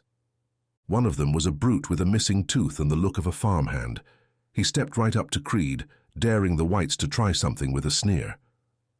"Where you been, Bravo?" the man asked. He stank of old rancid sweat and blood. "None of your concern," Creed answered. One of the other vampires snarled, "It is our concern, Worm. We wanted blood, but you weren't around to get it for us." I was seeing to the guards. The wights... "Ah, you love the little slaves, don't you? And they like you. You're practically one of them," the farmhand said. "Maybe he ought to sleep in their chambers," laughed another. "Not a terrible idea," the farmhand muttered, then gave an oafish guffaw. He poked Creed in the chest. Now the wights hissed, though they kept it low. This surprised the oaf. Wights were subservient, and there had never been a white maid who could handle even the weakest vampire on their own. But there were many wights, and the vampire looked at each before turning his gaze back to Creed. "What are you doing here with these servants? They are the property of our mistress, yet they defend you." "You might ask yourself why that is. Perhaps the mistress herself gave them to me. Perhaps she recognizes my value and wishes to protect me." "He lies," said the third vampire, a very young woman with her hair shorn close to her skull. "Ask her. See what she tells you," Creed said. It was a bluff. Veronica had not given him any of the warrior servants as protectors. The wights befriended him on their own because H showed them respect and friendliness. They were shocked at first and then reciprocated. He'd taught them a few simple tactics with the spiders, and again they'd been shocked. Vampires did not educate wights. They did not even deign to speak to them, except to give orders. But Creed thought he might need some allies, and so he'd made his gestures, and it had worked. Many of the wights considered him one of them, and though he wasn't sure how he felt about common feeling with a slave, he understood that there might be value in having them on his side if things got rough. "The worm might be telling the truth. I'm not going to ask her," the oafish vampire said. "Nor I," the woman agreed. "Let us go. The worm has chores to complete," said the third.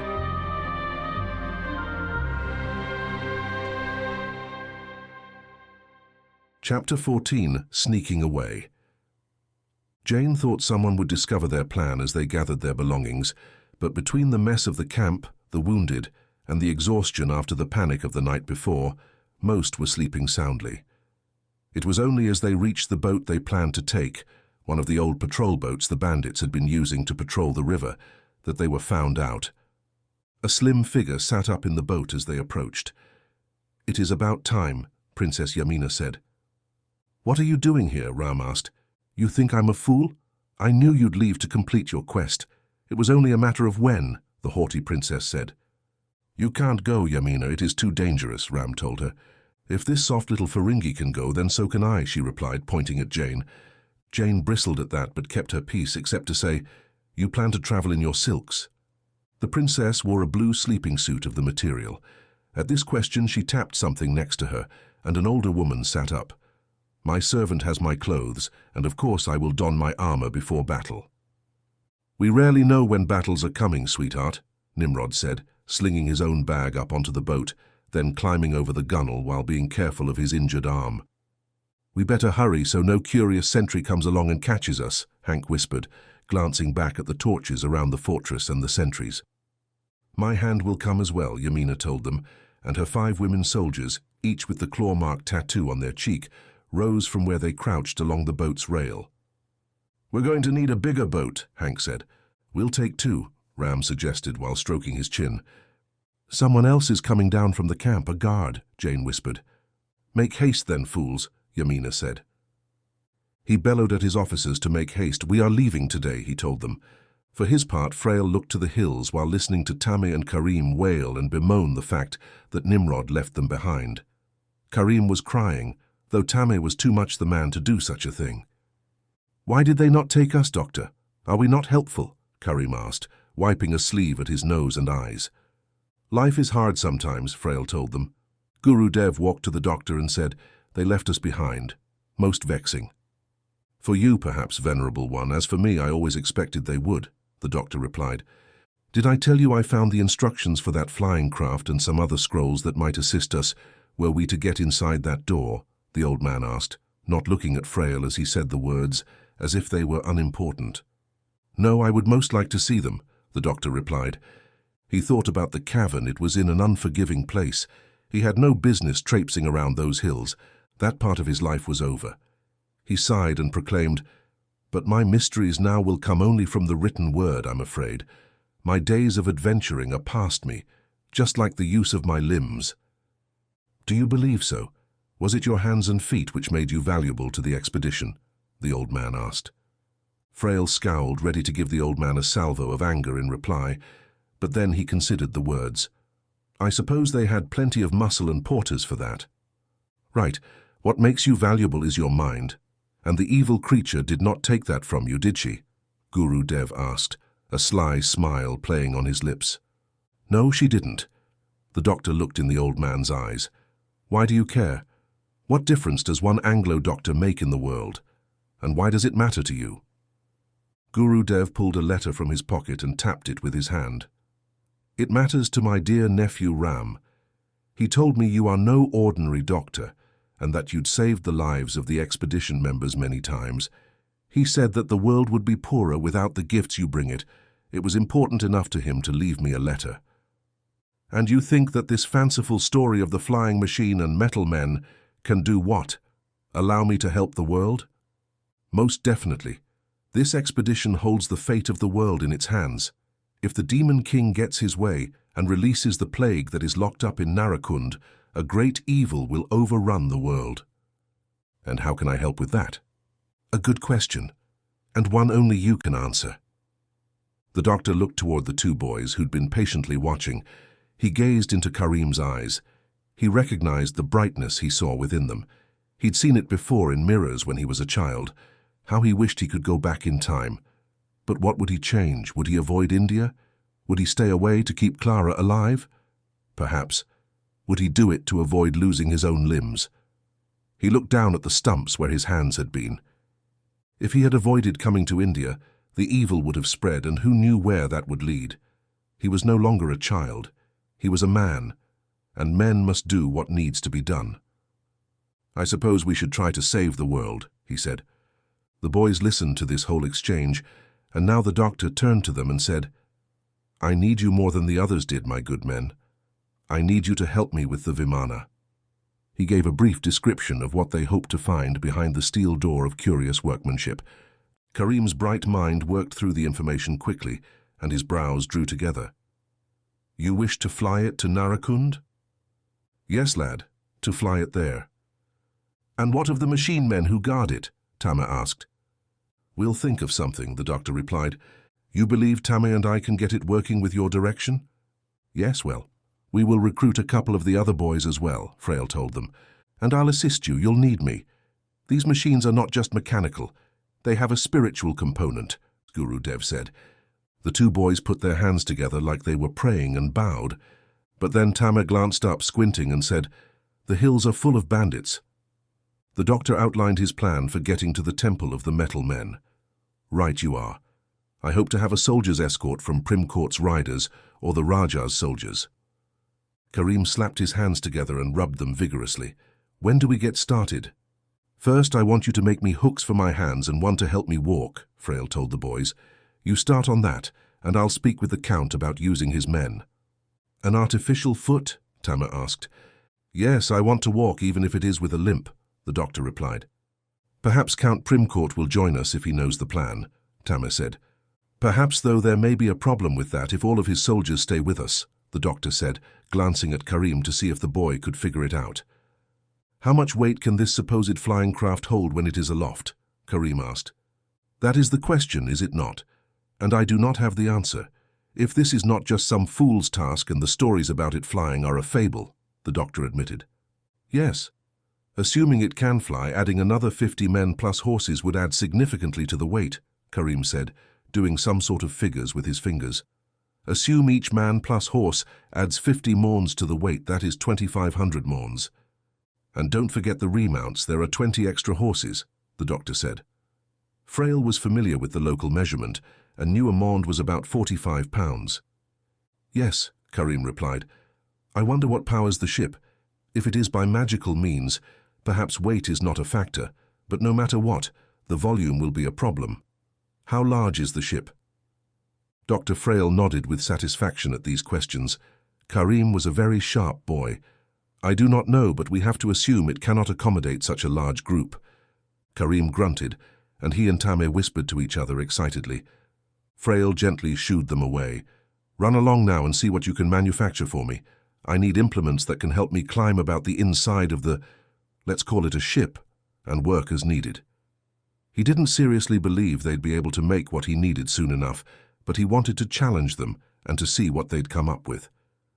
Tame stepped up to him with a string and said, Please hold out your right arm, sir. And then he measured the circumference of Dr. Frail's limbs. The doctor was nearly bursting with pride as they walked away. Such remarkable young men they were. As they walked away, Tame the craftsman said, We'll need to use tools we already have. Guru Dev watched all this, then said, Shiva has provided those boys for you, doctor. I can sense it. Just as he crashed that ship in the hills so many centuries ago so that you could use it to assist your friends, and just as he fashioned these beast men into what they are. The doctor scowled at the old man, but his tone held a glimmer of his former kind nature as he said, I don't know about that, but whatever has caused the good fortune, I welcome it.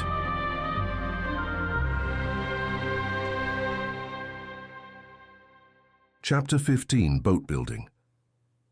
The two boats used the current to get them away under the cover of darkness, Ram in the first boat with Yamina and her retinue, and Hank and the others in the second.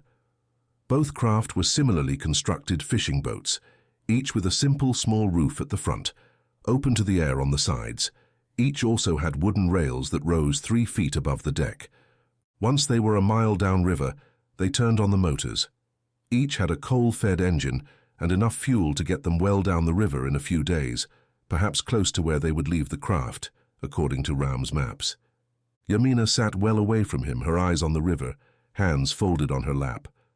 Yamina, Ram beckoned for her. I wish to show you how the boat operates. You'll show us as well, Yamina's women warriors said, crowding around them. Ram went through the entire sequence of how to steer, power, feed, and stop the boat. A small wooden wheel controlled the boat. The coal box was something like a cast-iron furnace, and he set a few of the women to keeping it full while another steered under his close supervision. Yamina took the first turn at it, and once she had the hang of the wheel, she gave Ram an imperious look and told him, Simple. You're doing a good job at it, he said. So tell me about your Anglo-woman, she replied. He was leaning on the post of the roof and nearly fell at this question. I have no Anglo-woman, he told her. Then why do your eyes stray toward the other boat? You've not always taken me for such a fool, Ram Singh. Perhaps you've forgotten in your time away that I have a sharp mind. I don't believe you are a fool, Yamina, he told her. One of Yamina's warriors said, You are most blessed to be betrothed to Princess Yamina. Yamina gave her a radiant smile that morphed into a grimace when she turned her gaze on Ram.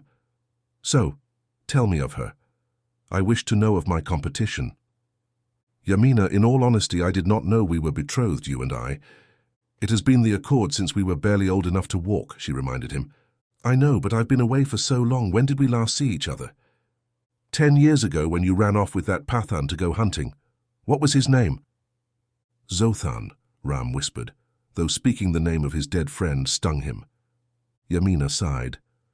I'd travelled for days to see you, but you couldn't be bothered. There was a tiger killing farmers and children in one of our villages. It was my duty. There's always another hunt somewhere, isn't there? First you went off to England for years with hardly a letter, and then when you came back you ignored my requests that you visit. Pitiful, one of her warriors said. The others grunted their agreement. Ram watched the red sun peeking above the jungle off the eastern side of the craft. In the distance, a lone buffalo stood on a rise watching them. A flock of white-tailed waterbirds settled along the shore behind them, disrupting the water's edge with their ungainly landing. This was going to be a long trip. They took off without a word, eh? Just like the louts to do such a thing, Frail said, good-naturedly. Primcourt had not taken the news well, though he understood the desire of Hank and the others to go off on their own and to depart quickly.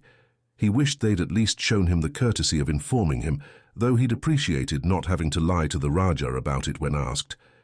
Yes, they're causing me no end of aggravation this morning. The Rajah is not pleased, Primcourt replied. Is he ever? He seems a most disagreeable man, the doctor replied. What is it I can do for you, doctor? Primcourt asked. I need an escort into the hills. Primcourt clasped his hands together lightly. I'll give you your escort, but I wonder if you might first help us solve a problem.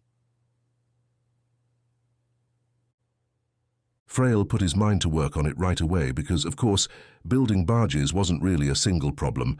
It was a host of them.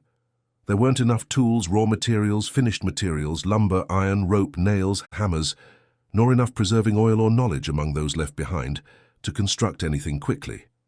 However, they had plenty of workers to put toward the efforts, and the Rajah sent out scores of his soldiers to buy, borrow, or steal whatever they could to support the effort.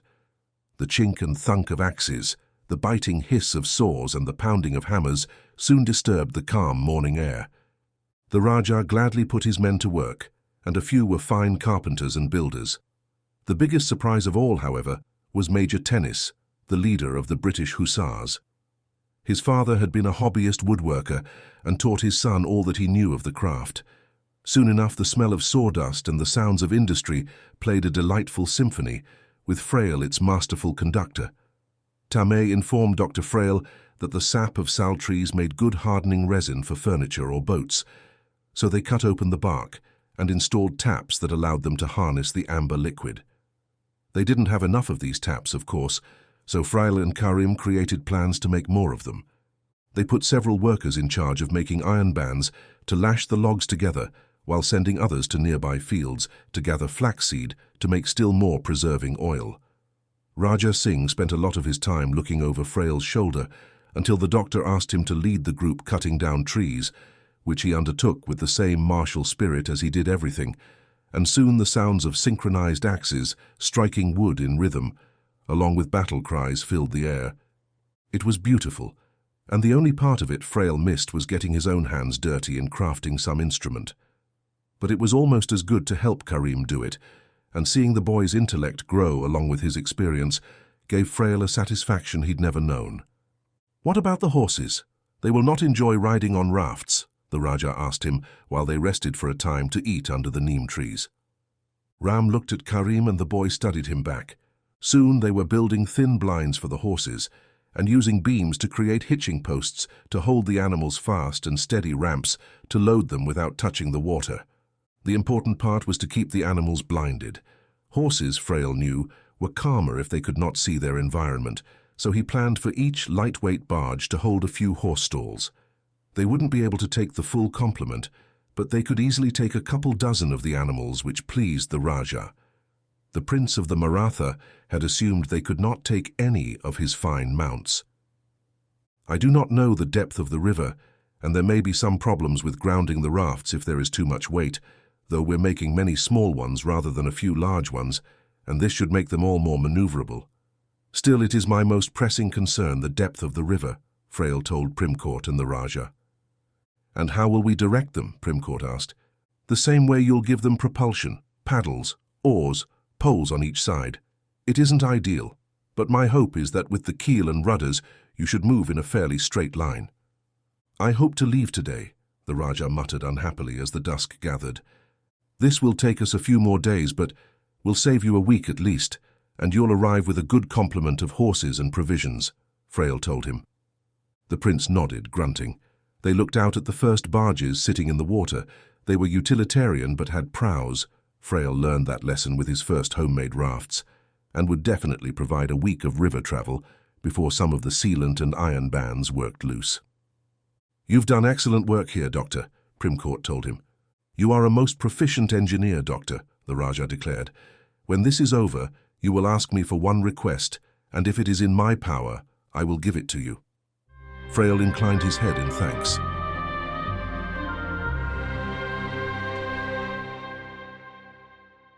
Chapter 16. The Lock Mechanism. This can't be more than a year old, Primcourt said, tapping on the gargantuan steel door that guarded the cavern. That's what I thought, but Guru Dev assures me it is centuries old, Frail replied. A squad of Primcourt's British cavalrymen stood in a half-circle, staring at the door. What is such a massive thing doing out here? One of them asked. There must be some treasure behind it, said another. Primcourt studied the lock with his hands behind his back. What an intricate mechanism. How does one open it? I'm not sure, Frail said. You know we can't stay, old boy. I must get back. We leave tomorrow for Narakund, Primcourt informed the doctor, while not taking his eyes off the lock. When they had finished the boats, Frail requested an escort into the hills, which Primcourt readily agreed to after the help Frail provided in building the boats to take them down river. A dozen Indian boys were piling provisions to the side of the door. We appreciate the escort, Frail said. Still, I can't just leave you here unprotected, Primcourt said. He said to one of the British officers, Major, please select 5 men to accompany the doctor. Then he turned to an Irish sergeant. You'll be one of them, Sergeant. Yes, sir, glad to help, the ruddy, broad man with a long moustache said. The Count leaned in close to Frail. Are you sure about this, Frail? These are damn dangerous hills. There are cutthroats everywhere. Come back with me and I'll get you an escort back to those Christian villages in the mountains, or perhaps to Calcutta. I have to do this, Count. Primcourt nodded. I can't help but think this is goodbye for us, Doctor. I must thank you for all you've done. Feels as if I'm leaving you here to die or going off to die myself, or perhaps both. Frail felt his eyes watering. They'd done much together, the Count and him, and though the Count was a hard man, he was also a good one. Please stay safe, sir, he told Primcourt, the man who'd originally believed in him enough to launch this expedition. The Count gave a wry smile. I haven't mastered the art of staying safe, I'm afraid, though I'll hopefully get it right this time. Kill that bastard, the Demon King, for me, Frail said. We'll do our best. The Count mounted his horse, pausing for a moment and holding his side with a wince, and Frail recalled that the Count himself was wounded. He raised a hand in farewell and rode off down the trail. The soldiers left a cloud of dust and 5 of their number behind. The dust tasted gritty and foreign and left grime on Frail's sweaty brow. Those assembled studied the doctor in his wheeled chair. He could not read their faces, but he didn't feel a lot of confidence. How could a cripple lead a group of men? Karim and Tameh stepped up to the doctor. They held curious hooks attached to square wooden boxes. Perhaps we should make a camp hidden in the hills here somewhere, sir, the sergeant suggested. A very good plan, Sergeant. Please get started at once. We'll keep it out of sight as best we can, the man said with a salute as he and the other soldiers and several of the boys trudged up into the hills. Try the foot again, Frail told the boys. The prosthetic wasn't really a foot. It was similar to the hands they'd fashioned, just larger with a wooden block used for length, bent to be flat upon the ground and wide enough to give him stability. It was a smart design, he had to admit. The boys had done well. Gurudev steadied him as he stood up. Once they attached the contraption to him, he let go of the old man for a few seconds and found his balance deteriorated profoundly in the months since he'd lost his limbs. He limped to the lock mechanism and set the wooden leg at an angle so he could lean against the door. But then he realized he was upright. He smiled. "Thank you, boys." A strange lump formed in his throat. To stand as a man does. How he'd taken that for granted. "Of course, Sahib, these are just rough experiments. An experiment based upon a hypothesis, Karim tells me," Tamer said. "We have better ideas once we have more time." "I'm most appreciative," he said, and then turned to the lock. "Let us get this door open, eh, men?" The boys stood taller when he called them men. Karim pulled Frail's chair over so he could stand atop it and see the lock better. Frail carefully used his hooks to turn a few of the dials. The lock gave no response. Guru Dev said, "I think we must power it first. Let me try this." He put a hand near some of the symbols and closed his eyes, whispering something in a low mutter, like a chant. A shudder of life and a hiss of air passed across the surface of the door. Frail was almost knocked down, but Tamer held him upright. The symbols on the locks glowed as if someone behind them shone a lantern through, each bearing unique colors. "How is it accomplished?" Karim asked, mimicking the question Frail always asked, his eyes wide. "I don't know," Frail admitted. "As to the lock, the writing is confusing," Guru Dev told them. They all looked over the old scroll the man held open. An hour later, they were still trying to puzzle it out. They'd tried several combinations. Every time they failed, the door lost its power. Guru Dev was sagging on his walking stick now, exhausted. "I'm not sure I can do this many more times without some rest," he said. "Can it be that simple? 3, 6, 9? Karim asked suddenly, his face breaking into a smile. "Where do you get those numbers?" Frail asked. He hadn't gotten through the riddle yet. The boy said, "The first answer is the moon. That's how I got 3. It is—" A gunshot rang out across the hills. They all looked up where the soldiers had gone. Another shot echoed like a thunderclap. The boys who'd gone up now slid back down, causing mini avalanches of dust and rock as they hurried to join Frail. "Bandits!" one of them cried. A few of the soldiers followed behind them. One turned and fired back into the trees. "Should we try the boys' combination?" Guru Dev asked. "Yes, at once," Frail said. Karim and Guru Dev fiddled with the complex mechanism, while Frail watched the side of the hill that dropped down away from the road. They'd have to find a place to hide or make a stand here. "Hurry, we must hide," the Irish sergeant said, as he came back to the road. Pfft! A hiss of air came from the door as it creaked open. A bullet smacked into the metal and ricocheted off into the air, some grit striking Frail's cheek. "Inside!" the sergeant bellowed, adjusting his orders, and he and his pair of soldiers helped usher them into the darkness. The Irishman turned and fired a shot up the hill, and Frail saw several ruffians who had emerged from the trees stumble and run back behind them. "Hurry, Doctor," the sergeant encouraged. One soldier grabbed him and helped him into his chair, which they pushed into a dim chamber that smelled of aging metal and musty dust.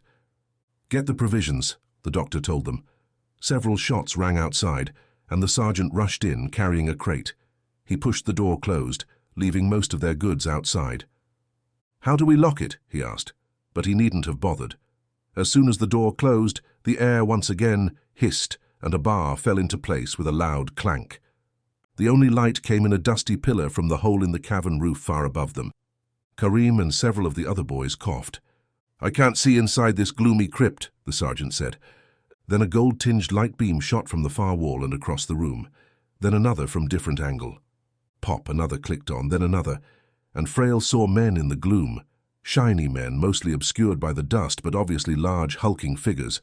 And the light, most miraculously, shot right out of their chest.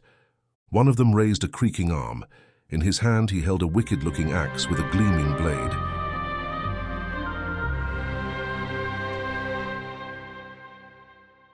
Chapter 17. Ruksha's People. "Shiana is my name, I remember." The thought woke Bella. Groggy, she tried to understand where it was coming from, to pick apart dream from reality. The internal voice came again. "I had a husband and children." Bella sat up, and it was the woman servant. Another, "Oh, my family." The sending hurt Bella with its intensity. She found Ruksha gone, as he often was. He seldom slept. She left her room and followed the thoughts down the stairs, and found the female servant sitting at the dining table, head in her hands. Her hair was the color of wheat, and almost her entire body was clear of the lacquer-like shadow covering now. She looked up at Bella, her eyes haunted with emotion. "Hello, Shiana," Bella said. "The baby. You need your rest. I did not wish to disturb you with my thoughts." Bella put her hands on her back and straightened. "I would be up now regardless. The baby is kicking like a mule. Ornery little cuss," she said. Shiana tried to smile, but the gesture didn't hold. "I don't wish to remember, nor do I desire to know." The servant's thoughts came in a whisper. "I understand. I'm sorry you're in pain," she replied.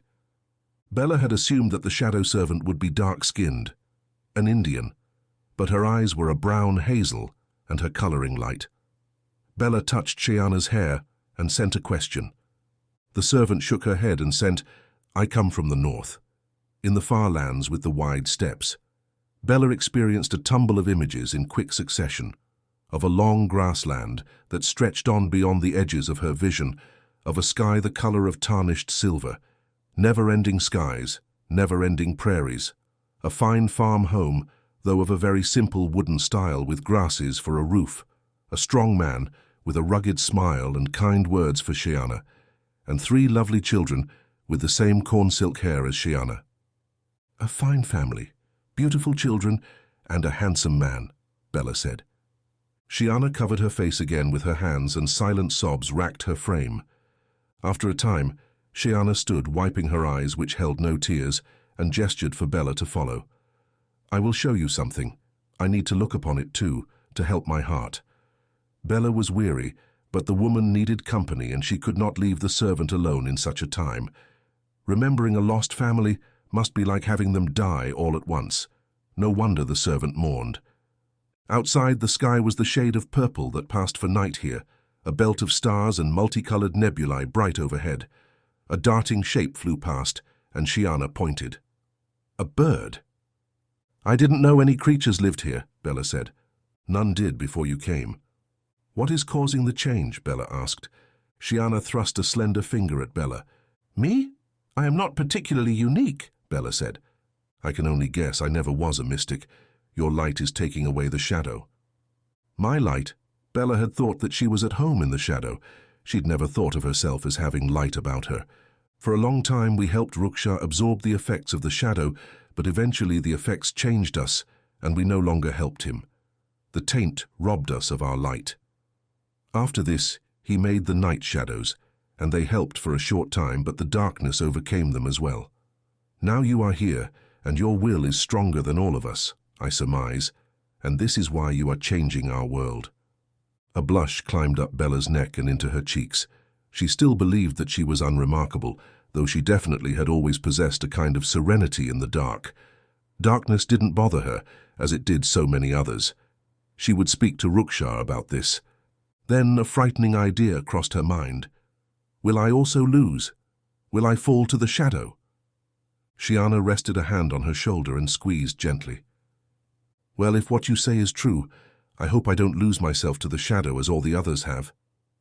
The servant smiled, though the expression was wispy and tremulous. I'm certain you will remain unchanged, she sent. Bella followed Shiana up a rolling hill and through a patch of trees where sparkling motes hovered about the trunks. Something crashed through the undergrowth and bounded away, a large buck with a snowy white flank.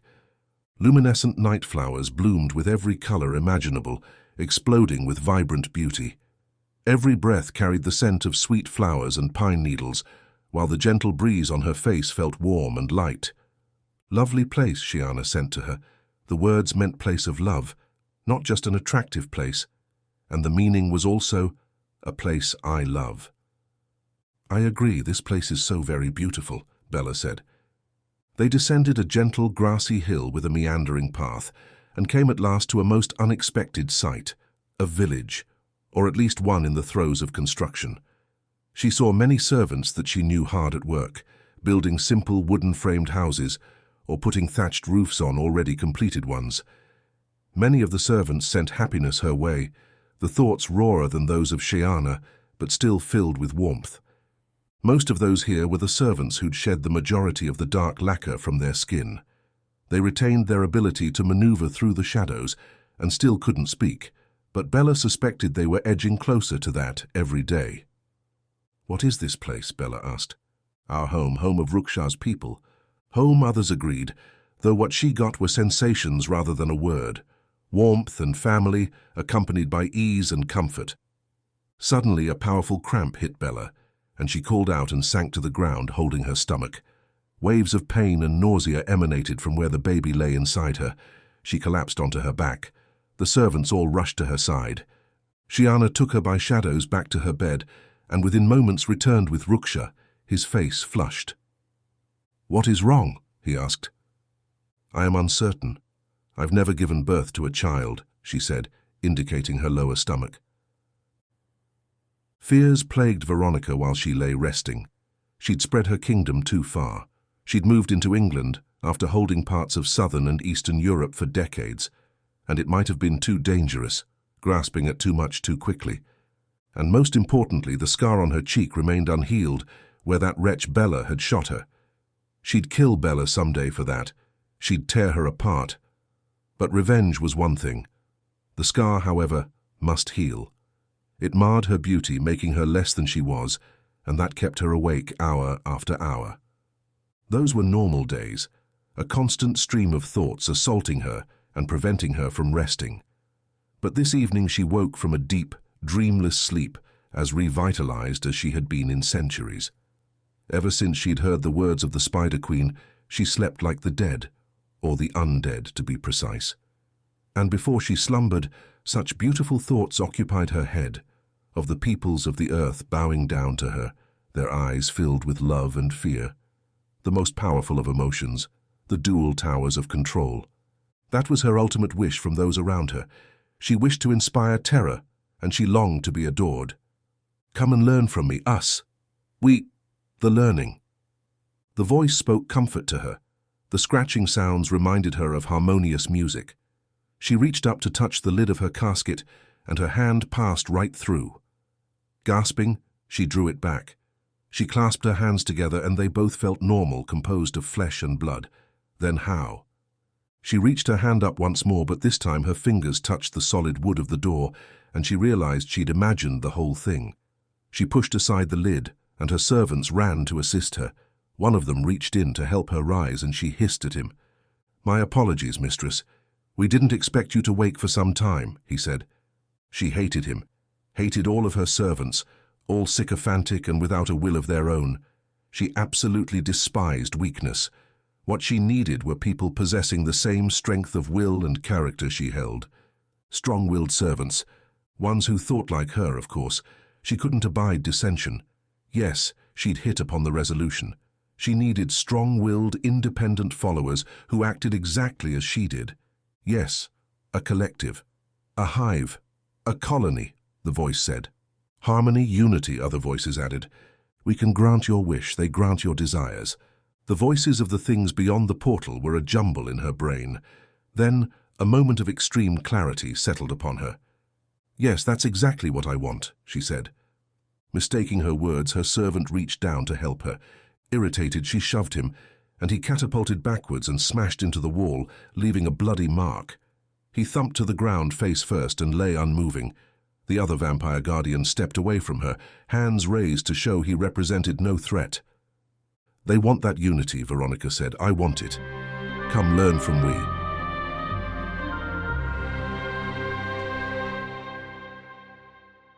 Chapter 18. The River.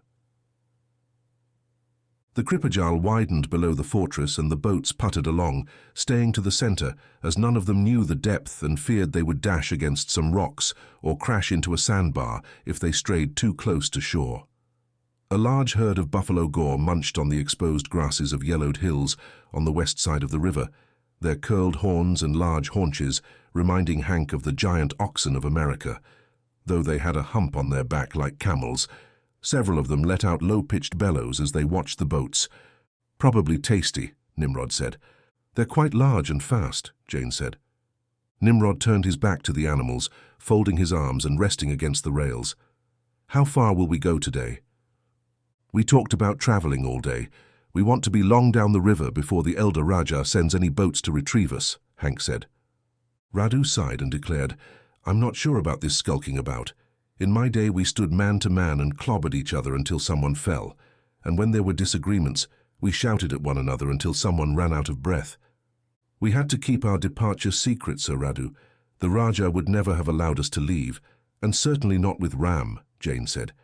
I have a more important topic to discuss. Those grey-robed attackers.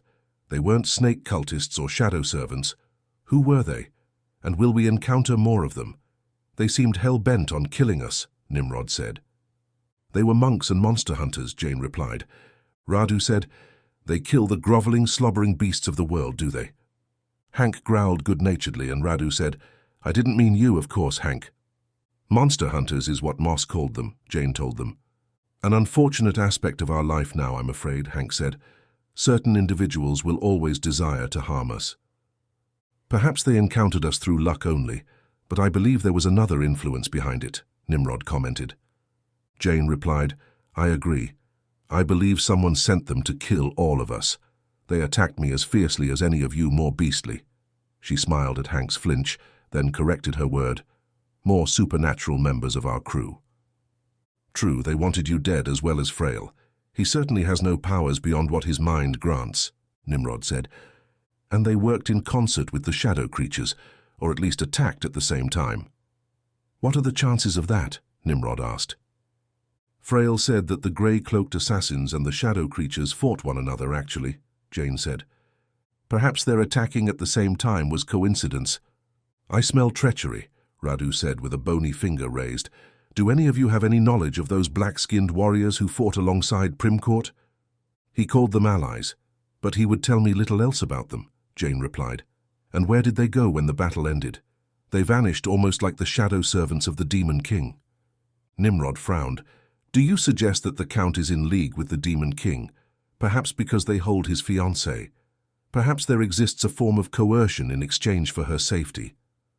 I find it hard to accept that he would behave in such a way, even to guarantee Bella's safety, Hank said. Would you, Hank? What would you do to save Bella? Radu asked, as usual in his simple way, cutting right to a question Hank didn't want to consider. Thankfully, he faced away from the others while piloting the craft, so they couldn't see the pain in his expression. I don't know, but I promise you this, I'd not trade one of your lives for Bella's or mine, Hank replied. And what of the beast, Hank? You seemed in control during the attack, Jane asked. Hank shrugged. Who can say? For now I can direct it, though with these weak moons the past weeks the pull is not nearly as strong.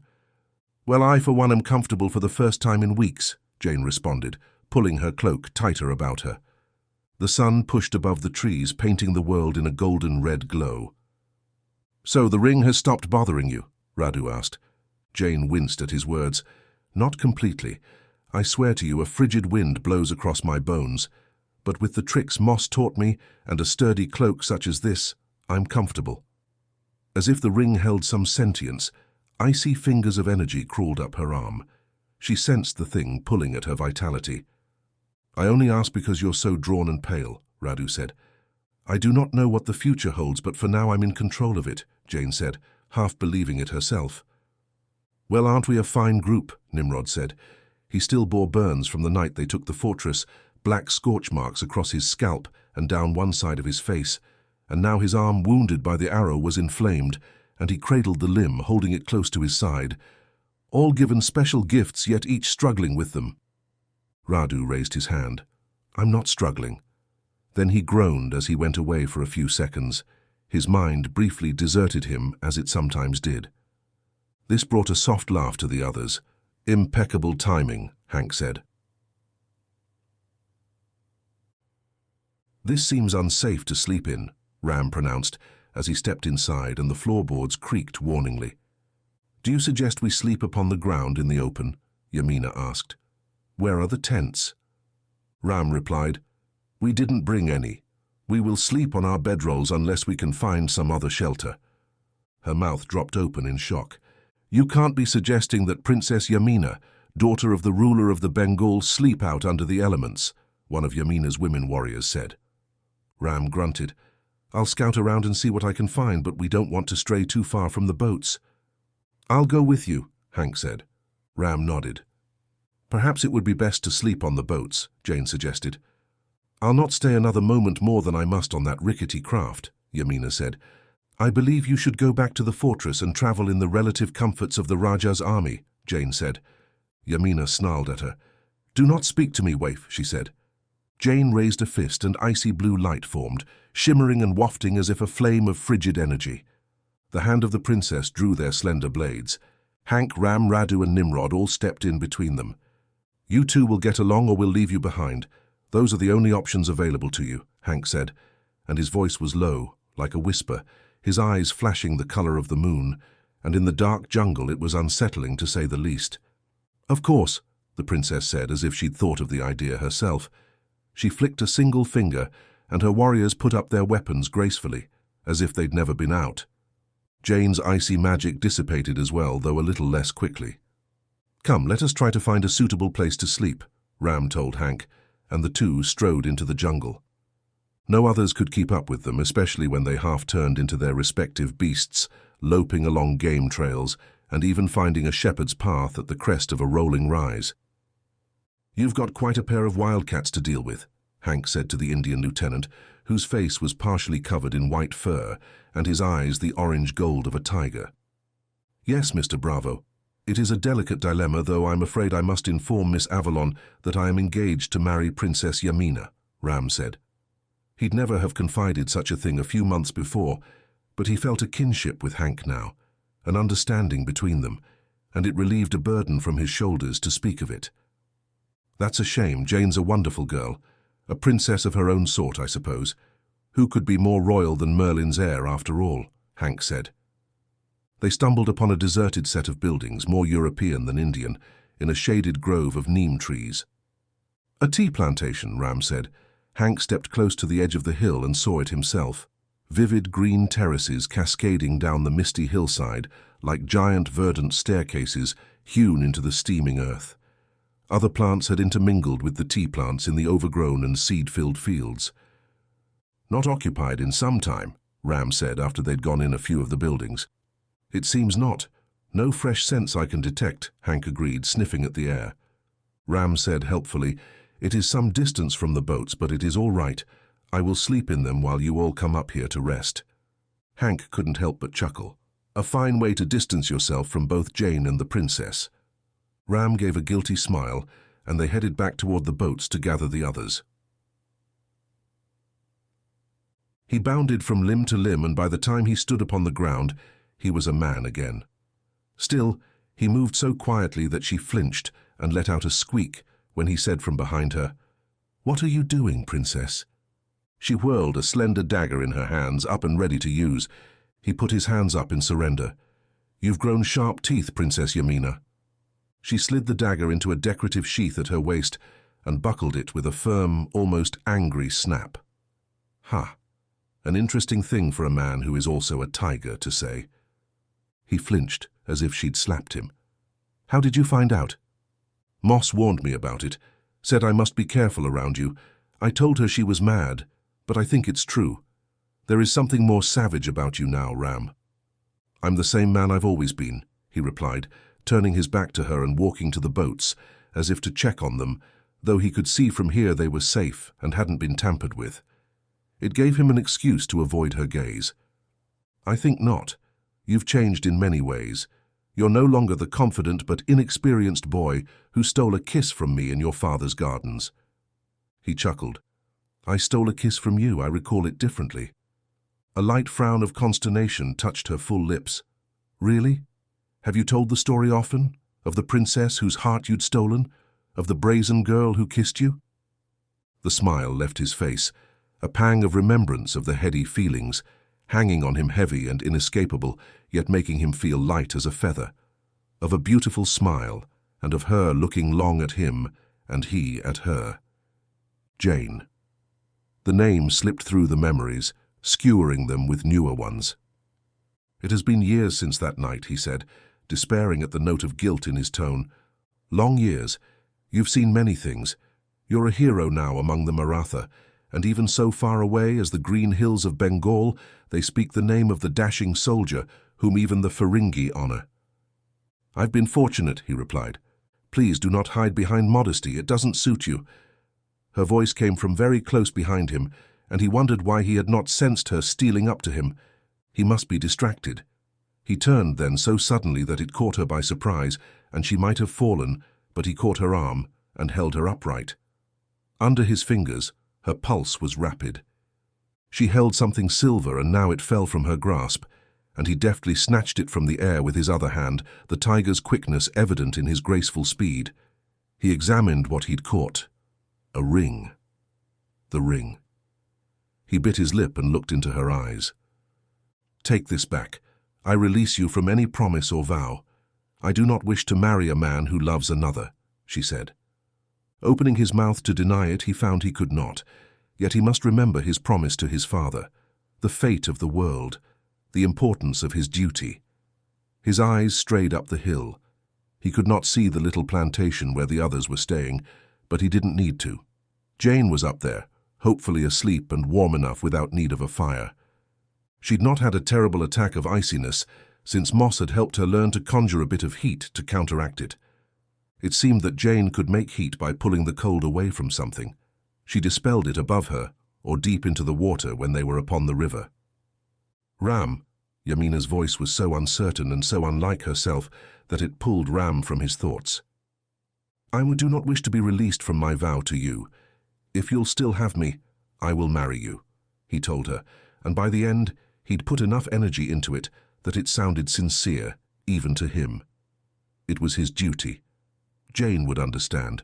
She had said it herself once, that they came from two different worlds and that there was no chance they might end up together. But still a pressing weight settled on his heart. He thought that most of all he did not wish to see the hurt in Jane's eyes when he told her he must marry Yamina. For a second, he hoped he would end up dead in the coming days rather than have to say the words to her. He'd made her a promise as well, maybe not out loud, but they'd forged their agreement in blood and anguish and in their shared purpose. And perhaps that was the trick, it was why the feelings were so strong. In time, the heartsick hurt would fade. He was sure of it. "Are you certain, Ram?" Yamina asked, and he realized that once again he'd allowed himself to be pulled away in his thoughts. "I am certain," he said, and she stepped into his arms. As he held her, he glanced up at the hill, trying to see through the trees to where the little Anglo girl who'd taken his heart lay sleeping.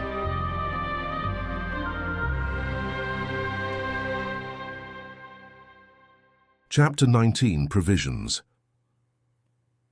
The end of their river journey came upon the expedition all at once, and with little fanfare. Breaking out of the thickest jungle lining the river on both sides, they saw many ruins, shrines and temples, some of which bore flowers and other offerings.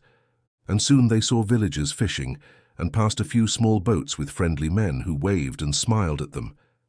They passed a village, and then Ram guided his boat toward a small wooden dock, and they emerged from the craft to find large numbers of people coming down to the river's edge to see who they were.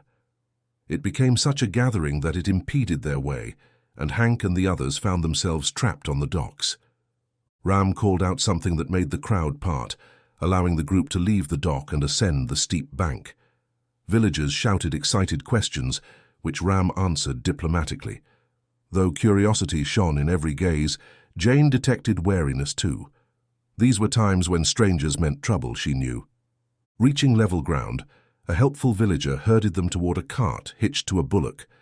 Ram conversed briefly with an elder in a tan tunic and turban, who Jane gleaned was the village headman. With gracious gestures, the elder invited them to clamber into the rickety cart. Ram rode up front, conversing with the man as they creaked into motion on sagging wooden wheels. Passing low houses and vendors' stalls, smelling of exotic spices, fruits and vegetables, Jane felt the pressure of countless watching eyes. A few bold children trailed behind, giggling and jabbering to each other enthusiastically. Soon the cart rocked to a halt before an especially large home flanked by feathery tamarind trees. More incomprehensible salutations were exchanged before their band ducked through the low doorway, leaving their shoes in the vestibule. Generations of hands had polished the interior's simple earth walls to a smooth glaze. Intricate woven rugs warmed the packed clay floors. Late afternoon sun slanted through carved wooden shutters, illuminating motes of dust suspended in the heavy air. Jane turned at approaching footsteps as an elder woman in an indigo sari entered bearing a brass tray. The aroma of cardamom and ginger mingled pleasantly as she handed each a small cup of chai, eyes downcast.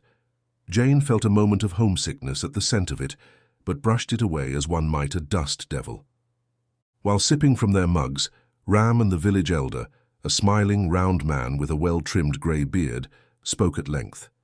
Jane alternated between watching Ram's animated gestures and taking in the unfamiliar sights of the homestead.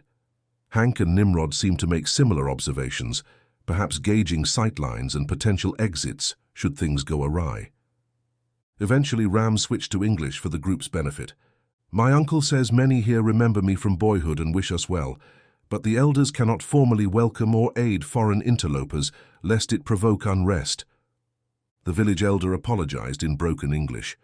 "Bad time. Madness in lands," he pronounced. Ram listened respectfully to the old man, then continued, "However, he knows men on the edge of the village who can provision us discreetly at sunset, if we provide gold coin, and he believes several mahouts will rent their elephants and a few camels." Hank gave a curt nod. He still had a good portion of Primcourt's gold. "Excellent. Please convey our gratitude for his assistance. We shall gladly pay to speed our passage." Ram interpreted this for his uncle before continuing. "He says to wait here while he makes arrangements. The journey ahead is long and difficult, but his home shall be our haven." Once the elder had departed, Ram turned to the others. "I asked him about the rebellion. He said that a village 3 days from here was burned a week past. They all watched the smoke rising, though no one here knows who is responsible or exactly what occurred. Otherwise, he said that he wasn't even aware there were any issues with the Anglos or the problems they cause until some merchants arrived yesterday. Since then, the entire valley is in turmoil." When Jane glared darkly at his talk about Anglos causing problems, he added, in his words. As dusk gathered beyond the shutters, their band settled in, swapping stories while resting in the calm easiness of the village. When bone-white moonlight slanted through the shutters, their host conveyed that all was in readiness. They slipped into the night behind Ram and his uncle. Keeping to shadows, they traversed dirt lanes between modest cottages, the village slumbering around them. Gathered beneath a sprawling tamarind tree, 3 stocky, turbaned men in patterned kurtas waited with 4 hulking elephants. The dusty beasts flapped their ears sleepily, trunks loosely coiled. At their feet, a tiny calf stuck close to its mother. While Ram interpreted, Hank inspected the animals and gear, negotiating prices with gestures and his purse. The mahouts eyed the gold coins keenly, but remained stoic, as though such transactions occurred here nightly. Soon they agreed upon terms. With the aid of kneeling elephants, the crew loaded burlap sacks of rice, tarps, cooking pots, and other essentials onto leather and rope harnesses strapped to each placid giant. Jane found herself reluctant to give her care over to someone else once again after their independent journey upon the river, especially when she came close to one elephant whose gigantic leg was as big around as her entire body. Then she caught Yamina already lounging in the bed on top of a beast, which they call howdahs. The princess gave her a challenging smile and patted the elephant's head affectionately. Jane frowned and let the mahouts help her clamber aboard one of the animals. If Ram trusted these enormous creatures and their drivers, that would need to suffice. Their transactions complete, Ram's uncle clasped his hands in farewell. Through him, Ram expressed effusive gratitude to these men, risking censure by trading with outsiders. Jane and the others added their own clumsy thanks, wishing their silent partners good fortune. Streaks of emerald and gold announced sunrise as mahouts sang command words, spurring the kneeling elephants to their feet. As the crew took positions atop the massive animals, or in cargo howdahs lashed between swaying necks, the unlikely caravan lumbered from the village outskirts into the mist-shrouded jungle. The adventurers soon adapted to the gently rolling gait and elevated vantage. Jane clung tightly to a harness strap as she took in the passing scenery, massive, knotted roots like serpents in repose, leaves spread as wide as wagons, exotic flowers nodding in the scarce morning light. The unfamiliar jungle birds with absurdly colored plumes watched them pass, fanning iridescent tails. When the terrain required it, the elephants used their trunks to smash a path through vegetation, or pushed whole trees aside, cracking thick trunks like dried twigs.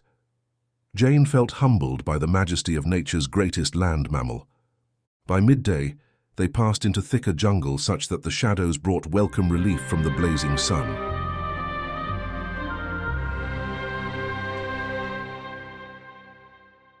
Chapter 20. A Champion. "This is a pleasant enough place in a primitive way," Veronica declared as she strolled through the hilltop village. The sun had set, and her vampires and wights swirled around her, gathering up the inhabitants. On the northern side of the village, a sheer granite cliff dropped 70 feet into a pile of rock. She had seen it and knew this was the place for her to hold court. She could have those who offended her thrown off the side. A thrill of tingling energy went through her at the thought of it, but there would be time for holding court later. Right now she must stay focused. She needed a champion. He thought he might have pushed things too far, but decided he didn't care. The vampires had slaughtered almost everyone in the village already. He was going to die no matter what happened. Salim wasn't even from this place, had been passing through when the vampires arrived. He was a thief and drifter according to the various legal authorities he'd encountered over the years, though he preferred to think of himself as an opportunist. The one thing he knew for sure was that Salim was no warrior. He was slight and bony and walked with a limp. He was also the oldest of the contestants, and no one had thought he would live more than a few minutes once the free-for-all last-one-standing fight commenced. But he had lived so far, though the melee had been fierce. He'd mostly spent it hiding or ducking out of the way as more powerful opponents faced off. Only when he saw opportunities to strike from behind had he done so. He gestured arrogantly at the vampires with his sword, and they booed loudly. He used the noise to cover the sound as he scaled up onto the wooden walls of a hut near him. There were 2 others left. Both were young, powerful men, deadlier than him, but he hoped not smarter. It was so hot, blistering hot, and immediately his bare back burned as he lay flat, burned as if standing too close to a fire. He rolled to his side slowly. If he were to cook, he at least wanted to cook on all sides. He watched what he could see of the village streets. There were at least 20 dead men sprawled about, all victims of this contest, the point of which Salim did not know. The vampires had appeared suddenly and herded all the men and women of the village into the center square. They'd almost missed Salim hidden in a cellar, but they'd caught him and shoved him toward a few lines of villagers, and he fell in line with a group of the strongest of the villagers, though he didn't know that at the time. The vampires culled off the weak, the old, and the infirm immediately, and it was a fortunate thing for Salim that he'd been hiding when that happened. If he had been with the others, he would have been one of those too weak to take part, killed or sent to giant pens and crowded in with scores of others. One looked him over suspiciously as he stalked down the line, but then the red-eyed, fanged fiend had sent him on with the others, with a brisk wave, and a curt order barked in a language Salim did not understand. At that moment, Salim thought he was going to die. But no. They waved him into this makeshift arena, which comprised poorly constructed wooden walls and huts laid out in a maze. Salim was glad he was part of this contest.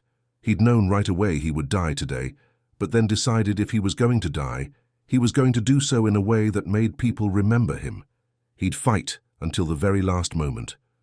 Soon both of his opponents came out of opposite streets, a man with the and a tall black desert warrior squared off. They didn't live in this village either, and he wondered how far away the vampires had gone to take prisoners. The pair did not see him, or if they did, neither cared enough about him to turn their back on the true foe in front of them. The two came together and slung their swords at each other in quick parries and attacks. Salim dropped back down and picked up the sword of the big man he'd just killed, which was a short, thick stabber, and slipped it carefully into his belt. Then he bent down and picked up a net from one of the other competitors. He held it in one hand and tested the weight of it. It would be difficult to throw far because of heavy wires woven into the strings. It would also be easy to get tangled up in and difficult to escape from. He would need to be careful as it could catch him as easily as any other. Salim slipped up to the edge of the wall. He could still hear the clang of swords. When he eased around the corner, the vampires sitting in a stand to the side of the village jeered at him. They hated him. The man with the eye patch and the tall black man stepped away from each other. They kept their guard up, but studied their surroundings. Neither was a fool, and the sound of the crowd had given them warning that something was afoot. Salim ran across the end of the street, with his sword held high, screaming as if going to engage another opponent. He even whipped his blade into a quick swing as he moved out of their sight, hopefully fooling them. Then he stopped and rested against a hut. Even that short run had winded him in the intense heat. He jogged up to the center of the street, passing a dead sepoy on the way, and then stopping again. He reached down and grabbed the man's heavy helmet. It was metal, and burned his fingers, so that he dropped it a moment before retrieving it once more, holding it from the inside. On the other side of the hut he heard swords clanging against each other again. He went to the end of the lane where the two fought and rolled the net on the ground.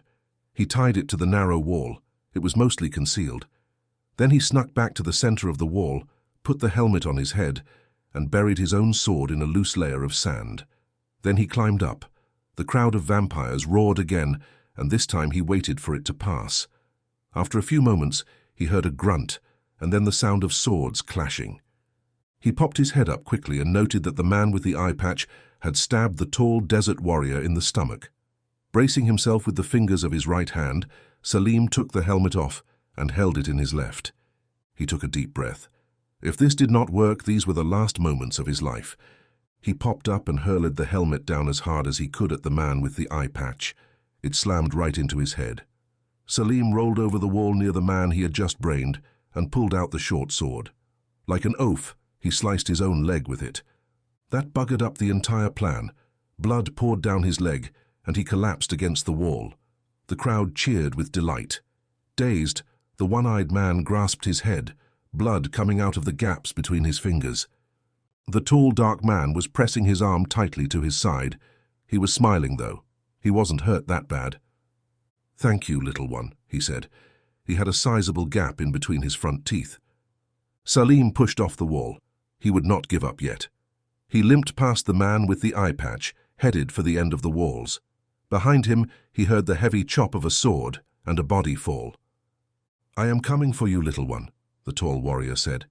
Salim's leg ached with each step. He could feel strength running out of him. He looked back and saw the warrior striding toward him confidently. Fear and the need to escape moved him faster, and he turned the corner of the wall and started running down it.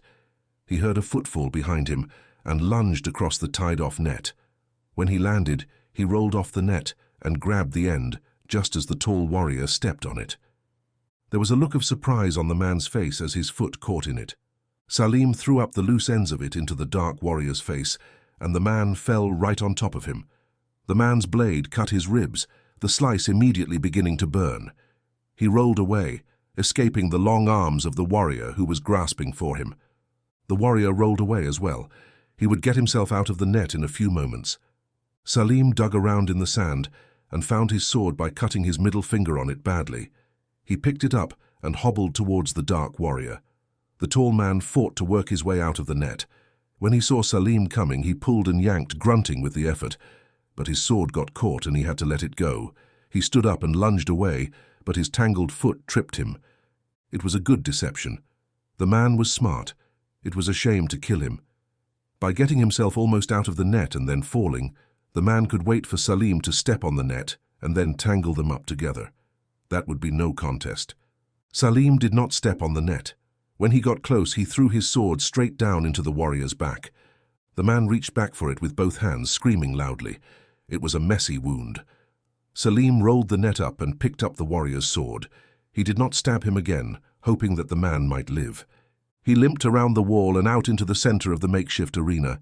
The crowd was dead silent. "You," the woman vampire sitting on the tall seat said. "Yes," Salim agreed. The vampire grunted and said in a hissing voice, "All of them are dead except you." "I don't know. There may be a few that are still breathing, but none can fight." Blood loss from his wounds was making him very dizzy. The heat was just pounding on him too. He lost his vision for a moment. And then a blast of anger knocked him down, a wall of it. Pure anger, rage in concentrated display. Salim's head throbbed where he had struck the ground. The heat grew more intense, and then the ground shook as the petite blonde vampire strode up to him. "How can you be the one?" Her voice was thunder. In her irritation, she swung an arm and killed one of her minions standing near her, while others scrambled to get away from her, looking for cover. Waves of heat rolled off her. "You are so puny," she said. Her nostrils flared. He knew this might be his end. "I want a strong champion, a beautiful Adonis," she added. He replied, "I am certainly not that. I am, however, smarter than all these others, and more cunning. I started as the least of these, but am now the sole survivor." He knew he was about to die, and so it surprised him when she gave him a half frown and admitted, "You are correct."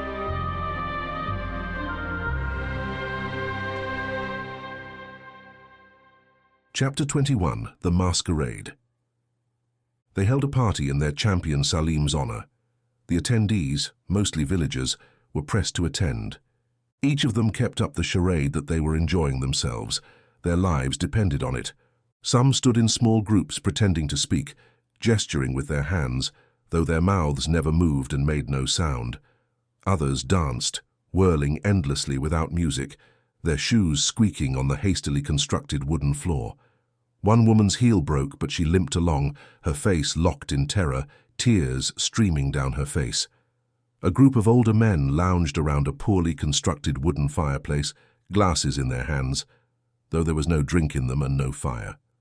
Others stood near a banquet table elaborately furnished with the makings of a grand feast. But the food was raw meat and mouldy or unripened fruits, flies buzzing around it, and the people pretending to get food never put anything on their plates, though they took imaginary bites and chewed. The villagers wore fine clothing, gowns with large hoops that were the fashion in England just now, and the men black coats and tails, although it was sweltering in this newly constructed pavilion in the center of the village. Creed did not know where Veronica had found such clothing in the middle of the Indian jungle, but somehow she had. It wouldn't have surprised him if she carried a crate of masquerade clothes with her everywhere she went. At a closer look, the attire was all shabby and wrinkled, as if worn for a while or stored poorly for a long time. It was much too hot in India for such apparel. Creed Bravo watched this madness unfold and was certain he had erred when he joined Veronica's coven. He'd have been better off fleeing when his original coven leader died and taken his chances. A village woman's eyes met his. Hers were filled with terror as she pretended to have an animated discussion with two others. She tried to speak, perhaps to ask him for aid, but all that came from her lips was muted mumbling. It didn't matter. Creed couldn't help her. He spied the winner of the tournament, the bony little man named Salim, the one who would soon be turned into a night shadow. The man appeared as bewildered as all the others. Party-goers approached and congratulated him, though none actually said any audible words, and when Creed looked closely, he saw fear etched on the faces of those pretending to be happy for Salim. The puppet master of this intricate affair, Veronica, sat on a poorly built wooden throne and smiled as she watched the party, as if it were all real and not some sham that her vampires controlled with their magics. The people nothing more than puppets. Creed ventured over to Salim to give his congratulations. The man, who appeared quite uncomfortable in a fine tunic and sable cloak, saw Creed approaching, his brow wrinkled with anxiety. Creed gave a slight bow. "Well done," he told the man. "Congratulations on your victory." The grizzled man forced a smile. "I'm honored." "Do you have any idea what you've won?" he asked the man. The man shook his head. "Keep up appearances. Veronica is watching. Pretend all is well and it will go easier for you," Creed told him. The man wet his lips and said, "Thank you. Just do as she says for now and I will help you." The man uttered his thanks and Creed moved away, not wanting to appear to be doing more than just greeting the man. He knew the man was in for a frightful few days, as Ruksha and Veronica turned him into a night shadow. The woman who'd broken a heel while dancing collapsed and couldn't rise. Veronica said with a lilting, encouraging tone, "Get up, my dear. Dance. Dance like a little bird." It was plain to see, even from where Creed stood, that the woman's ankle was swollen and perhaps broken. She could not rise. Veronica's senior vampires rushed over to the woman and yanked her to her feet. She howled in pain but tried to comply with their requests. Her dance partner grabbed her hands and tried to continue the whirling dance, but the woman fell over, pulling him down with her. "You've ruined it. The party was going splendidly, but you just couldn't let me enjoy it, could you?" Veronica screamed in a shrill voice. Suddenly, she held the woman by the neck. She'd crossed the distance instantaneously, simply vanishing from one spot and reappearing in another, and a swirl of black mist curled up from the bottom of her dress like smoke from a fire. What was that? Creed thought he knew. She'd used shadow magic, just as the Demon King and his followers did. He realized he was staring aghast at his mistress and hastily closed his mouth. He studied the wights who circulated through the crowd with empty trays, pretending to serve hors d'oeuvres and drinks, dressed in fine coats and tails, their ghostly white faces and bland eyes making it obvious they were not human. One of these wights had been watching Veronica, and his hairless eyebrow rose. He glanced at Creed for just a sliver of a breath. Yes, the wights were also worried, that was something. Next, Creed studied the other vampires but saw only rapt devotion. He guessed that any who questioned Veronica had long ago been weeded out, probably ruthlessly. She was of a type who only kept sycophants around her, which begged the question, how long would she keep Creed in her employ if he didn't act in the same manner as the others, as if her every word was wisdom uttered from the mouth of Athena herself? The wights showed more savvy than the vampires in this matter, exactly the opposite of how it should be. Wights were simpler than vampires, workers and servants, or so he'd always heard. Creed had found it different. He'd made inroads with them and befriended several. It was better to have weak allies than none at all, he'd believed. Perhaps he should run. It was a large world and he could go far away and disappear. But would he ever be safe? He didn't believe so. No. He needed to shift the balance of power. He needed to find a way to gain an advantage, just as his brother Hank would do. On the dance floor, Veronica snapped the woman's neck, then gestured to one of her vampires, who used magic to lift the woman back to her feet, her head sagging, her movements wooden and jerky. But Veronica smiled as the woman's partner took her hands, and the dance began again. There were several of these dead puppets participating at the party, their heads sagging down to their chests, their hands bent awkwardly. It was madness. Veronica and her minions took Salim back to her quarters, and she gently laid him in her own casket. She must protect him. He was the beginning of a new phase in her empire's history, and she would cherish it. For his part, Creed watched surreptitiously. This was a most unwelcome event, and he decided he must do his best to make sure this new wraith had a good sense of the situation before Veronica corrupted him. Days later, Salim awoke famished, and the first thing they did was take him to the surrounding villages so that he might feed on hapless villagers. The hunger was enough to drive him to madness, but when he finished, Creed noted a grimace of disgust on the new Night Shadow's face. When the other vampires had run off to sate their own hunger, and they were alone, Creed told the Night Shadow, who lay back against a stone wall with blood on his chin, his eyes haunted. "I remember how much I hated this. In some ways I still do." "Please, I'd rather die than do this," Salim said. He vomited. "I understand. You can learn to control it. There are those of us who take animal blood instead. It is possible." The man's stomach rumbled and he bent to vomit once more. He wore some sort of cloak of shadow, though it consisted of real material. When the man turned a certain way, he almost disappeared in the night. "I just want to die," he said. Creed nodded and rested a hand on the man's shoulder. It would take some doing, but he was sure he could turn Salim to his side.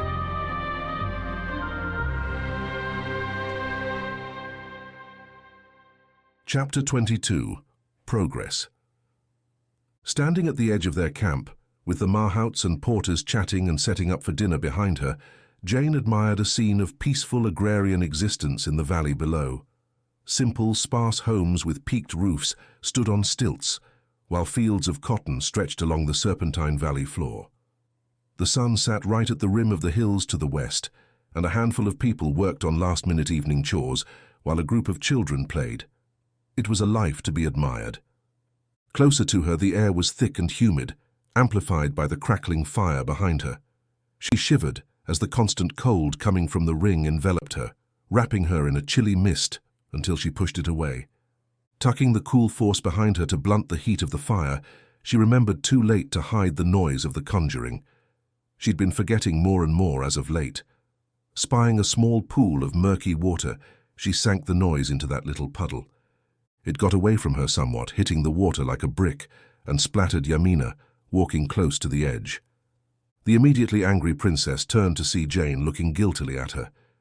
"You did that on purpose," the princess said accusingly. Jane shook her head. "It was an honest mistake. Keep your infernal sorcery away from me, Ferengi." The woman's fingers went to the hilt of her short sword.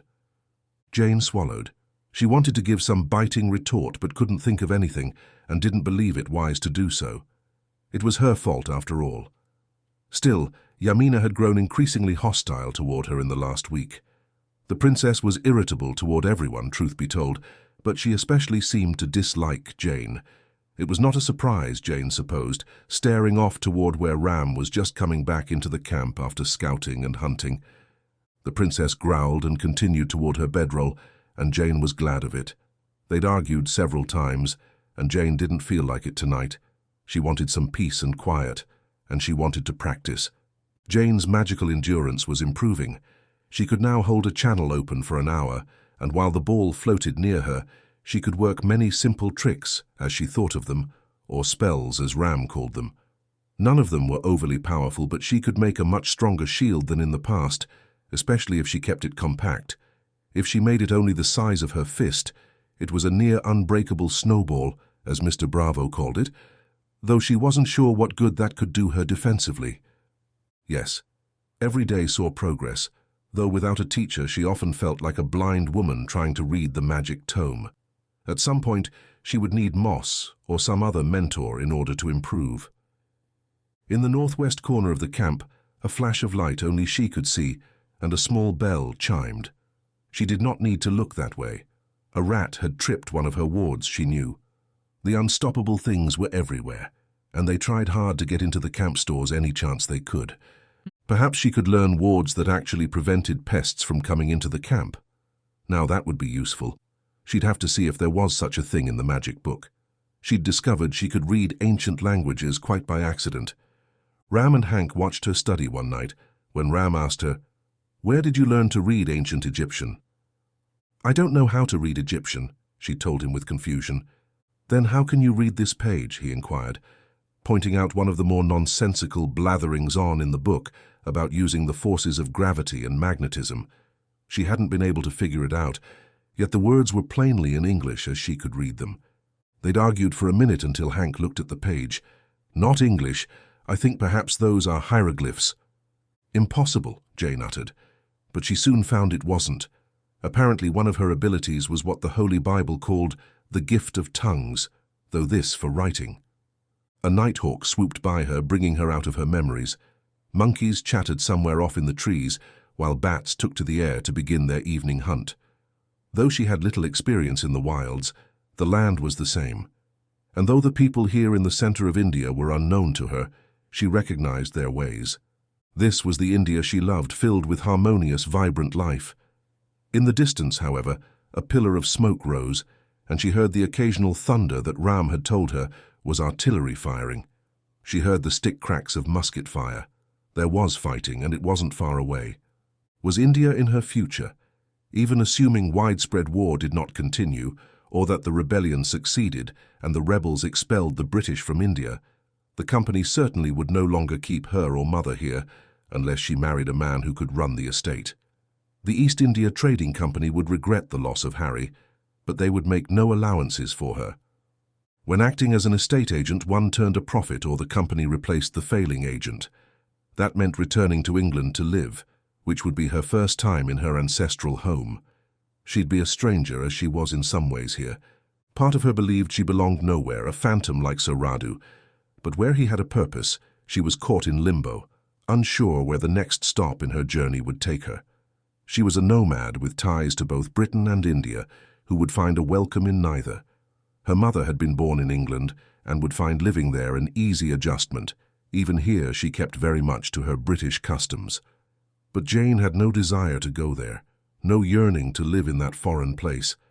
Another distant explosion occurred, closer this time, disturbing a flock of black drongos who took to the skies noisily and flew south. She wondered if the south was any safer than here. Would any place in India be safe? She'd heard that the British were fighting back. Was there an army of friendly forces over those hills? It was impossible to know. She looked again at the people below. Parents had gathered their children into their homes at the sounds of the explosions, and now several stood watching the distant hills intently. A tinge of guilt swept over Jane. She could go wherever she wished. She'd never gone hungry or really experienced any hardship, even when the rest of India appeared to be starving. Her existence had been insulated, sheltered from problems of any real weight. What choices did the people below have? Where could they go? And she recalled Moss's words. She was a guardian of the natural order now. She must protect life. That ugly pillar of smoke continued to rise. She needed to think about how to use what she was learning in the defense of others. The princess stalked back over and stood close by. "What are you doing, girl?" she asked Jane. Jane bit back an angry retort. Ram had asked her to be civil with Yamina, and so she responded as if the princess's tone and words had not been insulting. "Admiring the valley below. It is a beautiful place." "An Indian place for Indians," the princess said. Jane faced the other woman now. "What do you want of me, Yamina?" she asked. "You will call me princess. Or what, you'll get your warriors to fight me? Or perhaps my fiancé," the princess said. She showed Jane a silver ring upon her finger. The arrogant woman's words confused Jane, but then the princess nodded toward Ram, who was busy preparing the camp. Jane glanced from one to the other. "He'll marry me, you know. I'm a princess. I bring him wealth, status, alliances that matter. And of course, I bring him me," she said, waving a hand down her side as if she were a ware on sale at a merchant's shop. "Whatever could a poor waif like you offer him that would measure up to that?" Ram and Hank got to the two women shortly after Radu. The zombie knight was standing between them, bewildered and pleading for calm, while both women endeavored to get around him to strike the other. Yamina had a fat lip and Jane an eye that was quickly bruising. "Whatever are you doing?" Ram asked them. "I'm going to kill this invader. It will be one last Ferengi we must expel from our lands," the princess declared. Her hand arrived, but they had enough sense not to intervene on her behalf in such a squabble. Jane said, "You got in a lucky punch, you wench." She tried to strike out once more, but Ram caught her wrist. She stopped then and looked into his eyes, and she knew that something had changed between her and him. There was an aloofness to his gaze, a kind of distance she hadn't seen in months. "Keep your voices down. Do you wish everyone in the valley to know where we are?" Nimrod said bitingly. Both women's eyes shifted to the ground at the thought that they might compromise the expedition. "What is the problem?" Hank asked them. Jane thrust out her chin, then scowled at the princess. Yamina's eyes also turned to Jane, and her look was baleful. Hank said, "We'll leave you both behind if you insist on this sort of behavior." Jane didn't want that. She blinked a few times. Her eye really hurt. Her face on the side where Yamina had punched her felt lumpier and bigger than it had been. "I apologize," she said, but then wanted to make sure the princess did not believe Jane was expressing sorrow to her. So she added, "I apologize for the noise." Hank grunted at that, apparently satisfied, then turned to the princess. Yamina raised her chin and put her hands on her hips. Hank's growl was very low, but startling enough with its animal intensity that Yamina yelped in a most unladylike fashion, and her warriors took strides to interpose themselves between Hank and her. Ram, however, would not let her get away, and asked in a rough tone, "Yamina?" The princess sighed. "I apologize for the disturbance. I will not allow it to happen again." Folding his arms, Hank told them, "Everyone has been tense these past few days, and with us so close to Anantavan, the danger and nerves will only grow. We must focus our energies upon our true enemies." The two women exchanged angry stares, but before one of them could utter something like, "I've found my true enemy," Hank said, "and all those enemies are outside this camp. They are the ones attempting to spread evil across the world. They are the ones who control the shadow sword, and the ones who sent those shadow servants to kill us. They've murdered our friends and scores of innocents, and I'm afraid that is only the beginning of what they'll do if we don't stop them." Jane truly felt penitent now. How right Mr. Bravo was.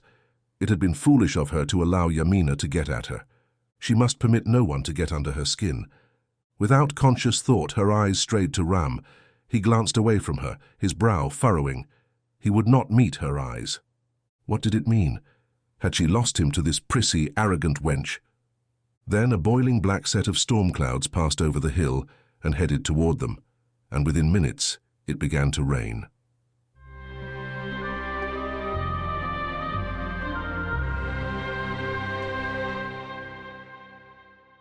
Chapter 23.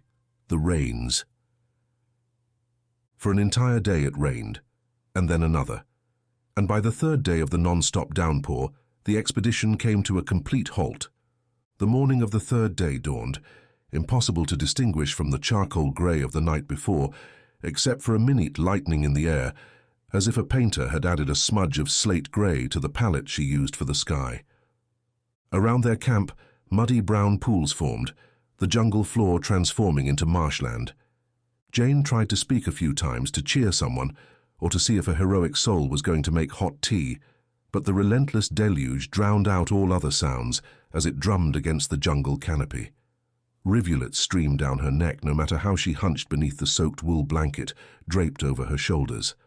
Mud caked her boots, making them heavy as great stones.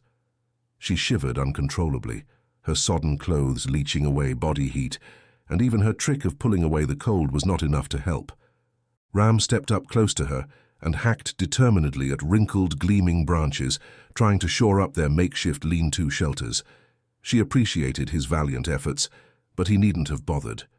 The water needled through cracks and holes and found the people, no matter how they tried to block it. "How much longer can this infernal deluge continue?" Jane shouted over the din, tugging the sopping blanket tighter. Ram shook his head grimly, droplets streaming from his hat's brim. His stoic strength faltered only when lightning flashed nearby, eliciting a flinch as thunder cracked a few seconds later. "You said it wouldn't rain," Jane chided him while giving a sour look. "That was months ago, and I was incorrect. It is raining."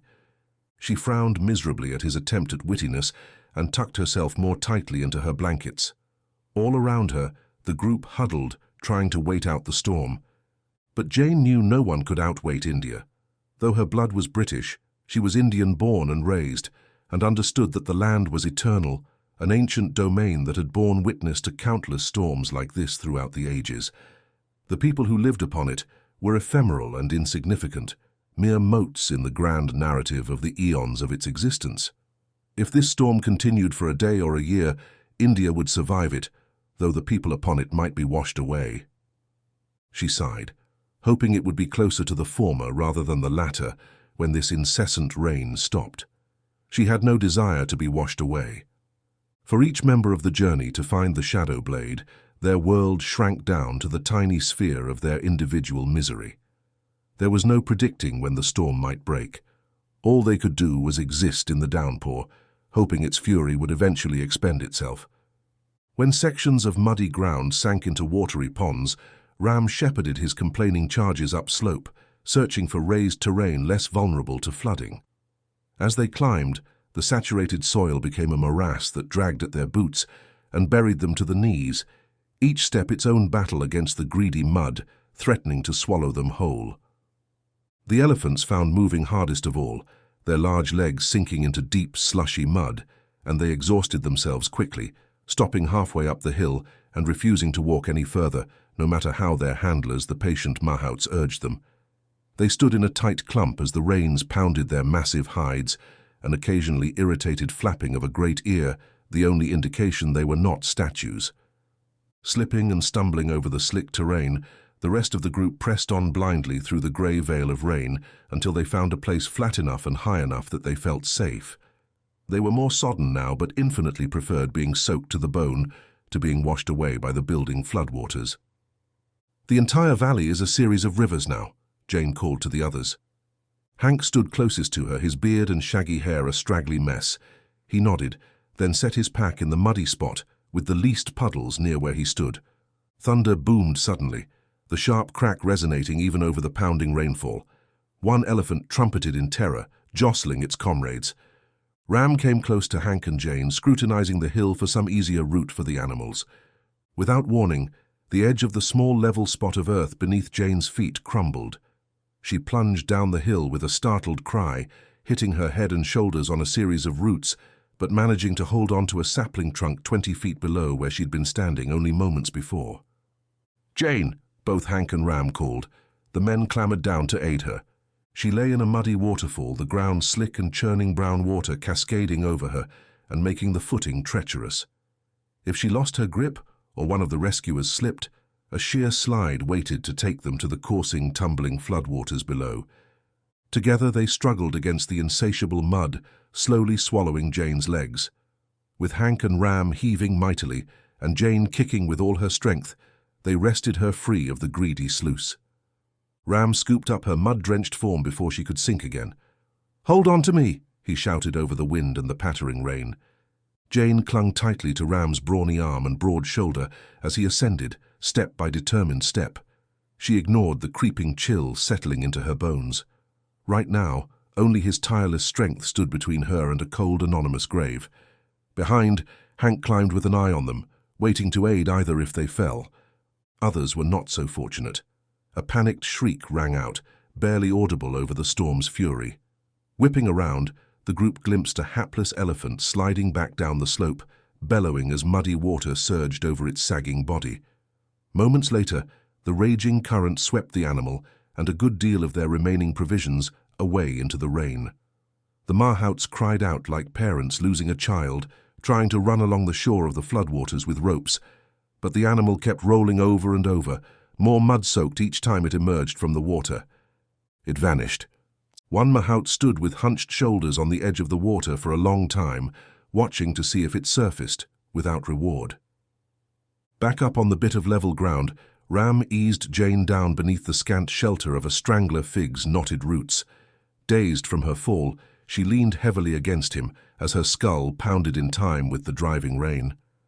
The others promptly joined them in this meager refuge. For over an hour, the exhausted expedition sat huddled together. The torrent showed no signs of relenting, but at least they were beyond its lethal grasp for now. "We can stay to the hills, find the upland route," Ram told them. "It will take longer, but should be safer." "Maybe we should turn back, find a safe place to rest." "A city," Yamina said. She'd grown more and more miserable as the rain continued, so that she walked about with her shoulders hunched and a scowl about her all the time. "It's not a horrible notion," Jane put in, for once agreeing with the haughty princess. "We'll be a week to Chanipur, which is the nearest city," Ram told them. Hank stroked his beard. "No, we press on for Narakund." "How far is it?" Nimrod asked. Ram shrugged. "The volcano is 2 weeks away in normal conditions." On the road their footing improved, and they made good time through the midpoint of the day, even enjoying a lightening of the rain to a mist for a good 2 hours. Hank went along, scraping the mud from their boots with a stick, just as the mahouts were carefully doing the same with the elephants. Once they shed that extra weight, they made even better time. During one of these stops to scrape their boots, Hank heard distant shouting and called out, "Someone is in trouble." He searched about. On both sides of this road, small ravines and valleys descended. In one of them, he spotted a group of bedraggled figures stranded atop a mossy boulder, waving desperately amidst the rising floodwaters. "We must help them," Jane urged. Carefully, they inched along the slippery bank to reach the stranded people. As they drew nearer, Ram called out in the local tongue. A man shouted back and began gesturing at the others with him, an elderly man, a woman cradling a young girl, and a few others. Ram quickly explained they were villagers seeking refuge from the rising river. With no time to spare, he and Hank helped them make the harrowing crossing to shore one by one. "Thank Allah you heard us," the man said. He was near 50 and walked with a slight stoop, yet his smile was grateful and his eyes kind. "What are you doing in such a remote place?" Nimrod asked. His eye twitched suspiciously. "We travel to Jampol," the man said. "Tea, we have tea," one of the women offered, as if to thank them for their help. Hank suddenly caught unusual scents approaching. A pungent plant, weapon oils, rice wrapped in fish paste and leaves.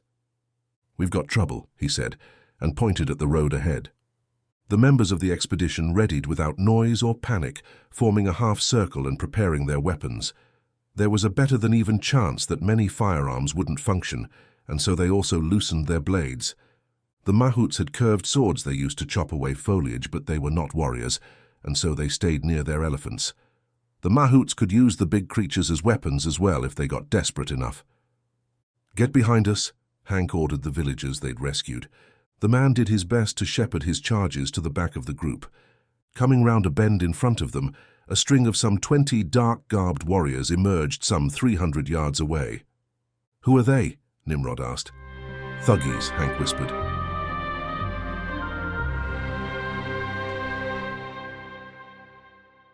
Chapter 24, The Way. "This is the way," Ruksha told Bella as they sat near each other at the dining table, working while they ate. He held open a scroll of beautiful curving language that meant nothing to her. He tapped some of the writing. She could not read it, so instead she asked, "What is the way?" Ruksha replied, "Merlin, the old devil, being tricky with his writing. He mentions hiding a portal killer in a high mountain pass north of here. It is a barren place, and he protected it with magical wards. Only those who know the way can even find it. Why would he do such a thing, and in such a bizarre fashion? Merlin always exhibited an over-fondness for his own cleverness, but I think this speaks mostly to his arrogance. He truly believed that we would destroy the spiders and go back to Avalon someday. He wanted a simple route when we did. However, he was also a practical man, and as a last resort he placed a fail-safe on top of the volcano and hid a portal destroyer some distance away, though he never told me about it, probably because he thought it would never be used." Bella said under a dark brow, "I'm not sure I would have liked this Merlin." "Oh, you would have, a real rascal. What makes you think I like rascals?" she asked with a half-smile playing at her lips. Ruksha laughed. She liked the way his laugh came from his chest, low and full. She would never have guessed the Demon King would have any humor in it all. He told her, "I simply meant that you would have liked that particular one. He had charmed the old wizard." "Where is it? Tell me and I'll go," she replied. "You?" he said in surprise. She smacked his arm hard and he winced. "I'm only thinking of the baby. After that last disastrous visit to Kshir, I want to protect you," he said. "I'll take Shiana and a handful of the others." "What if we only send Shiana?" The servant, who stood close by, nodded. "I need no others. Slow me." Bella scowled at her. She wanted an adventure. "Remember your pains," the woman servant sent and added a reproving glare to emphasize it. Bella focused her eyes on the table but nodded. The woman was correct. For weeks now she'd had pain in her stomach, and she leaked from down... yes, leaked fluid. It was only a little, but Ruksha and Shiana were concerned. Bella had to admit that she was also worried. Many women lost babies and many died while delivering as well. She herself had an aunt and a cousin who'd died that way, and 2 friends who'd lost children during the birthing. Ruksha declared, "It is settled then. We send Shiana and she will bring back this portal destroyer, as Merlin so eloquently put it." Shiana made to depart. "Be careful, Shiana," Bella told her. "And make haste," Ruksha added. Then, seeing that Bella did not approve of him only focusing on the speed of the mission, added, "And be ever so careful. I would not want you harmed." Shiana nodded and bowed. "You have him tied right round your finger," the servant sent with a smile. Bella looked at the female servant Shiana. "Don't fail." "I never do," the servant said with a confident smirk. She strode through the portal. In her wake, Ruksha rose to his feet. "Is something the matter?" Bella asked him. "No, I'm going to drop another pot into the volcano." "That is the 3rd one. Are you sure you should?" "I'm certain of nothing, but the portal is weakening. We must plan as if this other plan of destroying the portal fails. We cannot drop the pots into the crater all at once," Merlin told me, "but should wait at least 1 week between them." Bella nodded, though she didn't understand. Some sort of oddness of the sorcery involved, she assumed. Ruksha switched to a different topic. "And we should consider what you'll do if the day arrives that we must set off the volcano." Bella asked, "What do you mean, what I'll do? Do you mean what we will do?" "I will set off the volcano. I'm the only one who can get away quickly enough to escape the eruption once I toss the last pot into the crater," Ruksha said. "You're not planning some sacrificial act, are you?" Bella asked him. He laughed. "Not me. I believe I've earned a good long retirement. We'll find a comfortable island somewhere and live out our days raising a dozen children." "A dozen?"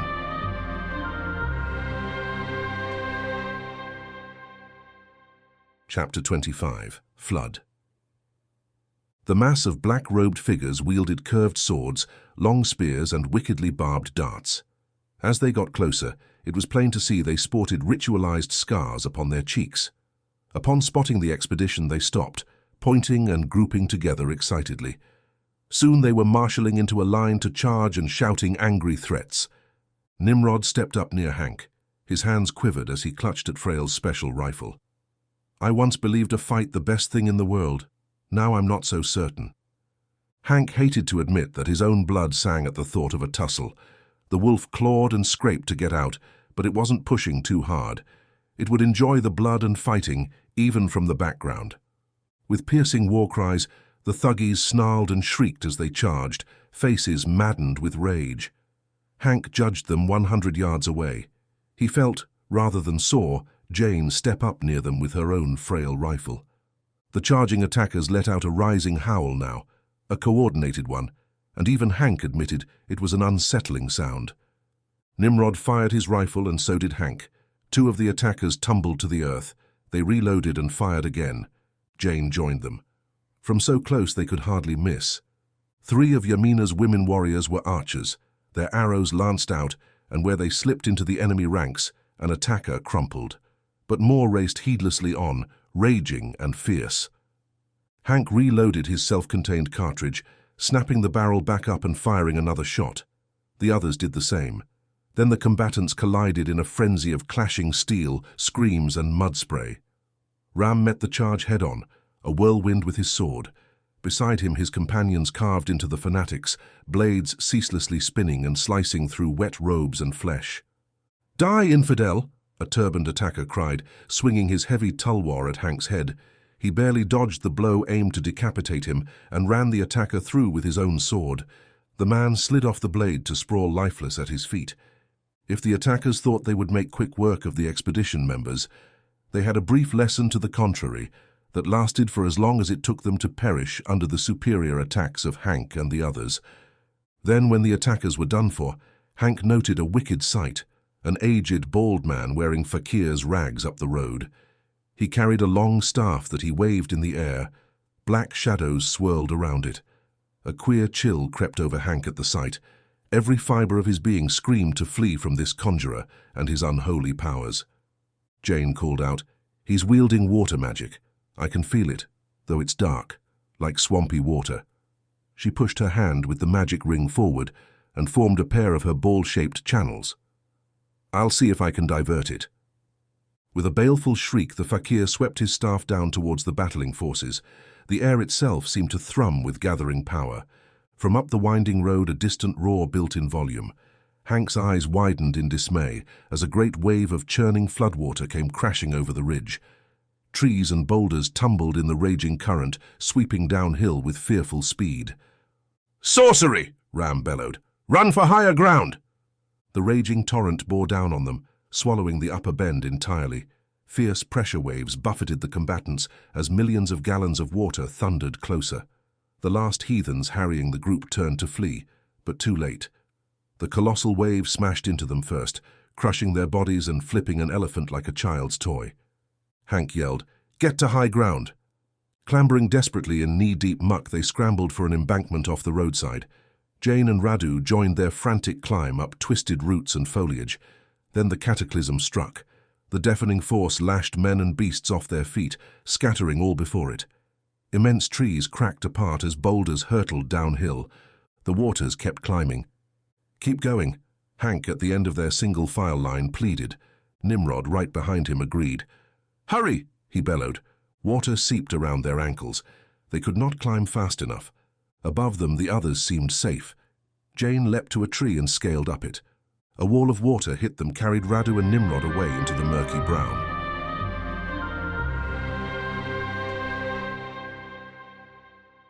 Chapter 26. Radu and Nimrod. Radu awoke coughing up a lungful of murky water, disoriented and soaked.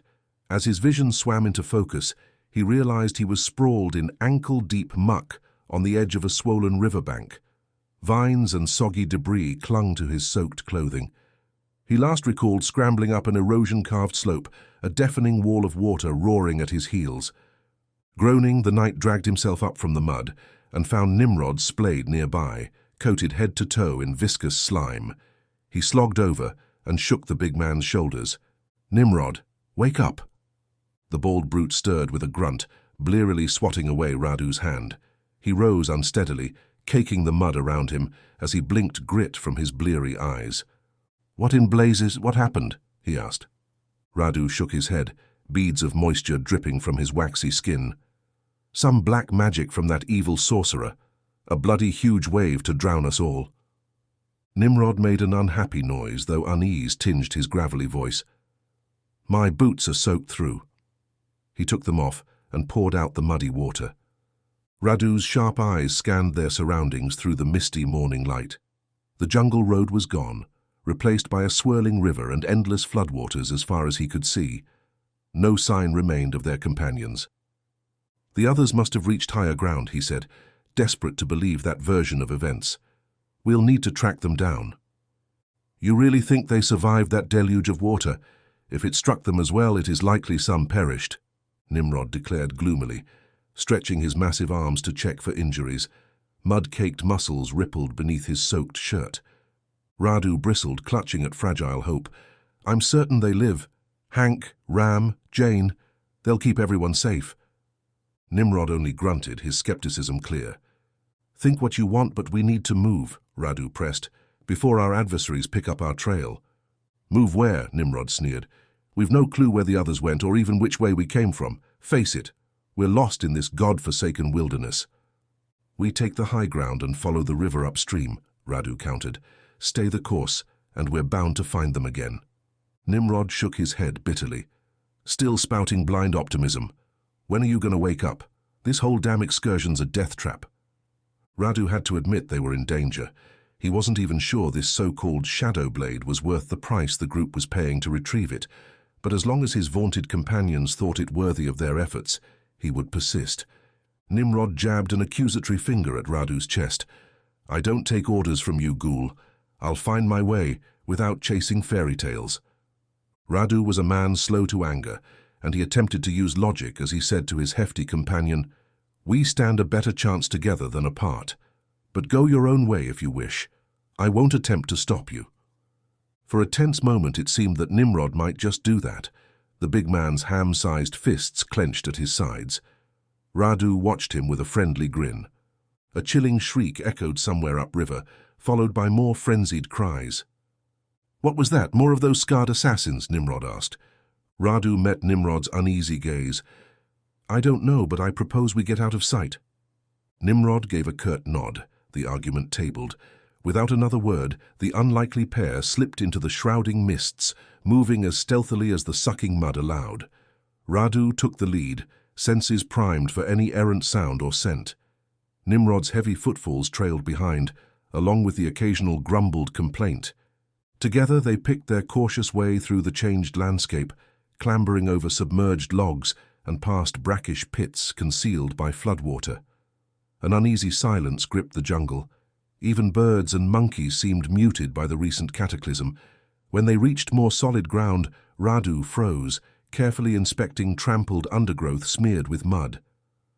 "Someone passed this way recently," he murmured. They waited and watched for a time, but saw and heard nothing more. Eventually they strode on.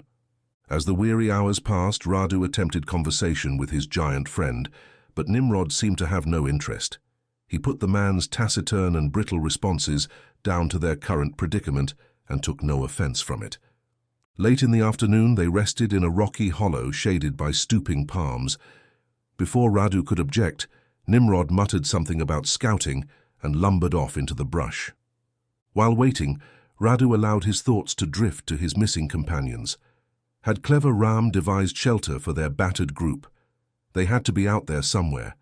He clung to the fragile hope that they had escaped the torrent and by providence might find each other again. Nimrod's noisy return startled Radu from his reflections. The bald brute wore a self-satisfied grin as he dumped an armful of wild mangoes onto the shaded earth. "Scrounged up some grub. Better fill your belly while there's opportunity."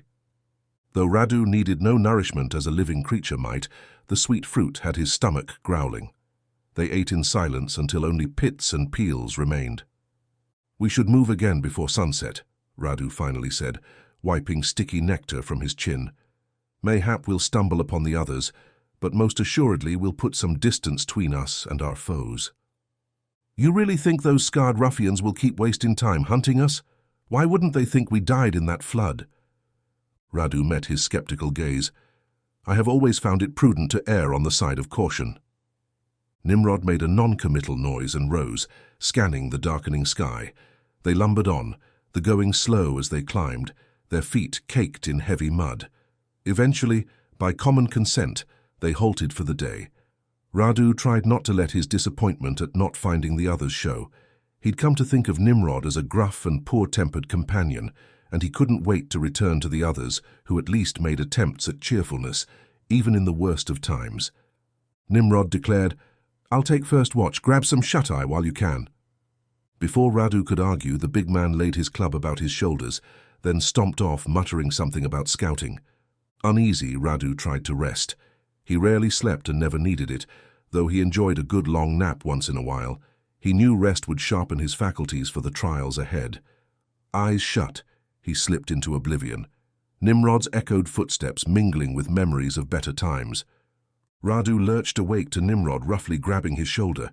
He leapt upon his feet in an instant, senses alert. "What is it?" Nimrod muttered darkly. "Listen."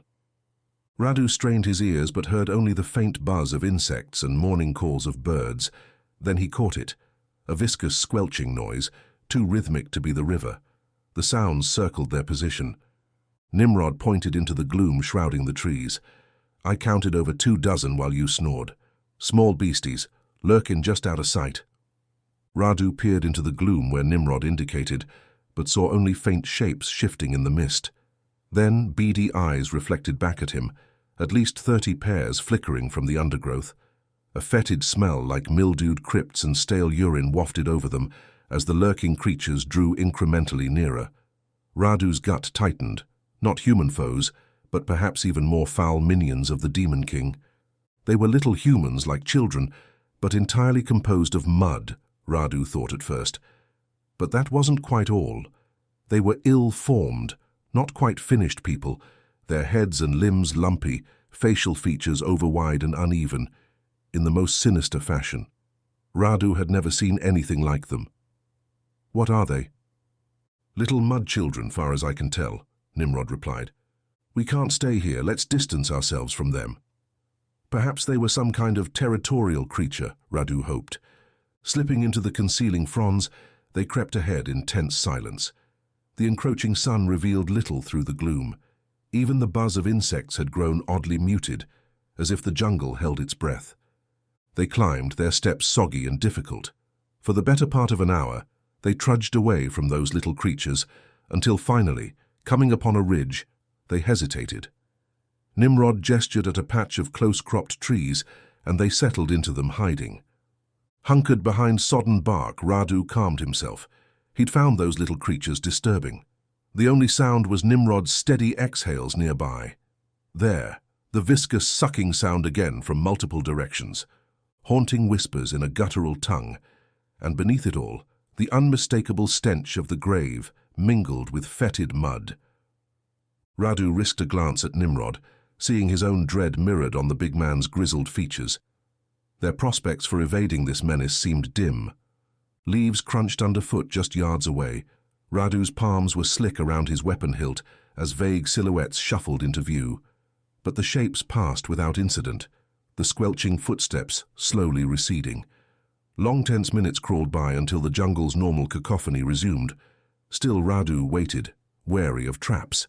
Finally he gestured, and they emerged from cover, weapons poised for any hidden sentry. But only imagined threats lurked behind the imposing trunks. Warily they continued on, straining every sense for signs of danger. Distant clicking calls shattered the gloom. Radu locked eyes with Nimrod. Suddenly panicking, it appeared, Nimrod charged ahead, forging a path by brute force. Vines tore and trunks cracked in his wake. Right behind, Radu heard the creature's eerie chanting draw steadily louder. They encountered a small bridge. Radu stepped upon the first plank, just as muddy figures emerged from the bush. In the gloom, he glimpsed the same little hideous human-like creatures. The apparitions poured from between the trunks, oozing onto the bridge after Radu. He sprinted across loose boards and frayed ropes, each step threatening to send him plunging into a rocky creek bottom below him. Behind, the creatures pursued with unnatural speed, bare feet splatting against warped planks. Reaching solid ground, Radu spun and drew his blade in time to see Nimrod hack through the last moorings. The creatures wailed with rage as the bridge collapsed, sending them plummeting 10 feet to the rocky creek bed. "That'll slow 'em some," Nimrod panted, joining Radu across the divide. But more chilling howls echoed through the trees. The creatures had their trail. Together, Radu and Nimrod plunged through the suffocating jungle. Vines clawed at their faces, and roots snared their boots with every frantic step. Still, the viscous squelching of their pursuers drew steadily nearer. When the fetid smell seemed all around them and they spied the figures closing in, Radu called for a desperate stand, ready to fight to the last. But Nimrod barreled past, bellowing, "This way!" They burst from choking vegetation onto a muddy slope. Nimrod hurled himself down the slick incline without hesitation. Half sliding, half tumbling, he vanished into a stream at the base that had swollen to a frothing rapid in the flood. With no choice left, Radu leapt after him into the churning current. Icy water shocked the air from his lungs, but he kicked furiously, following Nimrod toward the opposite bank. Behind them, their pursuers lined the ridge, emitting haunting clicks of frustration, but their respite proved short-lived. Scrabbling ashore, Radu glimpsed shapes emerging from the mossy earth itself. The creatures had somehow crossed the divide. "They'll catch us no matter what we do," Nimrod grumbled, clambering to his feet. Together they scrambled on, no destination in mind except away from their unnatural stalkers. The stifling jungle seemed to close in around them, branches barring any passage to freedom. Still, the sloshing footsteps tracked them with untiring stamina. When the fetid reek overwhelmed his senses, Radu knew another attack was imminent. He waved Nimrod toward a tangled thicket. "I'll draw them off, circle back round once they pass." Before Nimrod could protest, Radu stumbled into the open and collapsed to his knees, playing the part of an exhausted fugitive. Loud splattering announced the mud creatures had taken the bait. But Nimrod never came, and Radu saw the big man higher up the hill, trudging with all speed away. Radu rolled to his feet, his sword pommel-drake gleaming as he found the closest target. His blade sank into yielding muck where its chest should have been. Foul mud splattered his face as the creature hissed, lashing out with elongated claws. Radu reeled away, wiping slime from his eyes. When his vision cleared, he froze in dismay. The creature he had stabbed reformed rapidly, viscous mud flowing back into place around the wound like a living scab. Radu chopped into 2 more, but the things put themselves back together right before his eyes. He frantically scoured his surroundings, desperate for anything to slow the unnatural horde. Seeing nothing to aid him, he followed Nimrod's lead and trudged up the hill, cutting aside a few of the creatures as he went. Soon he came upon his big companion at the top of the hill. Nimrod leaned against a tree, the whites of his eyes large and his chest heaving. "You left me down there to die," Radu said. "I thought you said to run," Nimrod replied. "It's why I stopped here to wait for you." Radu nodded, and then they heard the slopping slap of their relentless enemies, and the pair raced on. They squeezed between hanging vines, hurled themselves over mossy logs, using the trackless jungle like a maze to frustrate pursuit. Still the fiends trailed them, undaunted by blows or terrain. Finally they left the hunters behind.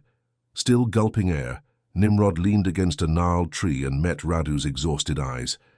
Then Radu saw a welcome sight. In front of them, a sunny patch of open ground, and elephants grazing upon it. Stepping out into the clearing, he found Hank and the others looking over a map. "Radu," his wolfish companion declared, giving him a firm handshake. The muddy creatures did not follow them into the light, but Nimrod did, the big man not meeting Radu's eyes as he slunk over to join the others. Had Nimrod left him for dead, thinking only to save himself? It was out of his character to do so, but the man had seemed in a foul mood the entire day.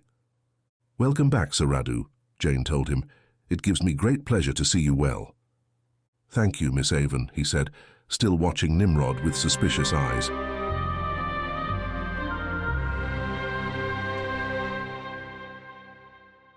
Chapter 27.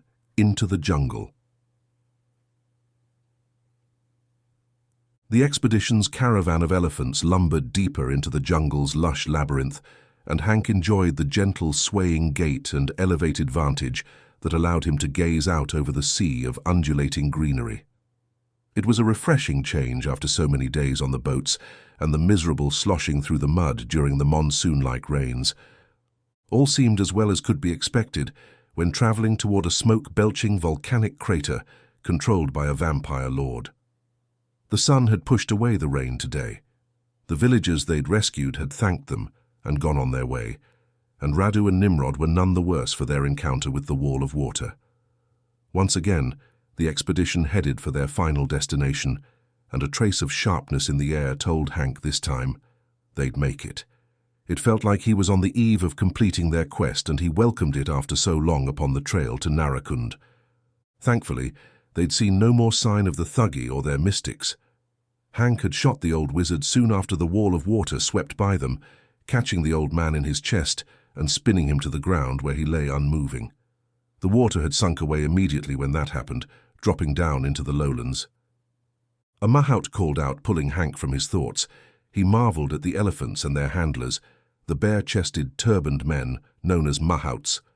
As the terrain grew denser, the mahouts skillfully employed their charges to smash through walls of vegetation. The elephants used their massive heads like living battering rams, cracking branches and pushing over small trees to forge a path using strength that awed Hank. He patted the leathery neck of the placid giant he rode, affection forming for the creature. Hank thought he spied civilization ahead in regular stone formation, and the jungle canopy parted to reveal an eerie sight, worn statues and monoliths blanketed in hanging vines and encroaching moss. The faces of the statues were locked in eternal screams, arms tipped with claws reaching out as if to grasp any who walked too close, bodies twisted in unnatural corkscrews. "What is this awful place?" Jane asked. Hank and the others wandered the creepy sight for a time, taking their lunch meal while afoot. They encountered strange reptilian figures and shadowy humanoid shapes decorating slumping walls and columns. Jane paused before an idol depicting a hooded cobra rearing over a prostrate human figure. The statue's remaining features were worn smooth by centuries of rain and wind. "Curious artwork," Jane remarked, "though not to my taste for decorating the garden back home." "I don't like this place," Radu said, decayed features creased with unease. "It feels heavy, like a storm about to break." They circled a large dome-shaped monument that reminded Hank of a beehive. Ram said, "Worshippers of old built many temples to honor the Nagas and other nature spirits. But someone has defiled this site with dark rituals. The mahouts tell me that this place is meant to warn away those who seek to enter the dead forest." "Anantavan." Nimrod, dabbing his brow with a handkerchief, said, "The sooner we quit this place, the better." But Jane paused to examine one figure covered in moss. Brushing away the foliage revealed a squat, broad-shouldered stone entity, crouched as if ready to pounce. The statue exuded a palpable menace, its remaining features twisted into a grotesque leer. She also sensed magical power contained within it. "Remarkable," she murmured. Reaching out, she placed a hand on the statue's shoulder. The effect was instantaneous. She recoiled with a shuddering gasp, stumbling backward. Her normally pallid complexion had blanched bone white. Alarmed, the group gathered around her. "Are you all right?" Hank asked. That statue," she sputtered. "When I touched it, I felt a surge unlike anything before, a crushing darkness that blinded my senses. We should leave this place." Hank studied the statue warily. There was power here, old and malevolent. The hoary features seemed to leer back at him, carved eyes glowing red in his wolf sight. This was no benevolent shrine, but something more sinister. Back aboard the elephants, the group discussed their unsettling encounter as the jungle swallowed the ruins behind them. "Curious how you reacted to touching that one idol," Hank mused to Jane. "That statue held some dark energy." She gave an uneasy chuckle. "This entire land, there is darkness here." "I, for one, am eager to put a good many miles between us and that grim sight," Nimrod said. "Where we travel is darker still," Jane told them. "We go to a place that is like a deep, cavernous mouth inhaling the light. That place was a warning, meant to keep travelers from straying closer toward the Demon King's domain." As she said it, she wasn't sure how she knew that, but all the same she felt it to be as sure as she knew the sun would rise from the east tomorrow morning. As the expedition pushed deeper into the jungle, the terrain grew increasingly hilly and rugged. The mahouts slowed their pace, prodding the elephants to pick their way carefully along narrow game trails and across muddy ravines still swollen and rushing with rainwater. By late afternoon, the immense volcanic crater looming over the rainforest came into view. Dark clouds wreathed its jagged peak, flashes of lightning illuminating the billowing plumes. The crater itself, still some distance away but growing closer, spouted greasy smoke. The crater's sheer walls arose from the jungle like colossal ramparts erected by the gods themselves. They were some days away still, but it appeared a most forbidding place, and Hank knew that wiser people would turn back. Hank felt suddenly small and vulnerable, like an insect contemplating a mountain. Ram spoke reverently as he took in the vista. The volcano of the Demon King. Few who venture beneath its dark canopy ever return. "Cheery thoughts, Captain Singh," Jane said wryly. Though she kept her tone light, Hank caught the unease in her eyes. That grim summit harbored only death and madness if the old tales held truth. As the group weighed their options for approaching the place, Hank found his gaze lingering on the black rising walls. Within that place lay the entrance to Narakund and access to the artifact they sought, and more importantly, to Bella. Ram meanwhile scrutinized the terrain ahead with the intensity Hank expected from the soldier. "See here," he exclaimed. "I believe those smaller ravines offer a navigable passage that will take us close to the forest.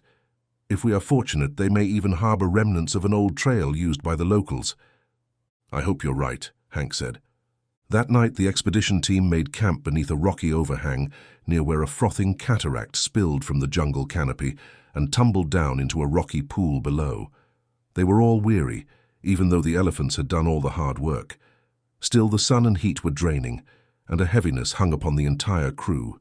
They knew they were getting closer to the end. As the mahouts tended to the elephants, Hank and Ram scouted the area, confirming no immediate threats lurked in the surrounding bush. A feeling of dread pervaded the encampment, but with night falling they had little choice but to bunker down and hope their fire kept dark forces at bay. The cascade's soothing roar drowned out any stealthy approach through the underbrush, and so both Hank and Radu kept a careful vigil, while Ram took himself outside the camp and lounged in a tree. He kept his bat close and used it to keep an eye out for trouble. The creature had been following them the entire trip, though it slept during the day, then caught up or passed them at night.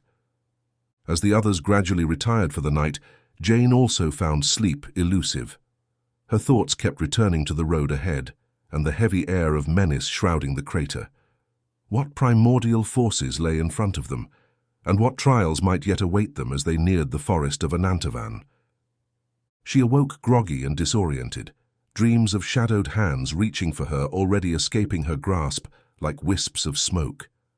Gazing around the mist-shrouded camp, she glimpsed the others also rousing from their bedrolls, most looking equally haunted. The surrounding wildlife remained silent, as if holding its breath.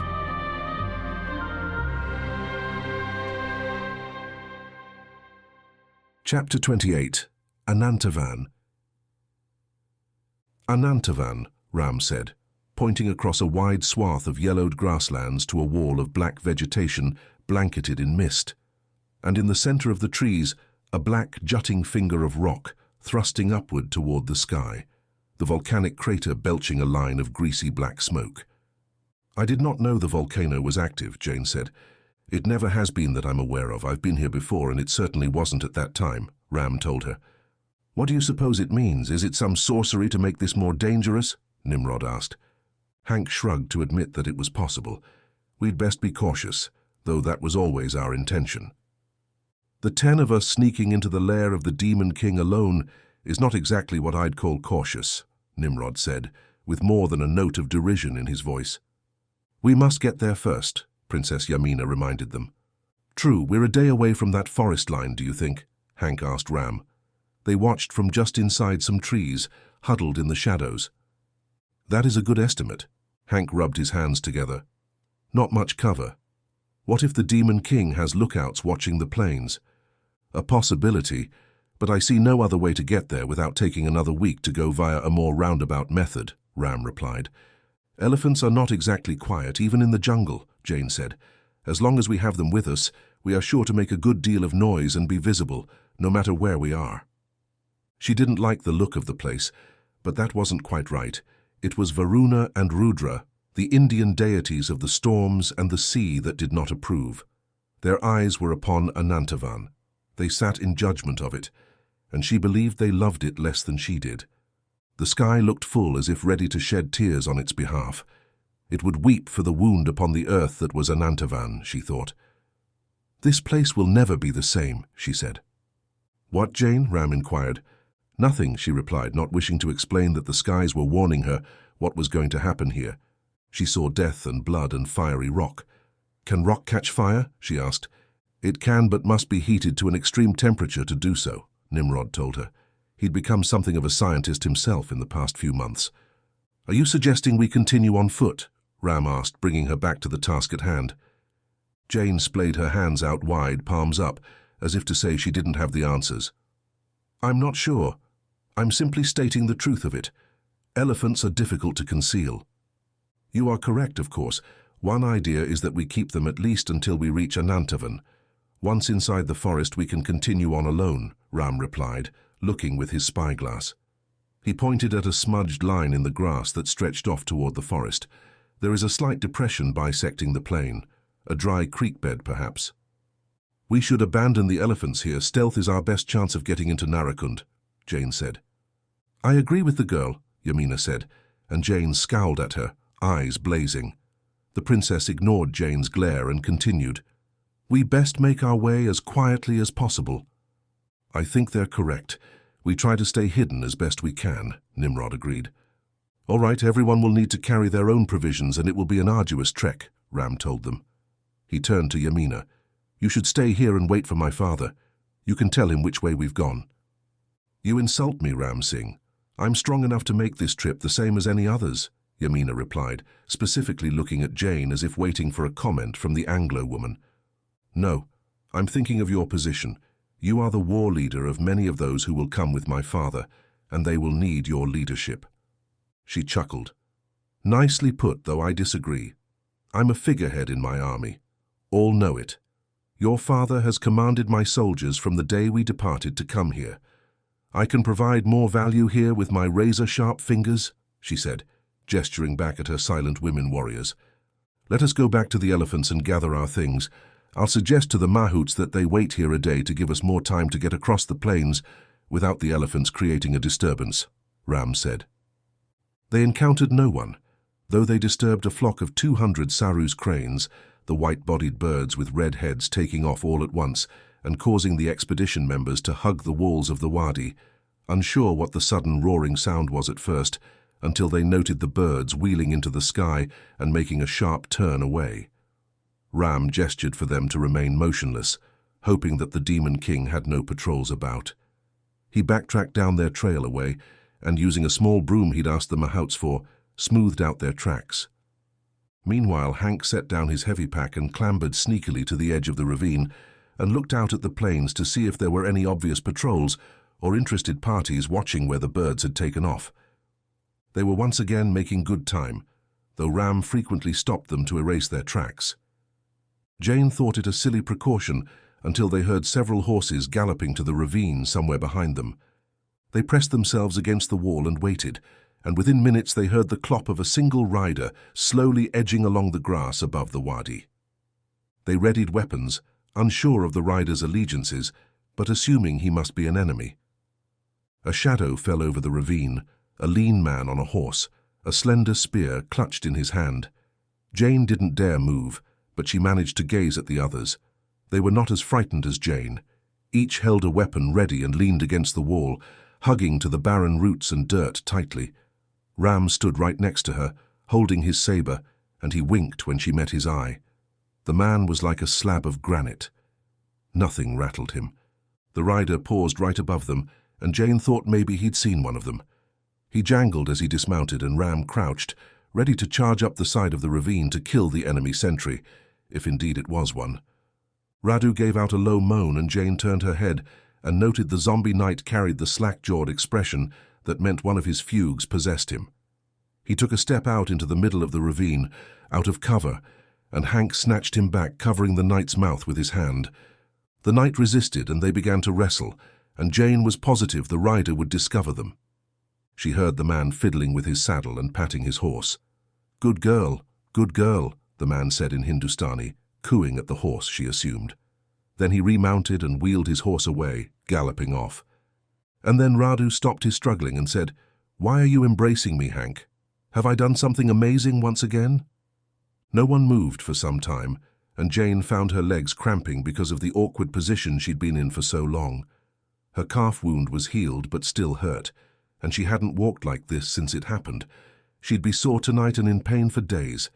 If she didn't die first, she realized with a grim smile. Ram slipped up the side, climbing up the dirt and knocking some loose down onto Jane, who scowled at him. After a minute, he slipped back down and whispered, "I don't recognize them. I'd call them soldiers or criminals for sure, and they ride off toward Anantavan." The others nodded. Now Jane felt foolish for wondering at Ram's caution. If he had not wiped away their tracks in the dirt, the man would easily have noticed their trail. As they resumed their journey, she did her best to walk in a single file right behind Ram so that her tracks came close to matching his, making it easier for him to erase them.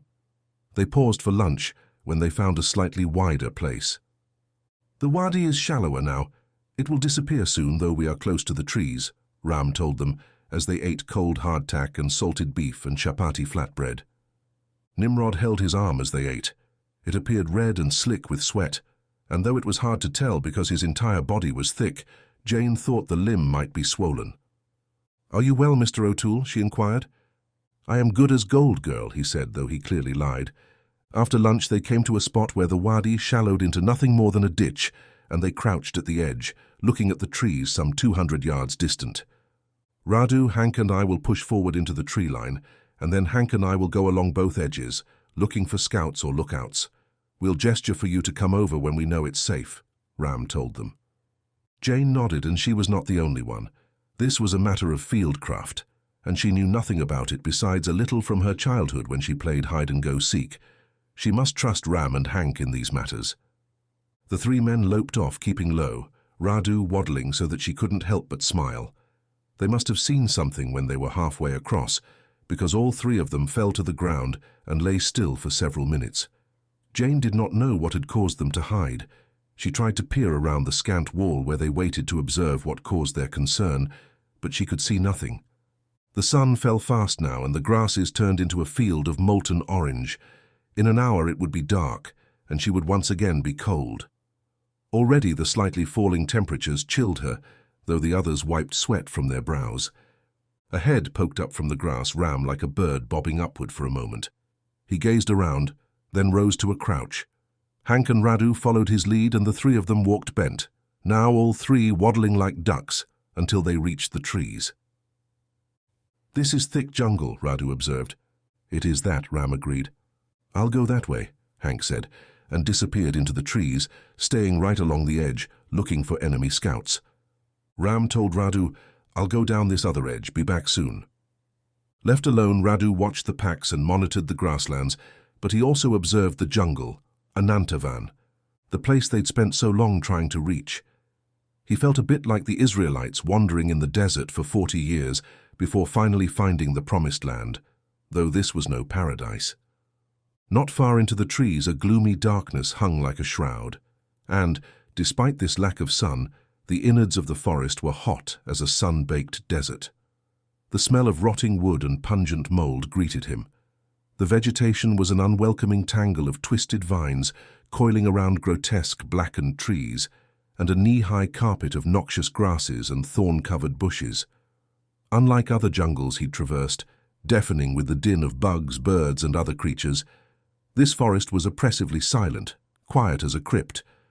The forest looked impenetrable and unfriendly, and a sort of despair took hold of Radu, a feeling he never experienced.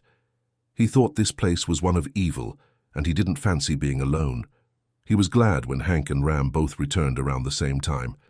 "I didn't see anyone, and no hides or outposts either," Hank said. Ram concurred. They beckoned for the others to join them, and soon a straggling line of their fellow expedition members was streaming into the edge of the trees. "Now what?" Nimrod asked, glancing around. "This place is as dismal as a mortician's parlor." "Now we push on to the volcano and Narakund," Hank told them.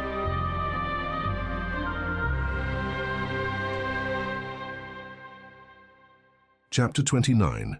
Encounter with Rebels. Hank held a dead rebel's corpse while several of the man's companions raced by, oblivious to their allies' fate, their torches crackling and popping. They chattered about something important, though Hank didn't comprehend the words, and they were in a hurry to go somewhere. His comrades knelt in some bushes, wide-eyed, but Hank had grabbed the rebel just as the man spotted them and killed him while standing, and now he pressed against the wide trunk of a tree, not daring to move for fear the enemy would spot him. The last of their enemies passed, and Hank carefully laid the unfortunate rebel upon the ground, Radu helping him to keep the noise minimal. The others clutched at each other's garments to stay together, and perhaps to seek some solace in the uncomfortable, blinding darkness. Only he, Radu, and Ram could see it all in this murk, and even Hank thought it dim with his wolf eyes. "Are they looking for us?" Jane asked in a whisper. Hank shrugged, then realized she couldn't see that, probably, so he replied, "I'm uncertain." They all ducked down again as another group of torches popped into view, this time on the other side of the bushes. Hank hoped none of the rebels took the route that led past him. He settled into the same bushes as the others, though more exposed than the others as he'd not dared to make the noise to crawl deep into them. A dozen went by, followed by another score of them, and then a long string, perhaps 100 men long, single file, every 10th man bearing a torch. It spoke to the thickness of the jungle that Hank was not even aware of the torches until they popped into view only 10 feet away and then disappeared again as quickly. Even the excited voices and barked orders silenced when the rebels moved past that 10-foot mark, as if the jungle was a giant beast that swallowed the men up as they passed. The one thing he knew positively was that if anyone got lost in here, it would be difficult to find them. Even his nose betrayed him in this jungle, the vegetation odors too powerful, the mustiness too rank for him to make out and follow individual trails. In the last group of rebels trotting past, one man asked a tremulous question and another answered with a barked order. When they passed, and while the hiding expedition members waited a few minutes to make sure that was the last of them, Ram explained what the two said. The first man asked where they were going in such a hurry, and the second said that they went to fight against an army of Maratha and Anglos. Hank leaned in closer and whispered, "Sounds like your father and Primcourt." Ram shrugged. If so, they made excellent time. Perhaps the rains that slowed us helped them to move quicker upon the river. Hank crawled over to a pair of thick trees to look upon the trail the rebels used to pass them by. He couldn't see anyone coming, though honestly that was no surprise in this morass. Ram touched his shoulder. He held Yamina's hand, and behind her, the members of her hand clutching the person's sleeve immediately in front of them, and so on, all the way back to the rear of the formation, which was lost to Hank's sight except for Nimrod's looming bulk, like a bear tucked into a thicket, and the faint glow of Radu's blue eyes. The others carried silent weapons easy to use in the close confines.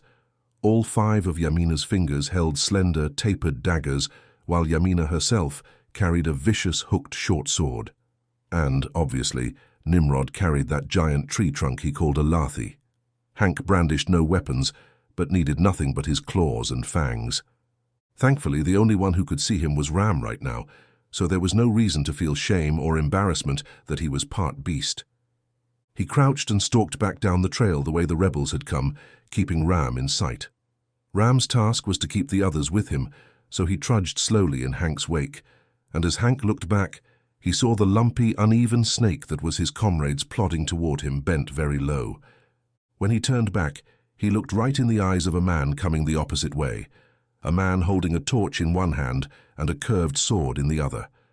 Hank recognized him. It was the scarred man from the fortress of Kshir Bhavan, and piling into the man from behind were a dozen others arrayed just like him, scars and tattoos adorning their faces. Thuggies. A brief, vicious fight broke out, Hank reacting quicker than the other man, and Ram right on his heels, with Yamina's hand springing into action as well. In the cramped space, Hank slashed and bit, felt cloth ripping under his claws and flesh giving way. A sword glanced off his shoulder, and he wondered if these men bore poison upon their blades, as had the dozen he'd fought in the fortress courtyard. Tumbling, slashes above him, a faint gleam of silver, like a glimmer of moonlight whipping at him but missing, ducking and leaping. And then the enemies were down except for one straggler racing back the way he'd come, yelling at the top of his lungs. Ram pounced on him with one leap that ended the man's scream forever. Hank, panting, turned back and saw that one of Yamina's fingers was dying, the woman gasping, hand pressed to her throat. "She can't breathe," Yamina said, her eyes filled with tears. The wounded woman died and Yamina pulled her close and wept. "We can't stay here, there will be others," Hank said. He bent down and looked over the scarred man who had caused him so much angst at the fortress. The foul brigand was dead. Ram declared in a low voice, "I'll lead the pursuers off. You head toward the crater." And with that, he picked up one torch left by the dead men and dashed off, bellowing in a voice full of mock panic, "Over here, help!" Then raced off to another spot where he repeated the same yell. This patch of jungle had thinned somewhat compared to the patch they had just crawled through, and so Hank could see the courageous Indian prince quite well as he bounced from spot to spot, drawing the attention of several groups of rebels. Meanwhile, the rest of the group hadn't moved an inch. "Please, Princess, we must go," Jane whispered. The princess still held tight to her warrior. When Jane spoke, she appeared ready to spit some insult at her, but then her expression softened as her other warriors pulled her to her feet. She nodded and wiped at the blood on her hands. Jane bent and picked up a torn scarf from one of the dead and helped her scrub the sticky gore from her hands. The princess did not complain nor refuse Jane's gentle ministrations. Meanwhile, two of Yamina's warriors pulled their dead sister into some thick brush. Then Radu brought Hank's attention back to his own task with a tap on his arm and pointed at other torches approaching the spot where he and the others had engaged in battle. "They're coming, my friend," the zombie knight told him.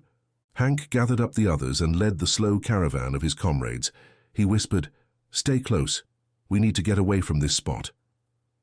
And he just demonstrated that a second time, for when the fight began, he stepped back instead of engaging, holding his lathi and slowly maneuvering around the enemy as if pretending to be looking for an opening to rush in.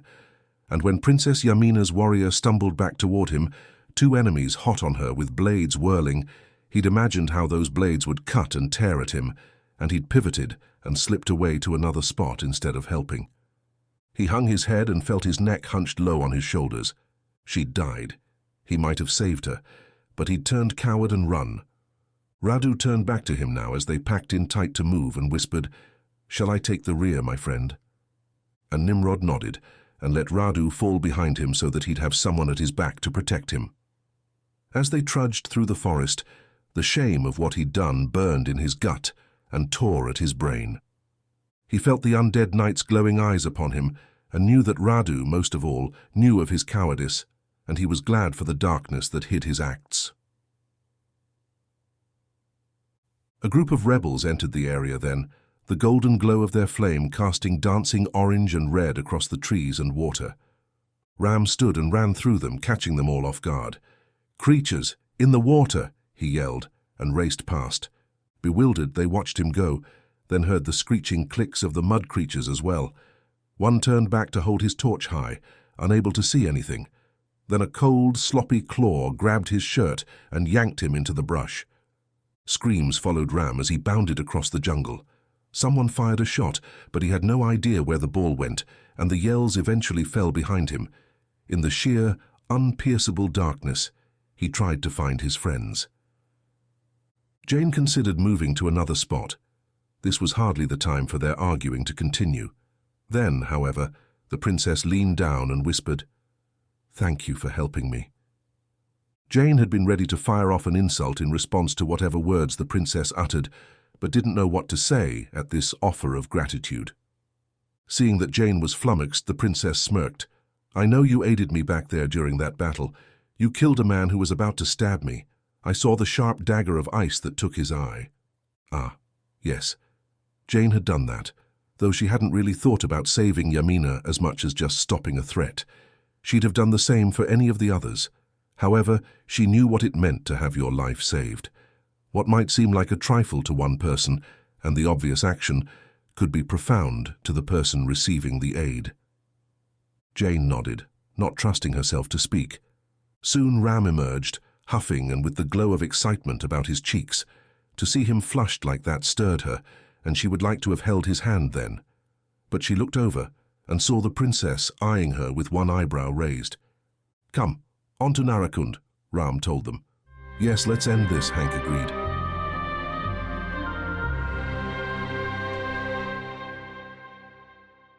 Chapter 30. Battle for the Perimeter of Anantavan. Prim Court and Raja Singh sat on their horses, watching the great patch of grassland between them and the edge of the forest. Almost all their men were afoot now, except for those on elephants.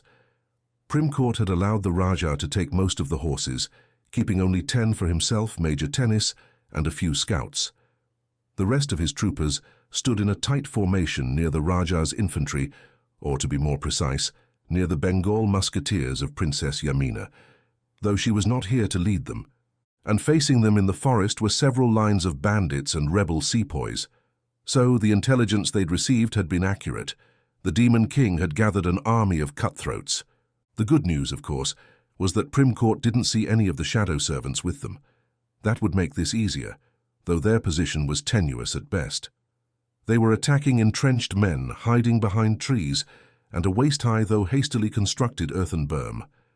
If they couldn't win here, they'd never arrive in Narakund. "Those trees will stop a cavalry charge," the Rajah lamented, "or else we'd rout them with little fanfare." "They're dug in well," Major Tennis agreed. The Rajah had the 3 ornate dragon-headed cannons that he carried unlimbered and pushed into range. They were called 6-pounders, the barrel supposed to be the mouth of the dragon. Behind them, his lines of spearmen waited. In the trees, the enemy appeared visibly rattled at the sight of the cannons. They had none of their own, thankfully. "We'll pound them to dust," the Rajah's chief artilleryman, a Sikh with a beard, told them. Cannoneers held the lighted brands to the touch-hole, and the cannons fired at once with a blast of smoke and a great thump.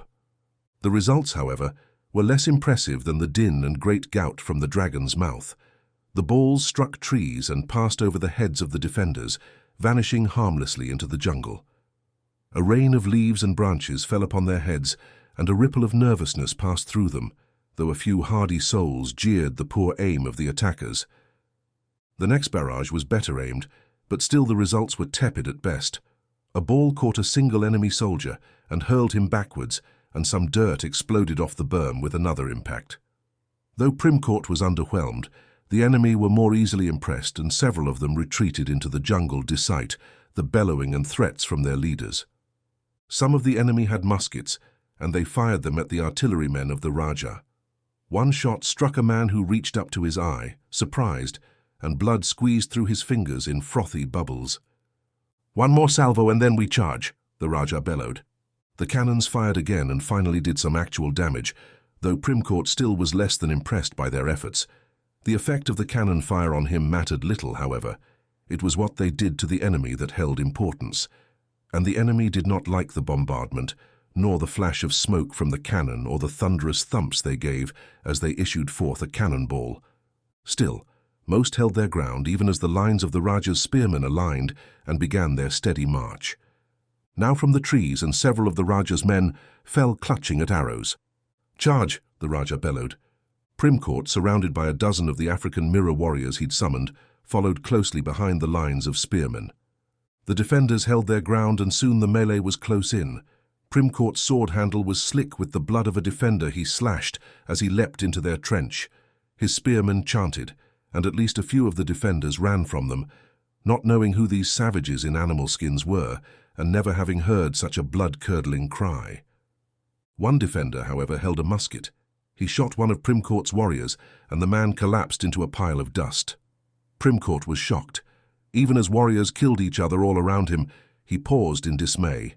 He hadn't known that his warriors could die. A bare-chested enemy with a spear charged Prim Court, and he fired Frail's multi-chambered pistol at the man, knocking him to his back. The battle moved deeper into the trees, the defenders giving way grudgingly.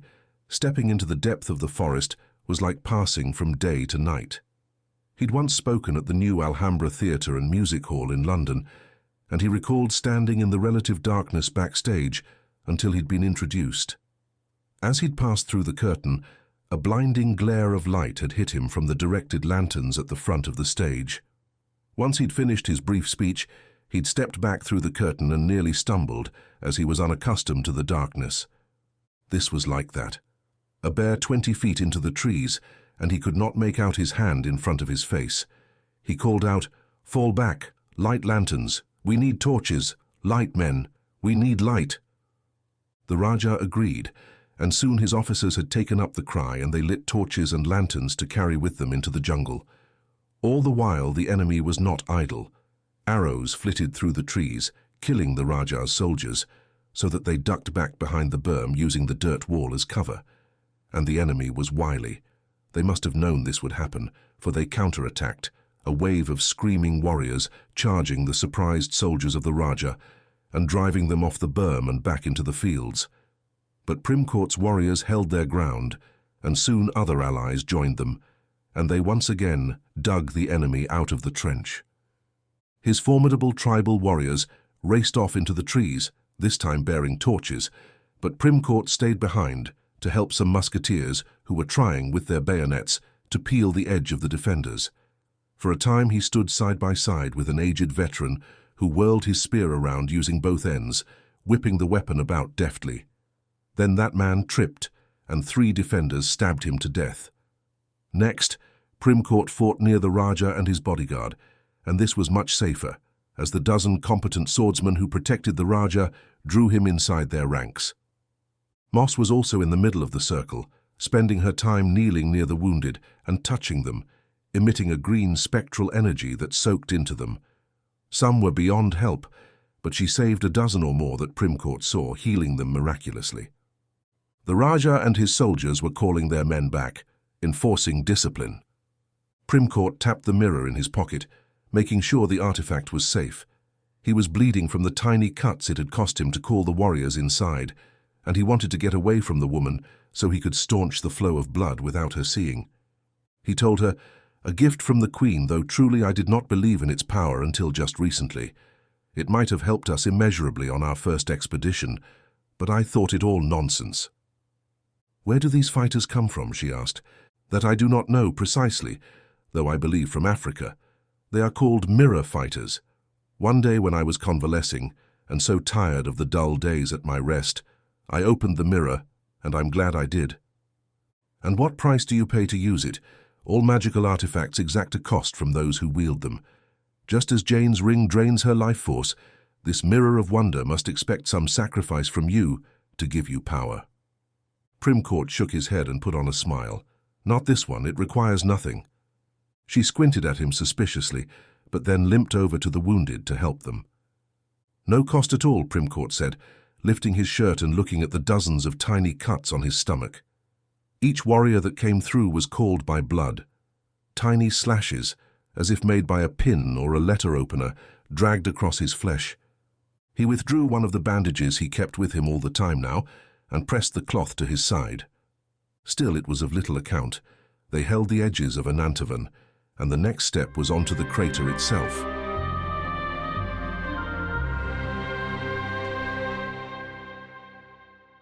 Chapter 31. The Flying Ship. Frail sat in his chair, the gleaming blade of the axe close to his head. He had never seen quite such an enormous axe, and assumed the heavy blade would split him right in half if the metal creature dropped it on him. He at first assumed in the metallic figures were suits of armor, just like medieval knights. But when one of them squinted, his metal form changed to accompany the gesture. "They are made of metal," the Irish sergeant declared, noting the same thing as Frail. Frail and his comrades pushed back against the door, the soldiers ready with their carbines and swords. The metal man spoke in an ancient form of Hindustani. "Give me the signs of passage, visitor." "Signs of passage," Frail replied in English. Near him, Guru Dev grunted and pulled a scroll from inside his robe, his hands shaking. "There are tokens and signs which will show the guardians of this place that we are allowed to be here." "Do you know them?" Frail asked. "Provide the signs, I will not warn you again," the metal man said. Guru Dev squinted to read the scroll, lifting it to see the writing better in the light protruding from the chest of the metallic man. "How does that light emanate from them?" Frail asked, then shook himself. They had no time to be curious. Their lives were at stake here. The 3 remaining British soldiers stepped to the front of the others. "Stay back," the Irish sergeant bellowed at the line of metal men. "You have not given us the signs in sufficient time. We regret to inform you that we must now execute you," the metal man said. Behind him, the other figures held razor-sharp swords or spears, each the size of what Frail had seen called great swords. "They're coming to kill us," Frail warned the sergeant, but the metal men did not move. The one with the big axe tried, but only gave out a small creak, and then grunted. "I'm going to kill you now," he said. But still, he didn't move forward even an inch. Another creaked, grunting with effort but unable to move. After a moment, Karim relaxed a hair. He took a step forward, despite Frail grasping for him. "I don't believe they're able to move, Sahibs," he said. "Come back here, Karim," Tame told him. The little boy took a few more steps forward. "Can you move?" he asked the metal man. "Certainly. We'll have you dead in just a few moments," the figure replied, though it stayed as still as a statue. Another of the figures said, "Kill that minuscule one, Yant number 1. It is close to you." "I'm aware of that, Yant number 6. If I could move my arm, I would." "How long have you been here?" Karim asked them. Frail let out a ragged breath. "How long, number 1?" a raspy voice asked from somewhere in the back row. The chamber was voluminous, Frail believed, though he could not see beyond the bright light beams shooting out of the chests of the figures. He got the impression of a shelf in the recesses of the room, high in the air, but could not make out the specifics of the thing in the murk. "It has been 562 years, 16 days and 4 hours, number 7, the one with the axe said. "You are Yant number 1? Karim asked. "I have that honor, though you should depart, little one.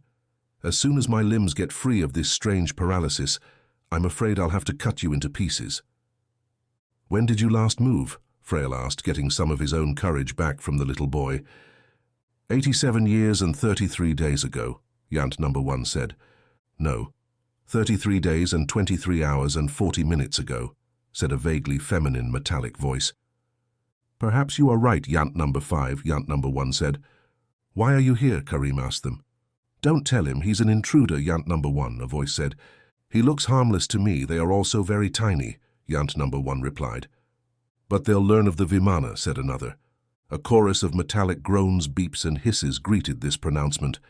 "Shush, number 9, you've just told them our secret," Yant number 1 said. "We know of the Vimana, it is why we're here," Frail told them. "To steal it." "Cut that one in half, number 1, number 5 said. "We have a great need," Frail responded. "Oh, I'm certain of that. You wish to use our flying craft for some war between villages. You cannot use it to make yourself a minor chieftain," number 1 told them with a growl. "It is sacred," another added. To this all the others hummed. "Sacred," they whispered. "No. We wish to journey to—" Frail wasn't sure he should say. Guru Dev's hand fell on his shoulder, and the elder nodded. "To Narakund, to help protect the world," the doctor finished. "Ah!" The figures let out a collective sigh and groan. "The sacred quest," Yant number 1 said. "You go to protect the portal?" It confused Frail that these strange figures would know about the place. "I don't know about protecting the portal. I just know we go to retrieve a cursed sword and to kill the Demon King." "Demon King? Cursed sword?" There were murmurs at this. "So Lord Ruksha has fallen. Have the spiders breached Narakund? Is that why there is the urgency?" "Lord Ruksha?" Guru Dev asked with a scowl. "That is the one called the Demon King." "No, he is the guardian of the portal to Avalon. He keeps the Spider Queen from coming into our world," Yant number 5 said. "Could they be speaking of the Sun Sword?" another raspy voice asked. "Our charge was to go to Narakund to aid him, but a great storm came upon us while we flew upon the air." "I warned you to fly lower, number 4, a voice in the back whispered, "and we plummeted to the ground here.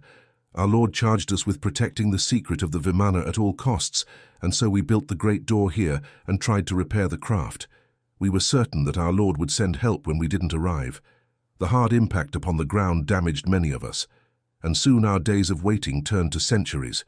We stopped moving as there was no reason. though I had assumed we still could. Karim stepped up very close to number 1 and peered at his joints. He wiped his fingers across the armpit of the figure. He showed a smudge to Frail. Rust. At this, the Yants all growled and denied it. Yant number 1 tried to shake to life and managed a bounce or two, and Karim jumped back.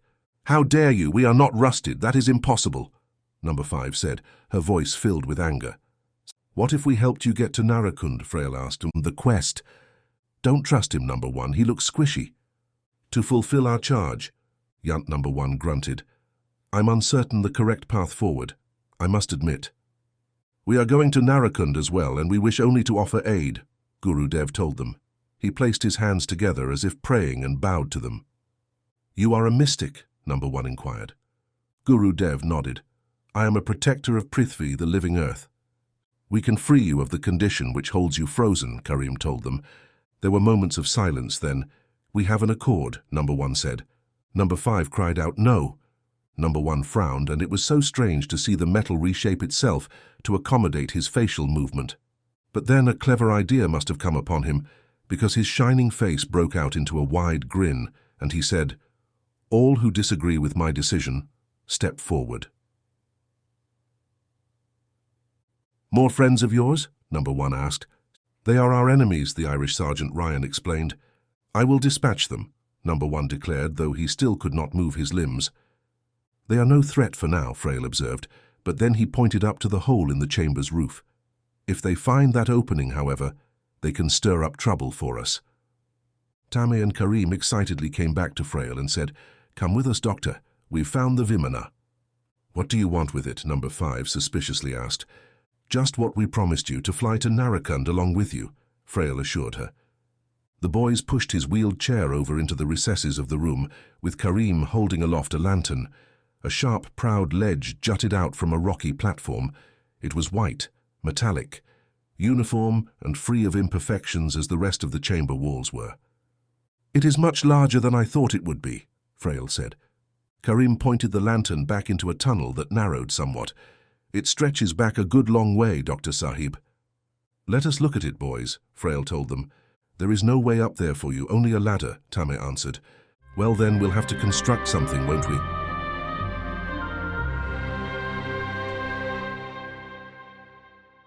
Chapter 32. The Bandits. The bandit leader, Kuni Saya, studied the incredibly stout metal door while his band of men paced back and forth looking for a way in. One attempted to pry the door open with his sword and cursed and sucked at his hand when his sword snapped and cut him. "Stop your pacing and be still," Kuni finally ordered all of them, tired of the rats scurrying back and forth and all their squeaking. He stroked his oiled beard while he studied the lock mechanism. It was of curious workmanship, and he could not recall ever seeing anything similar. Even the metal of which it was made was not one he was familiar with. Kuni had studied at the Academy of Sciences in Calcutta, and even spent a pair of years in England learning about engineering at the Feringhi schools. But the door baffled him. It lay dead, strange symbols upon the lock that he swore had glowed when he first arrived at the door, only seconds behind the British soldiers who'd closed it. One of his men kicked and smashed the pile of provisions neatly stacked near the door. "Stop, you imbecile. Waste not, want not," he told the man. The bandit gave one last kick sulkily, then stopped. "If you disturb me again, rat, I'll kill you," Kuni said offhandedly, while he continued to peruse the various knobs, gears, levers, and buttons on the door. Rat had hit the lock mechanism several times with the butt of his rifle, and Kuni feared he'd damaged it, but now he could find no marks, no scuffs, no twisted or broken pieces. Nothing. Kuni twisted one knob, but nothing happened. "Did anyone else see that this was lit when we stepped down onto the road?" he asked them. He looked over his motley band. There were 40 of them, all dirty cowards who'd fled from the strange assault of the Feringis on Kshir Bhavan. Kuni included himself in that description. He'd run the same as all the others when he'd seen Thapa slaughtered on the ramparts and a tiger with an odd orange light emanating from each swipe of his claws, killing the shadowy demons who'd been their allies. Yes. Now they lived with the constant dread of what might come for them next. They kept to the hills mostly, robbing merchants who had few guards or other travelers. One of these had told Kuni that the Anglos were no longer scared and hiding behind their fortifications in the north. The armies of the British had sallied forth and taken Delhi back. Calcutta and Bombay were both in foreign hands once again. Soon enough, retribution would come for those who had committed crimes. Cooney could pretend that he'd been a patriot when he spoke with his men, but in the lone hours of the night, he knew better. He'd not cared a whit about a free India. None of Thappar's men had. Perhaps Thapar himself had been the only one who really desired to help free them from British rule. The bandit leader had wanted to go north. He'd confided in a few of his trusted lieutenants, wishing to join his strength with others. What would 1,000 more men have done in Delhi? Would their arrival have saved the city from the British armies? They'd never know, because Thapar had instead followed the orders of darker masters, ones that his followers had been unaware of until too late. Cooney had done what he did for loot, for treasure, for riches. No other motivation had the power to raise him from his bed every morning. He'd been no servant of India, and truthfully had not taken part in the killing of the Christians and the whites in the 3 villages, though he never told his men that. To them, he was one of the vicious ones who'd been the most bloodthirsty. Cooney was a large man with hands that could grasp a normal man's head, a trick he often used to frighten his followers, but he'd attacked no innocents and only fought at all when there was great advantage to it. And this brought him to his dilemma now. He could walk away with the provisions they'd gathered from the pile outside the door. They'd killed 2 British soldiers, and that was a good day's work for a pitiful band such as his. They could scurry back to their holes in the hills and hide and hope the retribution for their crimes would not find them. Or he could see what was beyond that door. Who would craft such a thing, and for what reason? Whatever was hidden behind, there must have value beyond the limits of his dreams. He'd once heard the tales of the 1001 Arabian Nights, and he wondered if shouting "Open Sesame" would cause the door to unlatch itself and allow him entry. He smiled at his self-mockery and asked his men again if any had seen the lights at the lock when the door first closed. "I saw it, Sahib," Rat said. "I did as well," Cooney told the man. "But what could cause the symbols on the door to glow in such a way? Fire?" He touched the surface but found it cool, strangely so for something sitting out in the heat of the day. "Bring me the hermit. Tell him I will pay his price, whatever it may be," Cooney ordered. Every man fell quiet and still, hoping that if they did not move, he would not single them out. No one wanted to volunteer or take responsibility for retrieving the old hermit who lived nearby. Finally, Cooney pointed at Rat and 2 others. "You, go and be quick about it."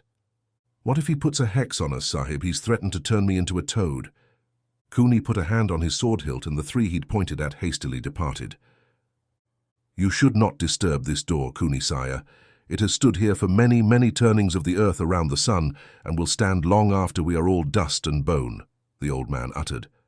"Can you open it?" he asked, ignoring the madman's raving. The man had once informed Cooney that spiders as big as horses were going to spread across the earth in a plague and destroy all life. In short, he was insane. "I can open it. I've been inside before, or maybe I haven't." Yes or no? Cooney's patience standing out here in the blistering sun was wearing thin. He and his men were predators of the night. During the day they holed up and slept usually, and he felt naked without his darkness to cloak him. "I can, but I warn you again, you should not trifle with this door." "Don't you wish to see what is inside?" Cooney asked him, thinking for a moment that he didn't want the old man to leave him alone with the bandits, his own men. "Why do you wish to enter, Cooney?" the old man asked, one eye twitching. "Why does anyone do anything?" "For treasure." Cooney's men let out a great cheer at this, crowding by the door but waiting for their leader before going inside. The old man bent and scooped up a handful of the silt of the road. He let his sift through his hand, and a small breeze scattered the pieces. "Did you know, Cooney, that someday this sand will be more valuable than all the gold in the world?" Cooney laughed at the old lunatic and turned back to the door.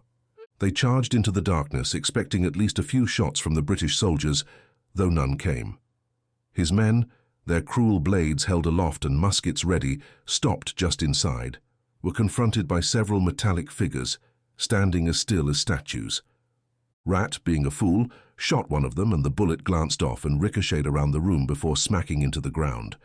"Hold your fire, fools," Cooney bellowed. He squinted, trying to see the figures better in the darkness. A pall of dust hung in the air, and though he thought the chamber must be quite large, he couldn't see much of it. "What are they, Sahib?" Rat asked, pointing at the figures. "I do not know," Cooney answered honestly. A tingle of dread had wormed its way up his gut and sat in his throat, and he considered ordering his men to leave this place. Perhaps the old man was correct. Perhaps this place harbored ancient secrets and held curses. Best left undisturbed. And then a beam of light shot out of the chest of the foremost figure, as if the moon shone from the center of his breast. He was all metal, like a man in a suit of armor, and he held aloft an axe of uncommon size. In fact, it was such a massive weapon that Cooney did not believe he could get his own large fingers around the hilt. Another beam of light popped on from another figure, then another and another, until there were a dozen of them, all emanating from the chest of a metal personage. "What do we do, Sahib?" Rat asked, his voice hitting the highest octaves. His men were a mob, and he knew if one of them ran, they all would turn tail and flee. "Wait, make no hasty movements. Let us see what we found," Cooney told them, and it was a testament to their fear of him that they held their ground, though many a sword blade quivered in an unsteady hand. Suddenly, the front figure spoke in an ancient form of Hindustani, the voice grating like two pieces of iron rubbing together. "Give me the signs of passage, visitor." "Signs of passage," Cooney replied. The bandits studied one another, backing up a few steps. Rat licked his lips. "Perhaps we should depart, Sahib." "Provide the signs, I will not warn you again," the metal man said. Cooney thought it odd how still the figures stood. They hadn't moved even an inch. "Can you move, creatures?" he asked them. "Certainly we can, and we're going to split you open in a few moments," one of the others said in a creaking voice from back in the darkness. Cooney thought perhaps this some trick perpetrated by the Anglos who'd come inside. The light might just be a directed lantern burning inside a chest compartment inside each statue. He took a step toward the figure in the front and poked it with his sword. The metal creature swayed, creaking a bit, but did nothing else. "I don't think you can move, can you?" He raised his voice. "Come out now, Ferengi, and it will go easier with you. If I have to come and get you, your deaths will be painful. You have not given us the signs in sufficient time. We regret to inform you we must now execute you," the metal man said. Behind him, his compatriots held razor-sharp swords or spears. "Let's run," Rat said. "No," Cooney barked, whirling on his men with a grim smile. "These are just statues. They cannot harm us." But when he turned back, the metal man's great axe came crashing down on his head. And then the other metal figures shambled forward, holding their own terribly large blades, and as the bandits screamed and tried to escape, the great door shut with a metallic hiss.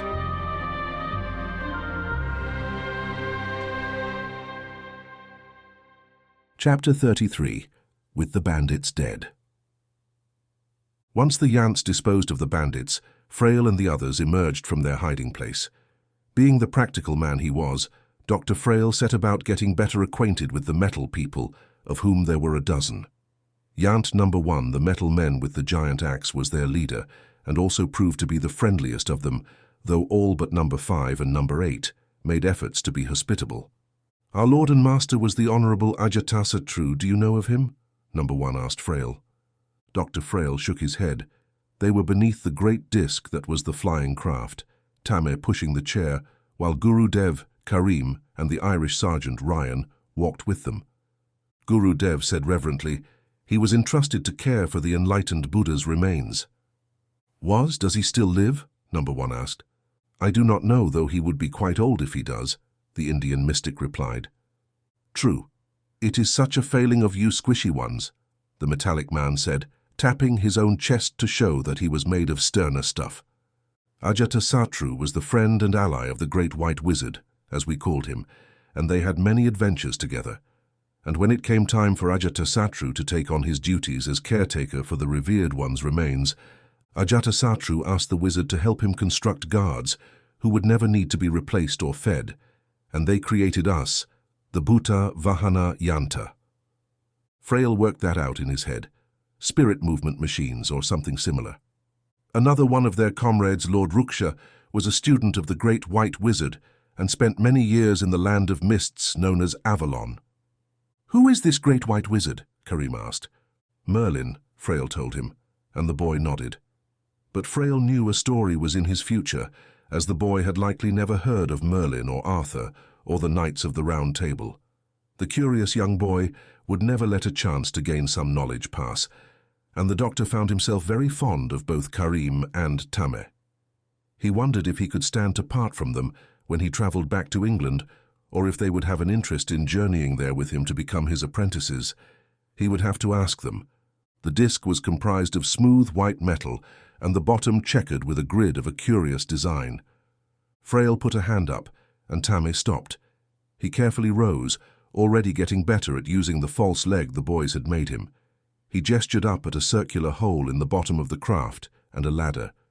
"Is this how you enter and egress from the craft, number one?" "It is one way. Toward the back there is a ramp which is easier to use, though that end has long been buried in debris and rock," number one replied. The chamber sloped downwards the further they walked, with rocky walls that narrowed, and Frail turned and looked back at the entrance. The cavern had almost perfectly symmetrical proportions, nearly the same width as the craft, though much taller. However, it appeared— "Your wreck created this cavern?" he asked. "Our forced landing caused this," number one admitted. The chamber was cone-shaped, wide and tall at the impact point, but more and more narrow until finally, buried in dirt, there was the flying craft.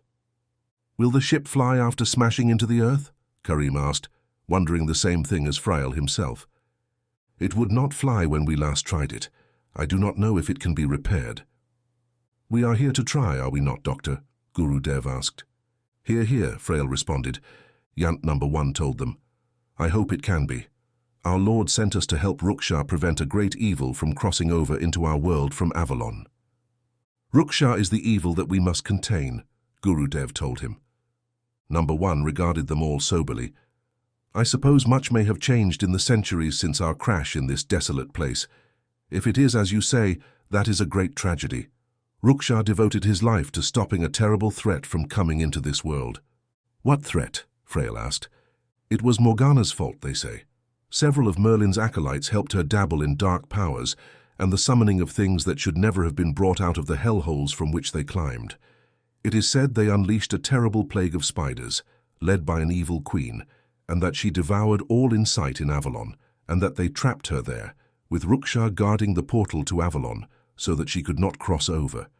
They even used a realm in between us and Avalon as a buffer for the final portal, with the notion that someday they might reclaim Avalon from the evil which had polluted it." Frail and Guru Dev exchanged surprised glances. "I have never heard such a tale," Guru Dev said. "How did this portal end up in India?" Frail asked. Number one gave a metallic grunt. "I admit there are pieces of knowledge I do not have, but as I said, if Ruksha fell, it is our fault, my fellow Yants and I. We have neglected our duty these last 562 years, 19 days and 1 hour. He let out a machine-like wail that sounded like a train whistle. "Help us try to fix it," Frail said, gesturing up at the Vimana. "After so many years, can anyone repair it?" Number one asked. Guru Dev spoke then, and his voice held a rich timbre thick with gravitas. "Yant number one, I believe you are here at this specific spot in this specific moment in order that we might save the world." He pointed at Frail and the two boys. "These three can undertake the correct repairs to this vessel of yours, with your help." One of the other Yants stepped into the light, one ear cocked as if listening. Then another ambled forward. Frail glanced around and realized that several of the metallic people had gathered, mostly standing back in the shadows. "Let me tell you about my comrades at my expedition," the doctor said. A few more of the Yants stepped into the lantern light. Then number one turned on his chest light and pointed the beam at Frail, who squinted and threw up the stump of his right arm to block the penetrating rays. "You see, I believe the mission we undertake is a continuation of what you started so long ago. I came here with several others, one of whom was my assistant." His voice caught. "Clara. I call her my assistant, but that does not go far enough. She was the love of my life. If there is such a thing as fate and true love, we found our way around to the latter, and I believe the former brought us together. She gave her life in this expedition, much to my sorrow." Yant number 5 stepped into the light. "You say, Dr. Soft One, that she is gone?" "She is gone. She died when several shadow creatures sent by Ruksha, the one we know as the Demon King, attacked us." He continued the story, and by the end all the Yants, in fact all the others, had gathered to listen to him speak. They kept getting closer, the metal men, so that when he grew weary of standing, he but needed to rest his arm on the sturdy bent elbow of number 1. And so, you see, my comrades will reach Narakund soon. What they will find there I cannot say, but I expect they will be in peril. Mortal peril? One of the Yants asked. Definitely, he replied, and there was a collective intake of metallic breath, if such a thing even existed. There are rumors that an army gathers outside of the entrance to Narakund, and if there are more of the shadow creatures like the one that left me maimed and crippled, I fear for the outcome of our quest. It spoke to the quality of his oration and the depth of his sincerity that Yant number 5 was the first to rest her solid hand on his shoulder and say, "I pledge to aid you, Dr. Soft One." Number 1 was next. He repeated the same oath. Soon they all pledged to aid the expedition, and a dozen metal hands reached toward him. He caught the hint of a smile on Guru Dev's face. "I am not sure if anything in the craft will function," Frail told any who would listen. "Mechanical devices exposed to such conditions will almost certainly be unable to operate without a good deal of repairs."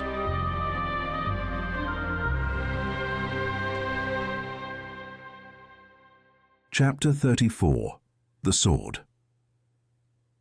The expedition members eyed one another hesitantly while they looked at a curious stone circle hanging in the air. The portal glowed with a miasma of swirling blue light.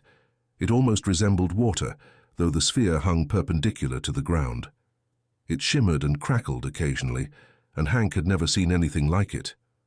No one was guarding it, or at least no one visible. There obviously was a camp here, a large one, but they found it deserted, and Radu said, "The army of rebels who passed us in the jungle must bivouac here." "I believe that's right," Hank replied. They had found the portal tucked back into the wall of the volcanic crater. Hank suspected it had once been hidden by some sort of secret door. A tall, corroded statue of a person with a deep cowl stood a dozen paces from the portal. The figure gave off the same dark emanations as had the shrine they'd recently encountered. Hank found his eyes slid off it when he tried to study the thing, as if it were something that should not be scrutinized too intently. "They say the air in Narakund is deadly," Yamina whispered. "Yes, I suggest a few of us go in first. I volunteer," Hank said. "And I, Radu Tanasi, Knight of Transylvania and Protector of the Weak, will also go." Jane stepped forward. "I do not know if I can survive in there, but I will try." "I will go as well," Ram added.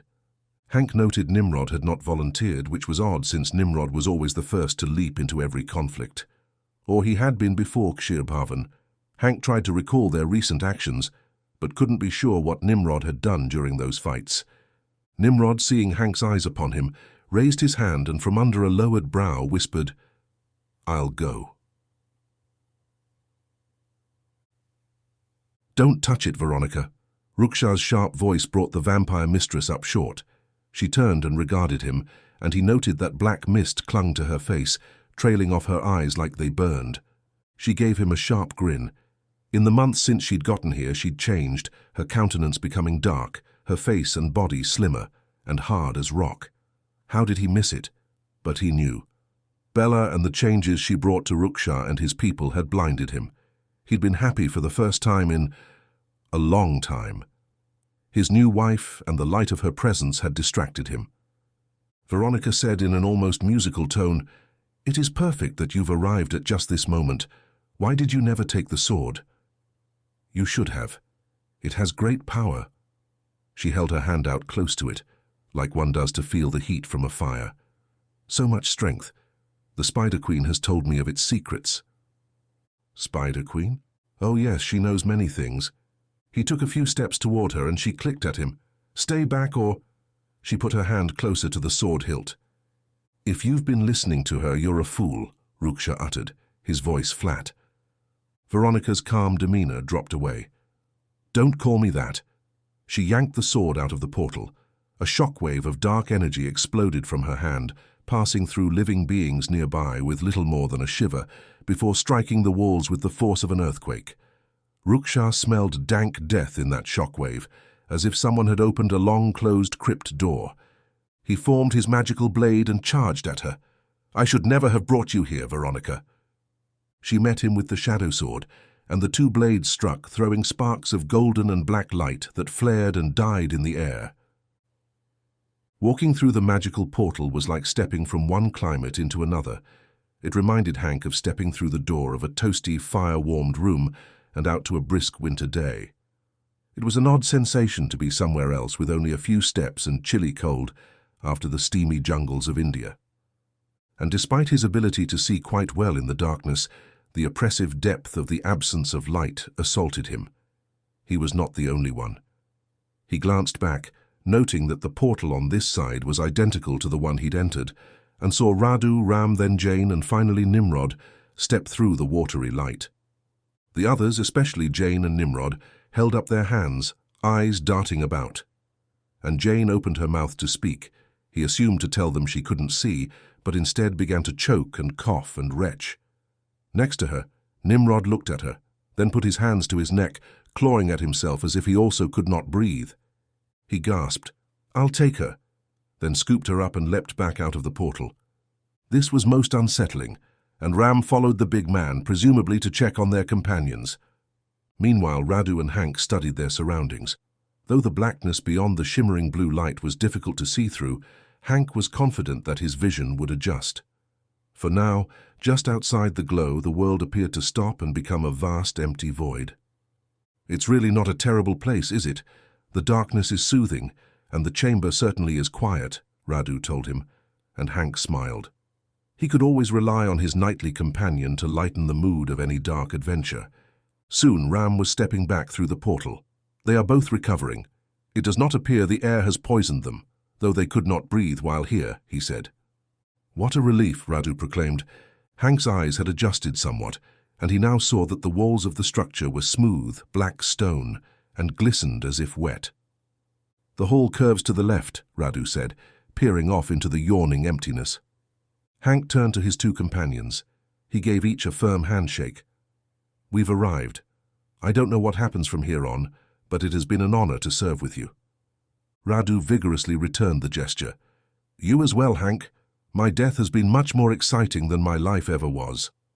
And Ram told him, "It has been a privilege, Major Bravo. Let's stick close together. I don't fancy us getting separated in this place." As they departed the chamber with the portal, shadowy creatures floated down and watched them, though they did not try to impede them. Despite Hank's warning, he and the others became separated somewhat by accident. Ram stepped into a room to look at a throne made of human bones, while Radu and Hank continued down the corridor, assuming that Ram would be out momentarily. When the vampires attacked Hank and Radu, Ram heard the fighting and turned back to help, but found himself facing one of the night shadows, a stout woman with a snarling twist to her lips. The creature slashed at Ram with its unnaturally long arms and claws. Ram shifted into a tiger, and the night shadow backed away, floating in the air, before launching into an attack. In the hall, Hank and Radu were hard-pressed. These were no normal vampires, but ones who served right under a vampire master. Each of them had lived hundreds of years, gathering power and skill. One of them latched onto Radu, biting his neck, while still another slashed the zombie knight in the chest. The third kept Hank from his friend by a constant barrage of attacks. He was incredibly fast, this vampire, and Hank stumbled back, bleeding from his shoulder and chest. But he had his secret, and he let the wolf come out, howling in fury as his body restructured itself to accommodate the change. For his part, Radu was in little danger. One vampire ripped his arm off, laughing as he did so, while the one who'd bitten him leapt back, spitting. "You taste of death," the blood drinker said with a snarl.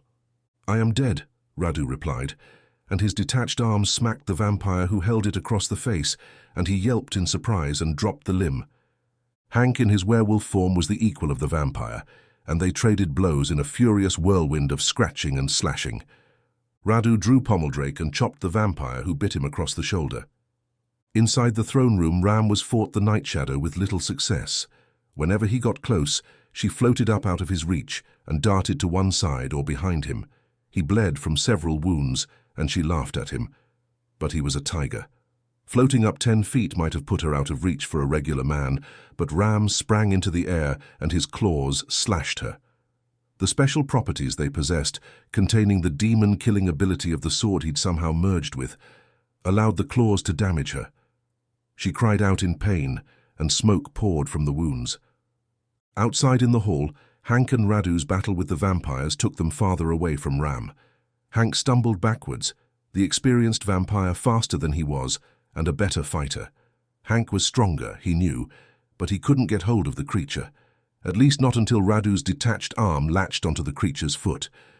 Surprised at the hand seizing its ankle, the vampire looked down, and that was all the opening Hank needed to pounce on his foe. In moments they'd dispatched the 3 vampires, and Hank said, "Thank you, Sir Radu. You saved me once again." "Of course, Henry. I'm a knight, don't you know? It's the kind of thing we do. Ever heard of chivalry, old boy?" "Let's get Ram," Hank said while smiling at his friend's jest. They trotted back down the hall, turning right to backtrack the way they had come. But this was a different hallway now, and several more vampires leapt from the shadows, and soon enough, the battle also separated them from one another. Ram ran into the hallway, but Hank and Radu were gone. He tried to track them by smell, but this place did strange things to scent trails. According to his nose, they had gone both directions. Not sure what to do, he followed one of the scents, trotting with his claws ready at his sides. A vampire stepped into his path, and behind him, one of the night shadows, though this one had a strangely normal face. An old man's face. A dozen figures with pasty white skin and bland, colorless eyes encircled him. Ram growled. The vampire, however, held up a hand. "We are not your enemies," he said. Back outside the volcano, Nimrod felt such a coward. He stood in the trees with Yamina and her warriors, and Jane. He hadn't had any difficulty breathing in there, but when Jane could not function, that had been the perfect time for him to pretend he could not as well. But this was not him. A streak of pain rolled across him, not from his wounds, but from his cowardice. No. He could no longer stand back and be nothing. He must be courageous. Without a word, he strode toward the magical gateway, and just at that moment, a shadow creature dropped from the trees, facing away from him and toward the portal. He was so shocked that he reacted without thinking, bashing her on the head with his lathi with all the might he could muster. The creature cried out in a very woman-like tone and fell, and a golden ball rolled out of her hands. He didn't know what to make of this shadow creature as he looked her over. Her skin was normal. She was human. And the golden ball. What was it? It didn't matter. He turned away from both the dying shadow creature and the portal, not wishing to think about his failure. He took a few strides into the forest, leaving Shayana dying and the portal destroyer rolling off under some weeds, there to be unseen. The shadow servant crawled toward it.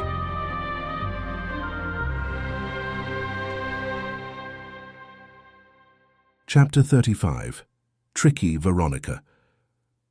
Ruksha found himself evenly matched against Veronica and the shadow sword. She kept up a constant barrage of attacks, slashes, phantom flying daggers, blasts of toxic mist which made him choke. But Ruksha's magical sword held a potent golden light that repelled many of the attacks.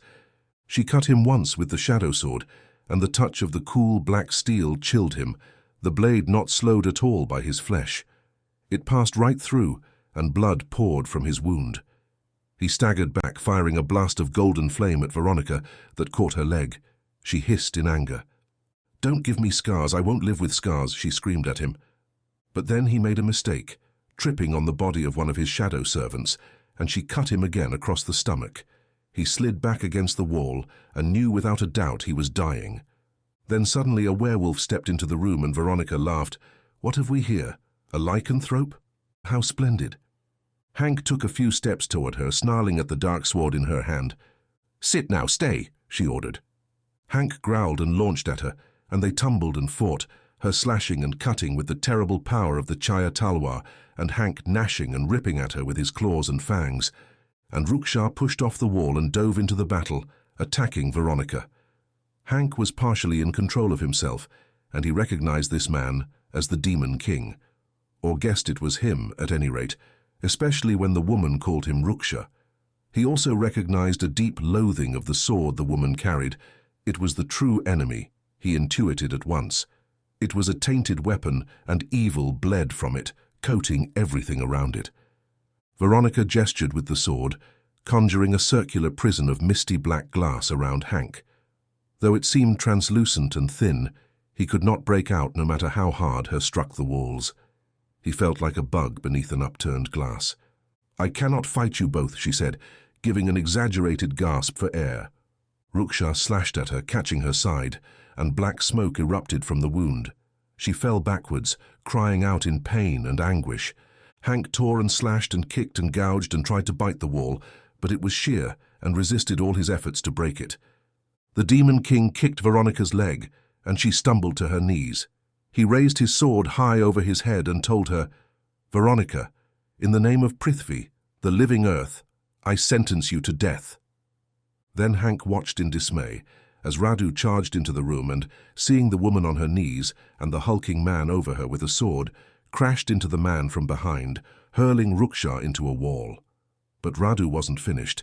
He dealt a devastatingly hard blow to the Demon King's back, and Ruksha collapsed bonelessly, as if dead. "No, Radu." Hank banged on the glass walls. "Stop, Radu. Here, I am here." Veronica seemed shocked beyond belief. She stood up and said, "Radu?" The wolf deserted Hank, and weakened, he slumped to his knees. Still, he kept up his attempts to make noise in hopes his friend would hear him. Apparently, he could see out of the glass enclosure, but his friend could neither see nor hear him. Ram, suspicious, nodded. "Yes, I am not his enemy, nor am I yours. We are trying to stop the vampire master Veronica from unleashing a horde of spiders into the earth." "Spiders?" Ram asked. "Don't listen to her," Hank bellowed. His friend was no fool, however, and he held trusty Pommeldrake steady and at the ready as Veronica walked toward him. "Radu," she said, her voice a purr, "how I've missed you." The zombie knight's eyes glowed a bright blue. "Princess Veronica?" "It is I, Radu."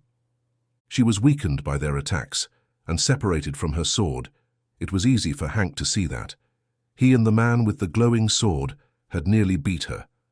Yet now the other man lay unconscious, and Hank was trapped in this strange glass-walled prison. No one outside could hear him, apparently. He must warn Radu, to tell him to keep his wits. This was not the woman he remembered.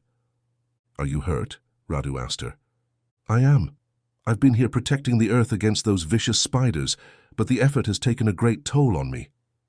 Radu's sword tip lowered a hair. "Where is Hank? What happened to Bella?" the knight asked. "I care not a whit about Bella, though she is always underfoot. As to Hank, I do not know who that is, my love," she replied, glancing with a small smile over to where Hank stood. She strode a few steps toward the shadow sword. Hank banged on the walls, his blood was rising. The wolf was coming back. "She's lying," he screamed, but Radu gave no indication that he heard. "Veronica, I'm sorry that I could not defend you. I'm sorry those fiends changed you into a vampire," Radu said to her. She gave a radiant smile. "It is I who must apologize, my love. I tormented you for so long, and now you cling to this earth because of the curse I set upon you." "It is no burden. I've become a force for justice. I do much good," Radu replied. He dropped his sword completely now. "You always were such a good man, Radu, so simple and easy to understand." "Veronica, you must meet Hank. You can come with us. We are creating a team, a sort of Beast Brigade that will go about this world defending the weak." Hank nodded. Beast Brigade, that was a good name. "No, Radu. You will come with me. You will serve me. We can do the most good by ruling those weaker than us. We can protect them best by standing over them," she replied. She bent and picked up the sword, and black mist swirled around her. Even in his enclosure, Hank felt the energy emanating from her, blasting off her like an open furnace. Radu frowned. "I'm not sure I could do such a thing. I could not force others to bend to my will." "Even for me?" she asked, tilting her head sweetly. "I do love you. I've never stopped loving you. We can work together. I know it." She glanced down at the sword in her hand, and her false sweetness drained away. "And I know, Radu, that you were always the biggest fool at court. My father, Vladimir, laughed at you, calling you the Knight of Fools. And your pitiful romantic advances were amusing. They gave me and my ladies much diversion as we watched your feeble attempts to win my heart." Radu's face was stricken now, and Hank banged on the walls. Long, coarse hair sprouted from his forearms, and he called out in pain as the wolf began its second emergence. "But Veronica!" Radu started to speak, but then didn't seem to know what to say. She waved her sword, and a filthy black stream of power erupted from the tip and hit the knight in the chest. She announced, "I release you from your curse, Radu, you great fool. I am glad that I could have one more laugh at your expense." Radu bent as if struck. He dropped Pommeldrake, his hands contorting as if caught in some horrible seizure. The sword immediately corrupted, rusting in only moments, then dissolved into a pile of oxidized brown chips. She shook her head. "You think, you pitiful wretch, that I would have ever loved such a simpleton as you? That I, a great beauty, could have cared for one such as you, blessed with no gifts except the loyalty of a dog? You were never anything but the court fool, Radu. We only permitted you to stay with your betters because you provided us with mirth with your clowning ways." A piece of Radu's skin on his arm flaked away.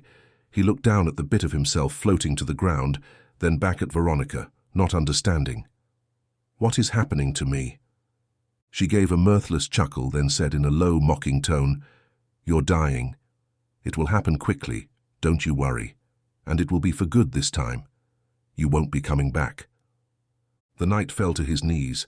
The skin sloughed off his fingers, turning to dust in the air as he stared in shock at his hands. "I don't want to die." "Who does, you oaf? I certainly never wished to, but I should thank you. If you hadn't been such a hapless idiot, I might have just lived a normal life." "What a waste that would have been," she replied. She leaned against the wall of the chamber and stifled a yawn. "Hurry and die, Radu. I grow weary of this." The skin on Radu's face was drying out, his body shriveling. Inside his glass container, the wolf howled and smashed at the walls, finally scratching one. Veronica turned and her smile faded. "What is this? Ah, Radu, look. Is this your friend Hank?" She waved a hand, and the opaque walls turned clear. "Hank!" Radu called. He sagged to the ground. The door to the chamber opened, and a half-dozen vampires streamed in. "You fools are too late to help me," she told them. She raised the sword and shook it. "With this, however, I won't need to rely on others quite so much. This entire venture has been a wasted exercise, except for this sword, of course." "Mistress, Creed has deserted us and taken many of the whites with him," one vampire said. "I knew I should have killed him. He never showed the proper level of fear," she replied. "Come then, let us go and gather me an army." One vampire looked down at Radu, who was now an unmoving skeleton, even his blue eyes dead and dull. "Who was this?" Veronica strode toward the door, not even looking back. "No one," she said, and left the chamber. After the chamber was empty, Hank saw Radu's ghost or spirit, a white spectral presence, rise from the zombie's corpse. As he floated toward the ceiling of the chamber, he turned toward Hank and saluted one final time as he floated upward and away toward heaven, Hank hoped. "Godspeed, my friend," he said. His blood pounded. He struck and smashed at the glass walls holding him, causing great scars in them. And then he smashed a small hole through the little enclosure, just enough to reach a clawed arm out. "Wake up!" he called to the man slumped against the wall. Hank struck the glassy walls over and over, and the man finally reacted, shaking himself and trying to rise. Across the room the portal fizzled and shook, and lines of liquid poured down it like candle wax melting. "You!" Hank bellowed. "Get me out of here!" The man gazed at him with glassy eyes. He blinked several times, then pushed up to his feet. He wobbled and staggered. Blood soaked his tunic, and he pressed his arm to his side and winced. He stepped up near the enclosure and held out his hand, and that sword of light he'd been using, with crackling golden energy trailing off the end, formed. He pressed the tip to the enclosure and cut a hole in the wall, the sword slicing through with ease. When he'd cut 4 long, smooth lines, he stepped back, almost falling over, and Hank smashed through the opening. "We must depart from here as soon as possible," the man said, pointing back at the portal, which was now almost completely melted into the same blue shimmering light as the one Hank had used to enter this dark temple. "Why? What is going to come through there?" A sharp blade poked through the mostly melted covering. It wriggled. It was like a little dagger. "Thousands of giant spiders," the man said. "Lead on," Hank told him, aghast at the thought. "We need to get that sword back," the man told him as they raced out into the hallway. "Was that the shadow sword?" Hank asked. "It was." "And who are you?" Hank thought he knew but was almost afraid of the answer. The man didn't seem at all evil, and his magic-wrought blade glowed with a pleasing golden light, like a little sun ray. Was this really the Demon King? "I am Ruksha," the man said, confirming Hank's suspicions. "And you are Hank Bravo?" "I am," Hank said, coming to a stop. The Demon King stopped next to him. "I am not your enemy," he said. "And right now, my top priority is the same as yours, I wager." "To get Bella to safety?" Hank asked. Ruksha nodded. "Damn you for what you've done to her," Hank said. "And what is that?" Then they heard skittering in the chamber they had just left, 1,000 clack-clack-clacks. "Hurry, follow me," Ruksha said and raced down the hall. Hank wondered if he should attack the man, but just couldn't do it. They took several turns and then came upon several men facing off. Ram was with them and it couldn't be. Creed said, "Hank!" Hank stumbled and almost fell. "There is no time." Ruksha didn't slow. "Follow me." Hank kept up his pace. "Hurry!" And behind them, a mass of black legs surged around the corner, a wall of spiders crammed together and fighting to race ahead to get to them. Ram needed no other encouragement. He followed Hank and the other man. Creed and his whites were not far behind.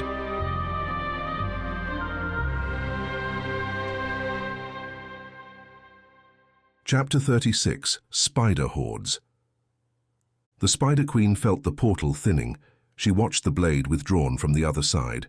The portal grew filmy, then the solid shell began to melt. "Time. Your time." "It is my time," she whispered. The spiders leapt at the opening, some hitting hard enough their shells cracked. Each death made her flinch. "Stop," she said. They must wait until the barrier grew more porous, but her charges were not patient. "No, go, we go, you must go." Their will pulled at her and she remembered the first time she'd felt it. In her world, millennia ago, she'd been a girl, and men had come to the dwellings of her people, dragon riders bringing flame and death. She'd run, and as the glass bridges collapsed, she had been among a handful of her people who survived to enter the lower lands, though none had been there before.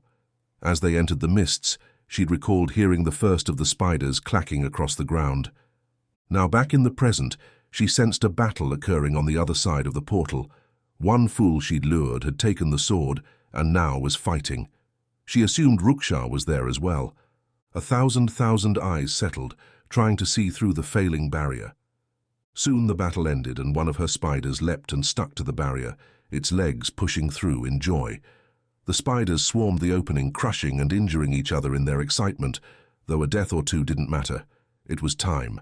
Their time, my time, and the Spider Queen followed them, no longer barred by the presence of the sword. Her hordes charged along the hallways, covering the walls and the ceilings in a black, chitinous mass, killing any creatures they encountered. But they quested for one thing, another portal. They found one within a few minutes, protected by a dozen of Ruksha's servants. The shadow creatures fought well, but they could do no more than slow the onslaught. An ocean of spindly legs and a million black eyes, opening maws and ever more of the dagger legs, churning and scrambling and hungering to slaughter all they found.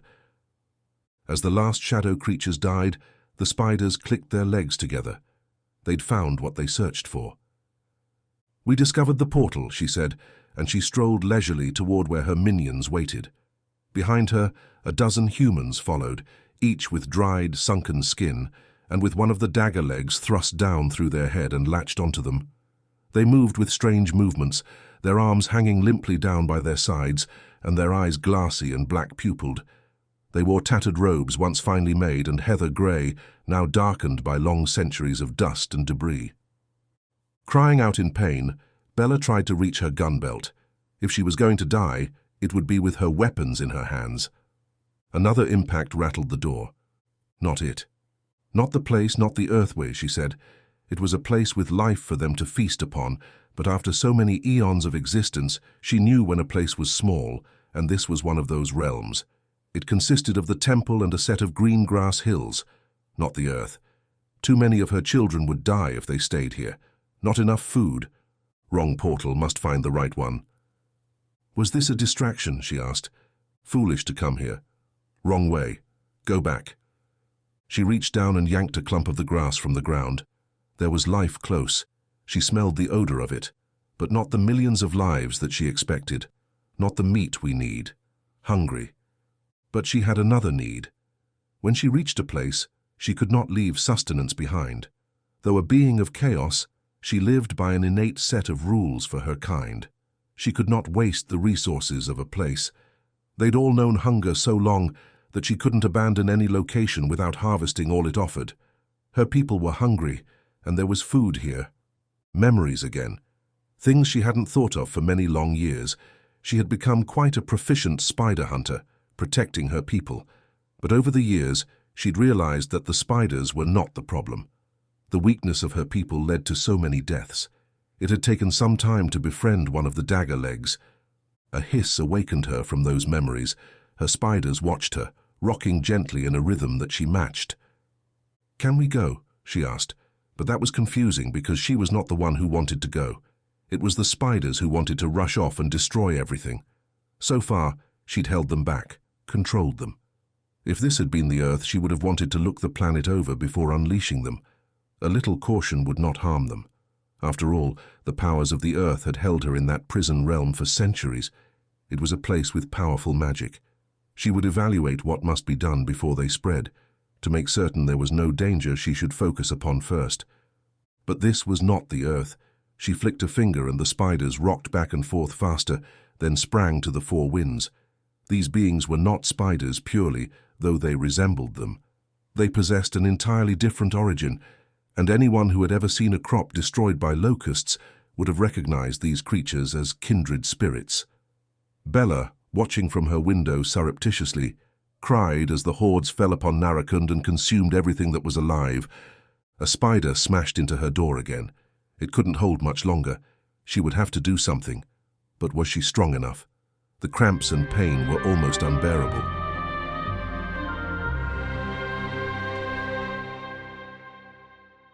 Chapter 37. Veronica and the Shadow Sword. Veronica strode from the portal with her vampires in a pack behind her. Shadowy mist swirled behind them. She carried the shadow sword, the power surging through her bones. She felt alive again, whole again. Her heart beat. She drew air into her lungs. The heat of the jungle brought sweat to her pores. She cried out in exultation. Tonight should be a bright, cheerful night, but the sky hung over the trees like a cloak of murky, purplish charcoal. And below that, poor excuse for a sky, the jungle of Anantavan greeted her, dank and overgrown with vegetation. Even where the army of rebels had cut it down, making space for themselves, the foliage fought back, vines worming their way back into the cleared areas, bushes sprouting along with saplings, and a carpet of thick grass. She hated the life of it, the abundance of nature with its disorderly chaos.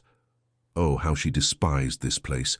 She also despised the camp full of men packed in around the volcano, the dregs of society, the hardened scum who had fled from the British instead of standing and fighting.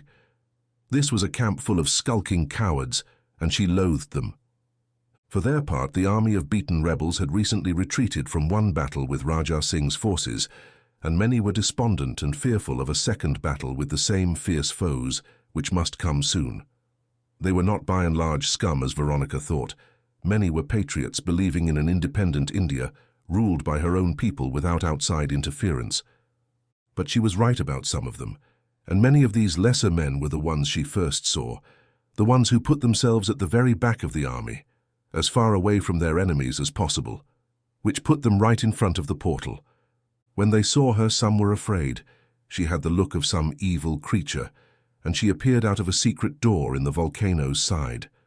Those who noted this called out in fear, but others were drunk or less observant, and they offered derisive remarks. Still others ignored her, and this act filled her with rage. They should come and bow to her. They should grovel at her feet. She looked down at the dark saber in her hand. With this blade, no one would ever ignore her again. She clenched the exquisite weapon tightly in her fist and shook it, feeling the heft. With the power of it, she could make as many servants as she wished. The fool Ruksha, why had he not simply used the sword? He might have had ultimate power. Imagine letting this magnificent tool rot there, stuck in the portal for all those years. "The fool," she whispered. in reverence and love for the Chaya Talwar, the shadow sword. She pointed the weapon at one bandit, and a stream of inky smoke poured from the tip and struck him, covering his body. When the mist dissipated, her power had changed him into... what? She did not know, but he was a paragon of beauty, a handsome, regal creature of shadow with jet-black eyes. He turned on his companions and bit one of them. Panic struck the camp, rebels fleeing in all directions. It started with one group, but then someone screamed that the camp was under attack, and soon general pandemonium had gripped the rebels. This rabble would never have stood against the spiders. They were pitiful, she thought. They needed to change, to become stronger. She didn't want them to escape, so she set loose her minions. Then she pointed the sword at a group of rebels and fired off the inky energy. They all blossomed into the same sort of creatures with black eyes and shadowy bodies. They were beautiful. She fired at another, then hit 3 more, but soon realized this method was too ponderous and slow. She held the sword aloft and sent her will through it, and a fountain of black inkiness shot from the top and cascaded down, striking many of the rebels. Then a stream of the same inky wonder shot from the top like dark fireworks and cascaded down in little miasmic, flickering flares. "So lovely," she whispered. The streams caught dozens of them, hundreds, and changed them into wraiths. Yes, they were her wraiths, shadowy clawed blood drinkers. Soon there was no more running. She had an army, and one by one they all knelt to her, obsidian eyes gleaming. They packed in close, some reaching out to touch the hem of her dress, murmuring in awe of their mistress. They loved her and feared her. It was the greatest moment Veronica had ever experienced. The power, the raw, unstoppable energy of it. Nothing could stand in her way. And then she heard trumpets and drums beating, and a line of 50 Indian soldiers emerged from the trees in the distance. Then another, and soon one more.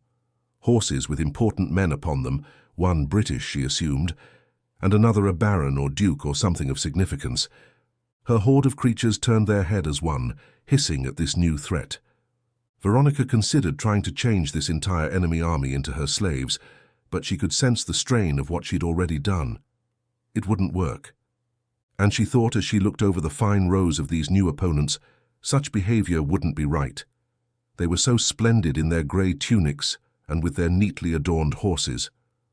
No, there must be a battle. It was the only way. Gratitude washed over her, and she smiled at this newly arrived army. They presented a challenge at just the right moment, so that she might demonstrate her power against a formidable foe. She waved at them cheerfully, and saw a few of the leaders ride out from their ranks under a banner of truce. Should she murder them? But that wasn't the way these things were done. She must give them safe passage. But then, if they irritated her, she would loose her minions and slaughter them. She clicked her teeth to get her army's attention. She might have heard a pin drop, they were so focused on her. A thrill went up her legs at this. If only she had a horse. At the thought of this, she pointed the sword at a half-dozen of her creatures, and the smoke that hit them melted them together, expanded them, until there stood the most beautiful black steed, regal and proud. She mounted the fine creation with the assistance of 2 of her allies, offering their backs for her to step on. Raja Singh shook his head. "This is no normal army of men, that I can say, but what these things are I do not know." Moss peered closely at the creatures, but she too had never seen such beasts. They were in the form of men, but hunched and hideously deformed, faces stretched as if half melted. Their black eyes had no whites, and their hands held close to their chests like praying mantises, each finger morphed into a jagged, sharp claw. "Pitiful wretches," she said. "I believe these were the remnants of the army we battled at the edge of the forest. It must be the taint of the demon king which has changed them into some manner of evil beast, perhaps. I suppose we should go out to meet them. Maybe they will be amenable to terms and willing to surrender," Primcourt said, though he didn't believe it for a moment. The things were gruesome, and the ones closest, perhaps at a distance of some 40 paces, hissed and snarled at the army arrayed against them. Primcourt saw fear on the faces of his soldiers. Major Tennis asked him, "Sir, can we even kill such fearsome wretches?" The fool to ask such a thing loud enough for others to hear. Primcourt, however, had seen plenty of such bizarre creatures in his life, and he knew that most could die in one fashion or another. He waved away a fly as if this was of no account, and lied offhandedly, "Don't worry, Major, they'll die as easy as any other men." They rode out to the middle of the open ground, he, Raja Singh, and Moss, and a pale blonde woman met them on a hideous, malformed abomination that was generally in the shape of a horse, but which had two heads, both of men, and what appeared to be the mashed-together body parts of several people. "Hello, good day, gentleman and lady," the woman said in a friendly tone. She carried down by her side a sword which sucked the light right from the air. Mist trailed from the blade, and the woman noted Primcourt's sharp intake of breath. "You know who I am, then?" she asked him while putting a hand through her hair to smooth it down. She had eyes that changed from bright red to a misty black, then back again. "I am the Demon Queen, and these are my lands and my army. Who do I have the pleasure of addressing?" "May I introduce to you Raja Singh, Prince of the Marathas, and this is Jaduga Moss, mystic and wise woman," Primcourt said. She seemed most pleased at these titles, letting out a little tinkling laugh of delight. "And who are you, sir?" she asked Primcourt. "I am Count Ernest Primcourt, special aide to Her Royal Highness Queen Victoria," he said. At this declaration her smile grew even wider. "I am so grateful to you for coming. So good of you." "I apologize for my confusion, madam, but why are you thanking us?" Primcourt asked.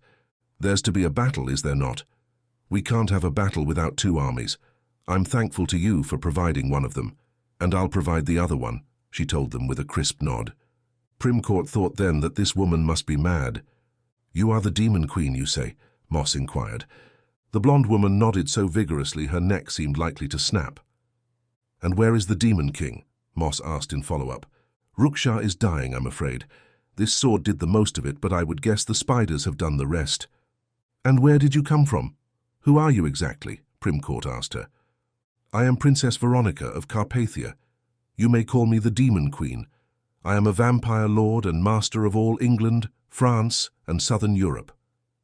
Her presence here still made no sense to Primcourt, but he saw little value in pushing the matter. "Princess, we are here for the Chaya Talwar, known as the Shadow Sword, and to stop the one called the Demon King."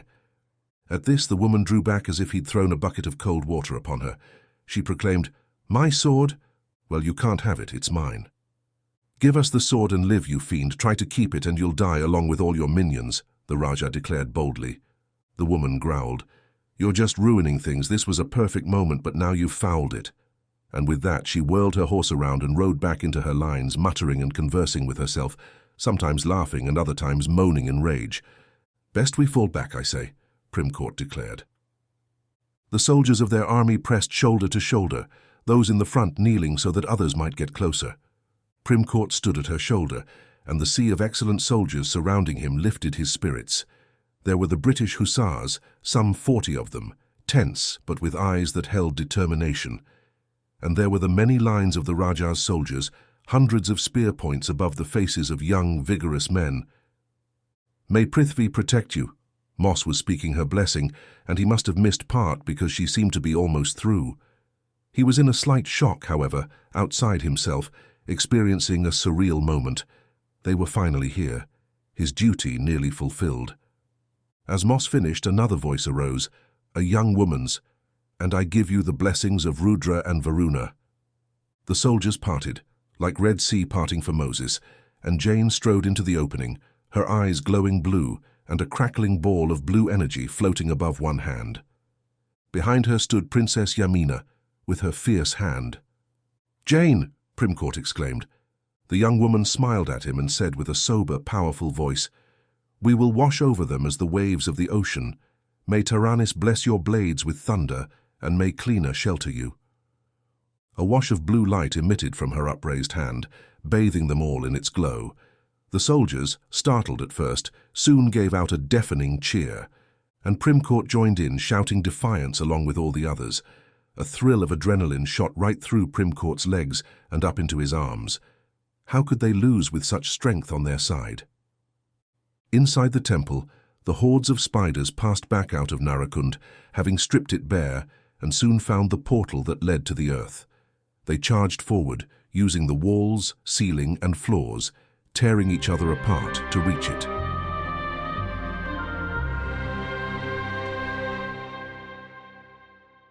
Chapter 38. The Armies Clash. Inside Ruksha's throne room they barricaded the door. Creed, the new Night Shadow Salim, several whites, and Hank and Ram.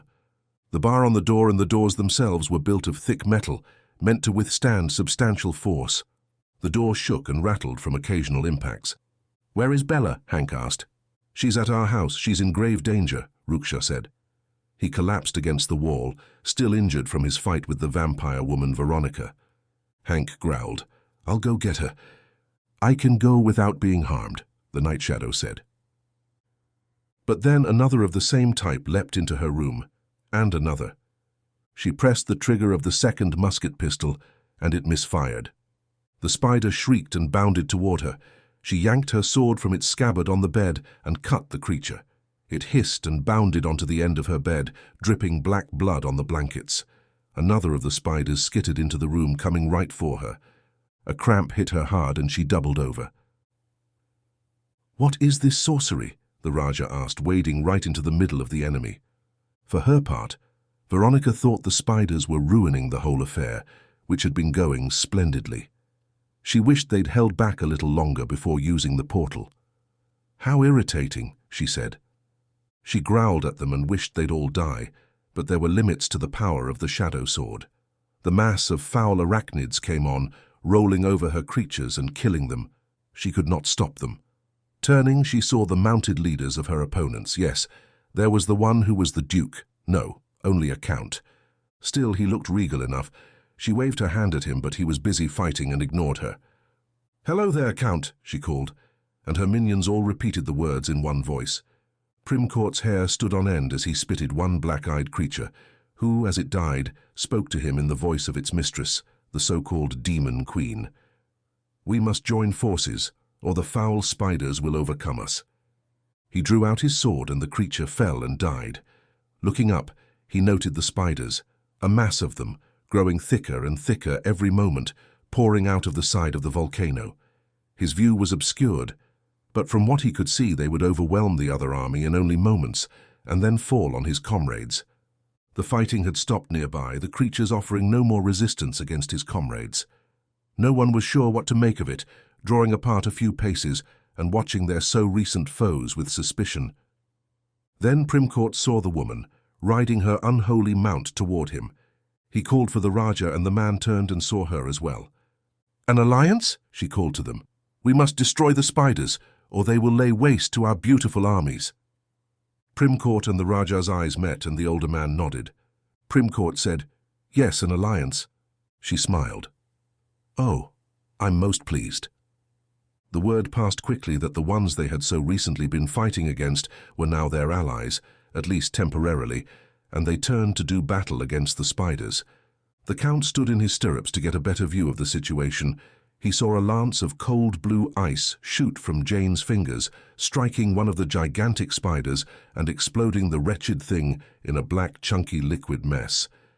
It was time for him to release his mirror men. The enemy now was clearly the spiders. He opened the mirror, and the warrior appeared, screaming a primal battle cry and shaking his shield and spear. He wore feathers in his hair and skins for apparel. Most of the human soldiers had seen him a few times now, and so were not as surprised as they might have been. An identical warrior stepped from the mirror, then another and another. Primcourt felt his wounds tear open, tiny cuts with each one that emerged, but still he held open the mirror, and more appeared. The first soldier turned to Primcourt and raised his spear high, bellowing a high-pitched war cry. The sound of it, though he knew it, still startled him. He smiled grimly and nodded at the warrior. Returning the gesture with a fierce grin of his own, the tribesman charged into the battle, stabbing and thrusting. "Our shamans, it is their shamans, and come now, we go to the earth." "The hell you will," Hank said. He and the others had noticed the slowdown of spiders outside the throne room door, and had dared peek out just as the Spider Queen and her strange wizards with spiders atop of their heads passed by. The Spider Queen herself was mostly human, dressed in white, tattered clothing with black splotches and mist hanging about it. She had 2 extra arms, spindly protrusions like spider legs, and her face was white as a ghost. Hank leapt at the strange humans with the spiders attached to them, biting, tearing, clawing.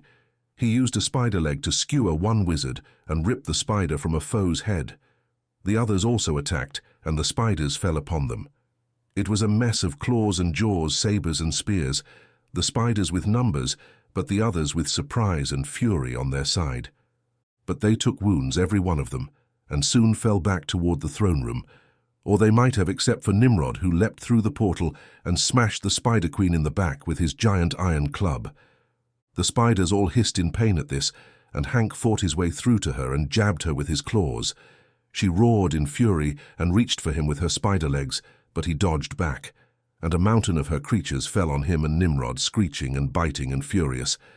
The waves of spiders forced Creed and the others away, and the Spider Queen stepped through the portal to the earth, her wizards and minions following her. Soon Hank and Nimrod were on their feet again, and the last of the spiders were defeated, all the others having crossed over into Earth. "We have to help," Ram said, racing toward the portal.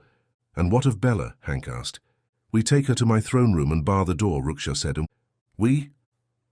The cloud of mist hung in the air, and an old man's head formed over the top of it. "Bella Blackthorn?" the man asked. She nodded, then a terrible cramp took her, and she collapsed to her knees. The Night Shadow Selim grabbed her and sucked her up into the shadows. Hank stepped forward to take her, but then thought better of the idea and moved aside so Ruksha could carry her. "What is wrong with her? Is she hurt?" Hank asked. "It's the baby. She's had trouble," Ruksha replied. They trotted toward the throne room. "I'm going out to help the others," Ram called. Nimrod stayed with him. Hank turned back, slowing for just a moment. He saluted them both. "I'll be right behind you," he said. Creed and his white stayed with them as well. He waved at Hank, and Hank spared him a moment. "Creed, let us find one another when this is over." Creed waved him on. "If both of us live. If not, brother, I would tell you, I'm no monster, just as you are not one yourself." Hank saluted his brother, and then he and Ruksha took Bella into the throne room, and Ruksha gently laid her on the dais. "What are we to do? I can't stand by and let the others die when I could help," Hank said. "Yes, I agree. I can close and bar this door and then move through it. To me, that is the safest course of action," Ruksha said. "And what if we are all killed?" Hank replied. "What are you saying? We could send her to somewhere else through the portal." "Do you love her?" Hank asked. Ruksha nodded. "Do you?" he asked in return. "Yes. I always have." A moment of silence hung in the air. In another time they might have duelled or tried to kill one another on the spot. But there was no time for that, and their other problems were more pressing. "This is the plan. We leave her here, but you hold back during the fighting, and if things appear bad, you come back in here and get her and take her someplace safe," Hank said. The 2 men shook hands and were surprised when a weak voice said, "Making decisions for me, are you?" she asked. He knelt near her and moved her hair out of her eyes. "Do not worry about me. If things go terribly, I can move through the shadows now, and I will take myself through the portal," she said. Hank strode toward the door. He couldn't bear to watch this scene. Ruksha holding her as they spoke. "Hank," she called, and he turned around. "Be careful," she said. He smiled at her and raced through the hall toward the portal. As he ran, he found himself furious. He wasn't even sure who he was mad at. Himself? Ruksha? Bella? Primcourt? No. It was just life. Originally, he had made the mistake of turning Bella away, and now she would never be by his side. The wolf came upon him for a 3rd time that night, which had never happened to him before, as he hurled himself through the portal. Behind him, Ruksha held Bella's hand. "I must go. The spiders are on Earth. We must stop them." "You aren't planning some heroic sacrifice, are you?" she asked. "Of course not," he said with his mischievous smile. Then he grew serious. "Thank you, Bella. I do not know by what power you've changed everything here, but you have. Every room you enter fills with light, as if you are the sunrise finally ending a perpetual night." He kissed her hand. "I will come back to India to find you once the baby is born," she told him, enjoying the warmth in her cheeks at his compliment.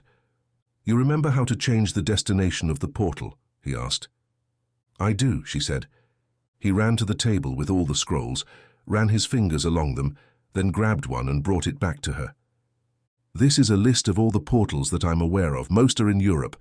I'm not sure anyone is alive who can make them anymore." He helped her limp toward the magical gateway. When they were standing under its shimmering light, he kissed her and said, "I love you, Bella. You are the best thing that ever happened to me." She thought of Hank but knew what she had to say to this good man. "I love you too." He stepped through the portal. She opened the scroll and studied the finely drawn map. "Interesting," she said. She worked the magic on the side and changed the destination. Just as she was ready to step into it, a cramp slammed into her and she buckled, smacking her head hard upon the stone floor.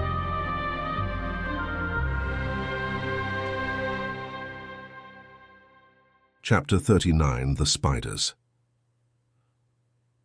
"There are so many," Primcourt said. He'd issued forth 50 of his African warriors, and they fought well, but the spiders came on in a churning, never-ending mass. The small ones leapt and slashed, while the bigger ones bowled into enemies like charging horses, but with the agility to leap and pounce and tear with their giant jaws. "We must prevent them from coming out of the portal," the Rajah said. "I agree," the vampire woman said, her voice lilting and sweet. They gave orders, and soldiers scrambled to seal off the area around the portal. Then there was a disturbance at the portal, and 1,000 more spiders poured through. A mass of them, like a river of black, spindly legs, and at their head, carried upon them like she rode a wave, was a ghoul of a woman with 2 spider arms protruding from her side. Several humans were with her, though they too were ghastly, and what Primcourt thought at first were hats or helmets, he soon realized were the smaller spiders latched onto their heads. The wave of spiders pushed back their enemies, rolled over them, slaughtered all in their path. The strange, ghastly humans with the spiders atop their heads lifted their arms, and purplish streams of foul, evil magic power poured forth and tore into their enemies as well, ripping into the skin of those their dank emanations touched. Unable to slow the relentless, seething horde, the men and vampire minions fell back. The spiders bounced and gyrated in rhythm. They surged forward and chittered in anticipation of victory. Jane fired bolts of pure cold energy at the enemy, and where she shot her magic, spiders froze into icy statues that cracked and shattered into pieces. She blasted 5, then 10 more. Then by the time she'd killed her 20th enormous spider, her hands burned from the iciness, and she could not move her fingers. Moss stepped up near her and laid her hands on Jane's shoulders, and heat waves poured out of the older mystic. She didn't consider herself a warrior, but this she could do. She could help Jane increase the power she threw at the spiders. Jane's ice daggers killed one of the strange wizard men, this one floating above the battle, calling the attention of the others who hurled purple fireballs at her. She threw up her frost shields, but the sorcery of the evil wizards broke through them. She killed one with a giant icicle, and then they hit Moss with a pair of their fireballs, and the old woman shrieked as she burned. Jane put out the fire at once, but still far too late. Moss collapsed, and Jane felt her die. Incensed, Jane threw more and more ice at the men, waves of it. Her fingers froze, and ice formed on her face, but she didn't stop. She killed the pair who had burned Moss, then threw a giant ball of crusted snow that crashed into a wave of spiders, flinging some and crushing others. But the battle was lost. The spiders were just too many. Major Tennis fell as the larger spiders fired several webs, trapping a group of British soldiers. Then the dagger-legs raced forward and killed all the men caught and unable to move. Primcourt saw this and tried to reach the Major, but a dozen of the larger spiders leapt over the massacre and 100 more of the small ones. Veronica the vampire slashed at the air with her sword, and a gout of black of smoke, sharpened to an edge, shot through those spiders, killing them all. Then suddenly there were only 100 of the Rajah's men and vampires left, surrounded by a crush of spiders who pushed them into a small circle. The waves of creeping creatures seethed but stopped a few paces away from the soldiers, bouncing in time together. It was an unsettling sight. Then the Spider Queen picked her way through them, and her minions parted without looking at her, forming a passage. She stopped just at the edge of her forces, smiling, looking over the men of the earth. This would be a simple place to destroy. A hum suddenly filled the air and a great wind blew over the trees, whipping their top branches into a frenzy. All the combatants stopped to see what caused the disturbance and saw a silver disk passing over the forest. Frail's flying craft belched a line of fire like a dragon as the ship flew over the spiders. The bodies of those the fire touched cracked and popped, issuing a yellow pus and black blood. Near Frail, Tamé was doing much of the flying, or it might be said they were flying together. Frail using his hooks to gently ease the craft forward or turn the ship as needed. Because a slight nudge at the controls took several moments to take effect, they carefully considered all changes in direction. To nudge the craft to turn slightly right, for instance, Frail barely tapped the wheel that directed them, then slid it back to level before they'd even begun to turn. And then the craft would rotate a smidge and continue on. If one was hard on the controls, one got nowhere, Frail had learned. Karim had absolutely no gift for it. He had tried twice, but his impatience and hard hand had almost crashed them upon the rocky hills as they passed over them. Tamé, however, had the right solidity and sturdiness for this sort of ship. His movements were slow and cautious, and Frail found him a more than competent pilot. The Irish Sergeant Ryan worked the flame spitter, which was similar to Frail's own invention that they'd used so long ago against the shadow servants. It fired a stream of a liquid very much like soap, though the concoction stunk of kerosene. As it passed out of the nozzle under the craft, another soldier pressed a pedal that sparked at the end of the nozzle, and the liquid caught fire very much the way Frail imagined a dragon might shoot flames from its mouth. In the back, the metal soldiers waited. Yant No. 1 stood in the front, holding his axe haft, with the giant blade flush against the ground. The rocking of the craft did not seem to affect him at all, as he and the others clung to the floor of the craft magnetically with their boots. "Are you ready, No. 1?" Frail asked. "We stand ready," he replied. They'd practiced this a few times. The craft dipped backwards, the ramp dropped, and into the mass of spiders the giant metal warriors leapt. No. 1 hit the ground first, using his axe to split open one horse-sized arachnid. His heavy, giant companions hit soon after, crushing, cleaving, and smashing spiders with each swing of their monstrously large weapons or stomp of their heavy metal boots. "They're away," Karim called. Tamé took the craft straight into the air. However, a half-dozen of the dagger legs clung to the ramp, and they bucked left and right to throw them off, but lost control of the craft as they did so. Just as Frail dropped his metal men into the fight, Ram emerged from the portal with Nimrod, Creed, Salim, and others, and the fight renewed in earnest. It was a desperate thing. At every side were the venomous spiders, but the people of Earth fought with all the power they could muster. And when Hank leapt into the fight, ripping spiders with his claws, the tide was already turning. Veronica laid about her with the shadow sword, laughing and uncaring about who she killed. Creed fought to stand by her side, and this loyalty pleased her. But then Salim formed behind her and slashed her with his claws. She howled and whirled, and Creed stabbed her with a silver sword. The shadow sword dropped from her fingers, and she cried out in pain. "What are you doing?" the Raja asked them, but the night shadow simply scooped up the fallen sword, grabbed Creed, and they vanished in a whirl of mist. Veronica tried to pull the sword from her back, but a dozen of the dagger legs leapt on her, jabbing deep down into her. A few of the larger spiders joined in, and her cries grew louder, then quickly silenced.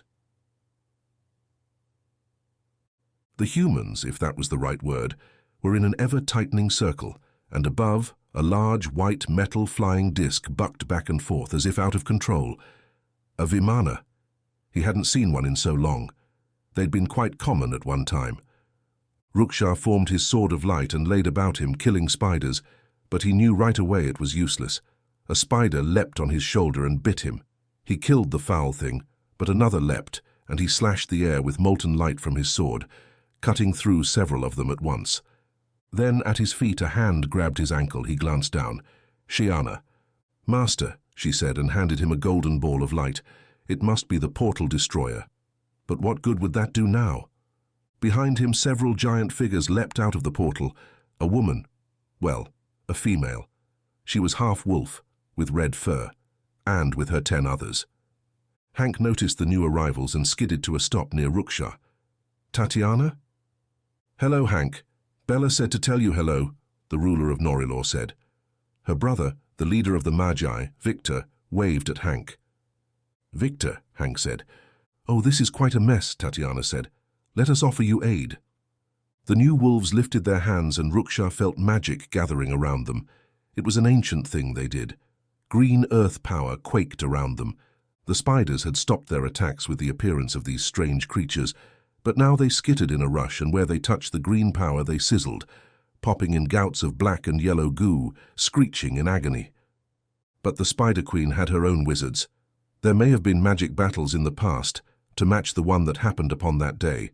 Ruksha had been part of a few legendary ones himself, but very few would have been the equal of the sheer immensity of the power unleashed on both sides here. Lightning struck in the midst of the combatants, sometimes broken by mystical shields, while at other times it slashed among the wizards and hurled their broken bodies to the ground. Waves of fire, jagged showers of icicles fell. The earth rose and buried the warriors or rent itself apart, so both friend and foe tumbled into giant chasms. A small tornado flicked through spiders and picked up several, hurling them against the sheer black stone of the crater. Ruksha fired great bolts of energy from his sword that carved jagged lines in the enemy, leaving burned shells. Jane fired spinning ice axes as wide as a horse through the enemy ranks until she finally collapsed, her hands once again blue and frozen with ice. She focused on warming her hands, sucking away the cold as Moss had told her. Primcourt's tribal warriors shielded her, Primcourt himself standing near her with a sword, his side drenched in blood. Tatiana was a terror to the spiders and to the enemy wizards. She killed with claws that burned with green fire, and every enemy she touched turned into an arachnid torch. As they bumped into their companions, the fires spread. In only moments the wizards of the Spider Queen had been all destroyed, though half of Tatiana's magi died as well. The Yants fought their way free to help the werewolves, while Frail got control of his Vimana again, and lines of fire sprayed like dragon breath down into the enemy. Then Ruksha knew. It was time to set off the volcano. It would kill everything within miles. He could think of no other way to kill all the spiders.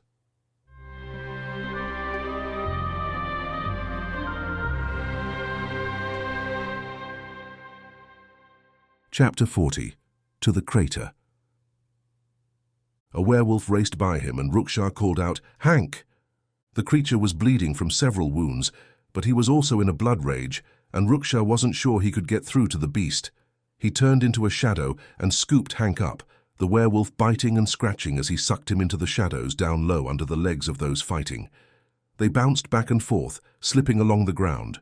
Then they appeared in the center of the defenders, with Hank unceremoniously dumped out of the shadows and coming to rest with a resentful growl before he realized he stood in the center of his friends.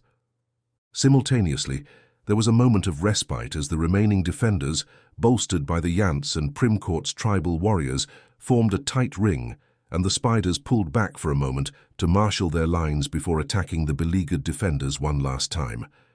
A woman stood near Ruksha. She was young, and he recognized the aura about her.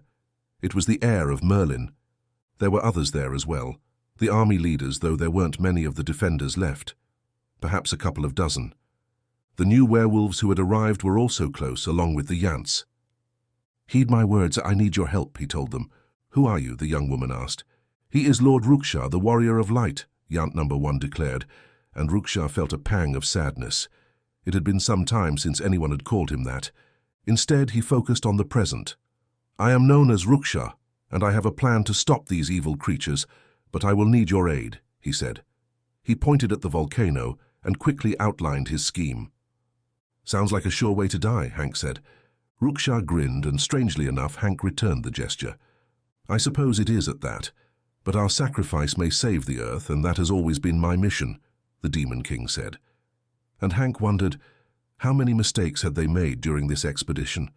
Perhaps they might have worked together if these spider creatures were the true enemy, but no matter now.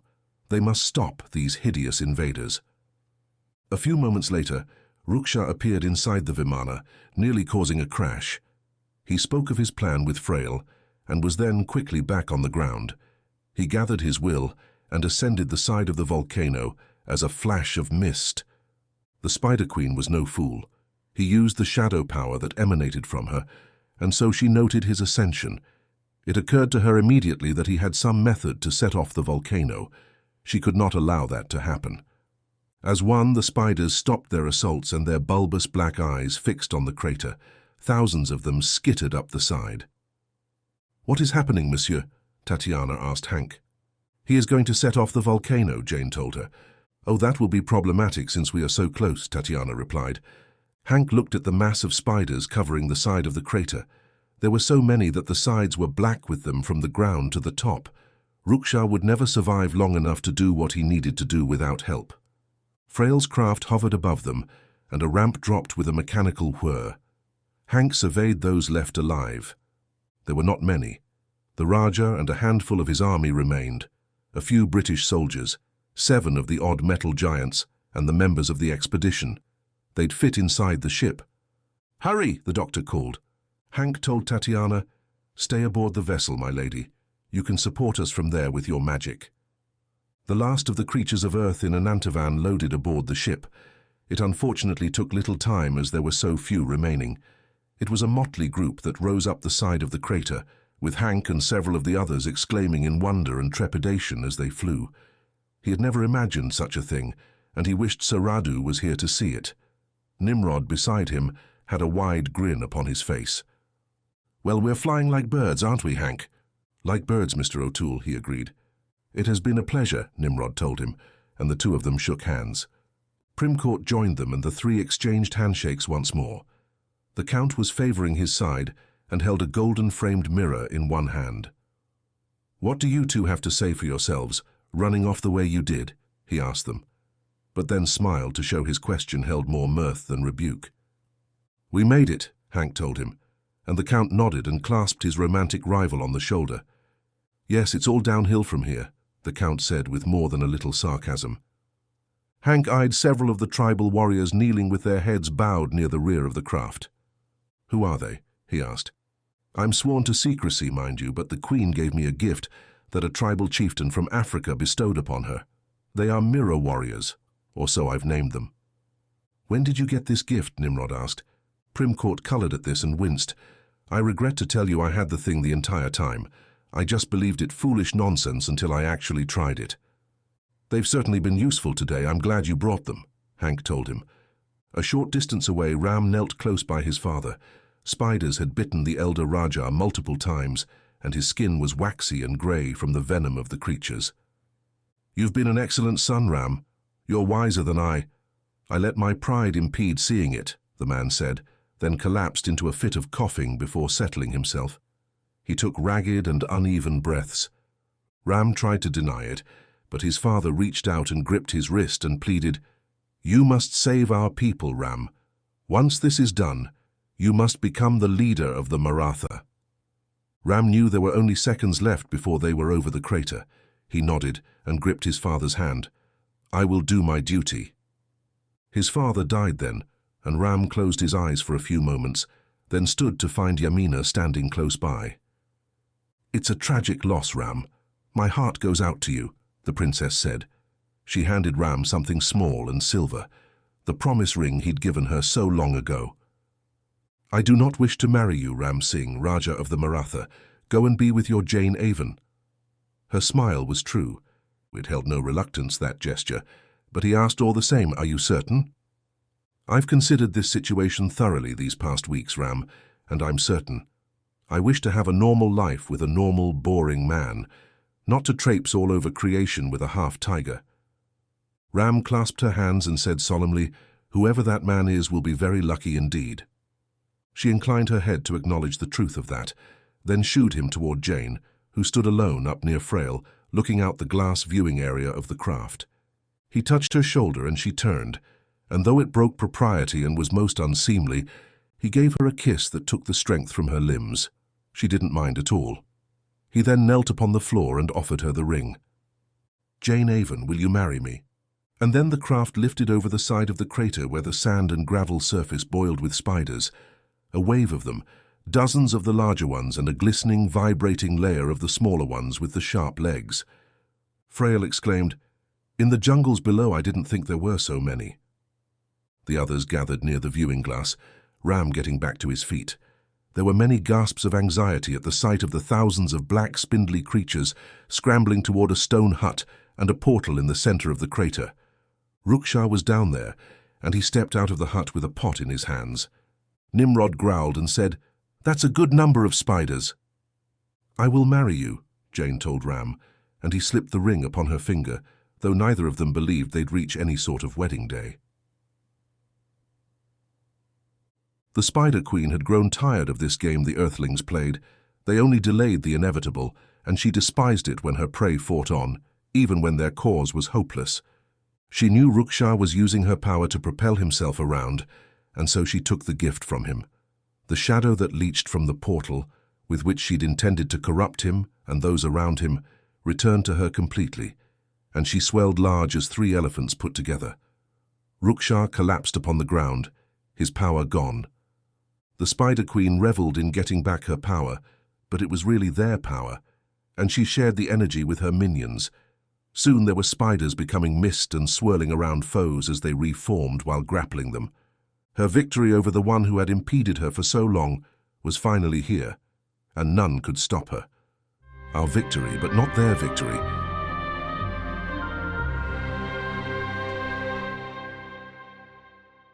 Chapter 41. The End of Narakund. Inside the stone hut, Ruksha knew his days were numbered, and that this was the last of them. He felt like a sail that had just lost its wind. There was so little left of him without the shadow power. His skin blistered as the orange streams of lava burst from the floor of the stone building that had long held the pots Merlin had given him so many centuries ago. He held the last one in his hands. Though he wasn't sure he could get to the volcano to throw it in, he attempted once more to become a shadow, but the power was simply gone. Hank entered the hut. "What is it, Ruksha? What must we do?" "You saw the hole where the smoke issues forth on the far side. We must take this pot and throw it into the depths," he said. "Can you take the mixture in your shadow form? The spiders will not be able to impede you then." "I no longer have that power. It is gone. I no longer have any power," he uttered. He handed the last pot over to Hank. "You must take it. You must save the Earth." Several of the other expedition members entered the hut as Ruksha said these words. "And what will happen when we throw this container into the depths?" Jane inquired. "The volcano will explode, I assume," the Demon King told them. "Hurry! Whatever you do, you must hurry!" The big metal figure with the axe bellowed from outside. "The spiders have gained some ability to become as mist." "I'll take it," Hank said, his voice grave. "The rest of you help me get there, but then I want you to come back to the portal and escape." Primcourt protested. "No, Hank, I will throw it in," but he was obviously in no shape to do any such thing. He could barely stand, his body bleeding from dozens of wounds. "You stay back here and prevent the spiders from reaching the portal. Many of them may try to escape," Hank told him. Primcourt wanted to protest, but finally he nodded. The last stand of the Beast Brigade, the mission to save the Earth, now consisted of opening a channel through the ranks of the spiders across a distance of 300 yards so that they might deliver a single pot into the volcano. Frail's craft was already firing a line of flame leading to the chasm, and the Yants followed close behind, carving their way through. The Spider Queen, however, fired blasts of webbing at the flying vessel, along with a dozen of her bigger spiders, and the craft dipped and bucked and veered away from the crater, out of control. His friends hoped he would right it, but Nimrod said, "We've got our own problems." The spiders gathered in a thick mass, grasping and waiting. Jane killed dozens with her ice, the metallic Yants killed dozens more, and foot by foot they fought toward the crater. But the spiders with their new power proved a most insidious tool to kill the Earthlings, and soon they gathered in a tight knot to protect each other, as their progress slowed to nothing. Inside the hut, Ruksha pushed to his feet. He stumbled outside and saw that the others would never make it to the opening. Then Bella stepped out of the portal. "What are you doing?" he asked. He was angry, happy, wanted to kiss her, all at once. "I came to stand by you," she said, "to defend the Earth with you to the last." He felt ashamed then as she looked at the state of things, seeing her comrades now being swallowed up by the hordes of spiders. Her eyebrows rose, and she turned her gaze on Ruksha. Then he recalled something he had not thought of in many long years, and he said shakily at first, but with rising fervor, "I am a servant of the sacred order of the Shield of the Sun." A golden flow emanated from his hands. He formed a sword of light that made Bella flinch and put her hands up to block the stark glow. "I am a herald of light in the abyss of darkness," he said, and he killed spiders with flaming lines of molten energy. He turned to Bella and told her, "Thank you for saving me, my Roshnika Farishta." Tears sprang into her eyes because she knew he was indeed planning to do something fatalistically heroic, and she was in no condition to follow or to aid him. Ruksha was glad that she'd gotten to see who he truly was. He walked forward, blasting away spiders until he came to the ever-shrinking knot of defenders, his eyes aglow with the heat and light of the sun, and told them, "Let us end this." The Spider Queen, even in her swollen form with her us and her they, with the thousands of them so powerful, was alarmed at this fresh development. Nothing seemed able to touch the Demon King, and the light from him burned her eyes. He was approaching her, and she recoiled in fear, a feeling she hadn't known since those first days back on her own planet, when she'd been scrambling for survival. Then the solution came to her. The portal. She could survive if a single one of her spiders did. A sizable number of the remaining spiders turned as one and rushed for the portal near the stone hut. "What is happening?" Hank asked. But Ruksha knew. "If any of her spiders escape through the portal, she will survive," he told them. "Go back there and keep that from happening." He took the pot, while handing Hank the glowing portal destroyer, and turned back to the path in front of him. "I'll take this from here. That ball will destroy the portal. Get most of you away, and hurl it at the stone ring." Hank and his team rushed back toward the magical gateway, and soon were enmeshed in a terrible struggle there to keep the spiders away. All the while, Hank held the golden ball in his hands. A portal destroyer? But to use it, he must be on this side of the portal. He decided at once, and as they reached the glowing stone ring, he said, "Go, go, go!" The spiders came in a rush, a mountain of them, and they killed them. Primcourt's last tribal warriors were overwhelmed and slaughtered, and they found the Count dead, leaned against the portal, his side a sodden mass of blood. There wasn't time to mourn him, however. Hank urged the others on, and Ram and Jane grabbed Bella and helped her back through the portal, disappearing to safety. But Nimrod snatched the ball from Hank's hand and told him, "Go, I will stay behind. I'm the only one who can live through it." The last few tribesmen were dying now, and the spiders rushed toward the portal. "No, you go," Hank said.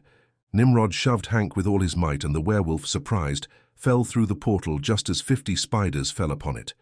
Nimrod threw the ball, and the portal's light blanked out instantly as the golden orb struck, the stone crumbling and the spiders shrieking in anger and frustration.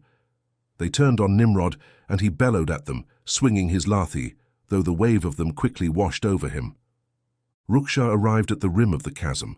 Webbing covered him, and he had a dozen dagger legs upon him, jabbing and striking him. 100 more mobbed him, and even his burning golden power was overcome, and he fell to his knees. Still, he flung the pot out over the rim of the open crater.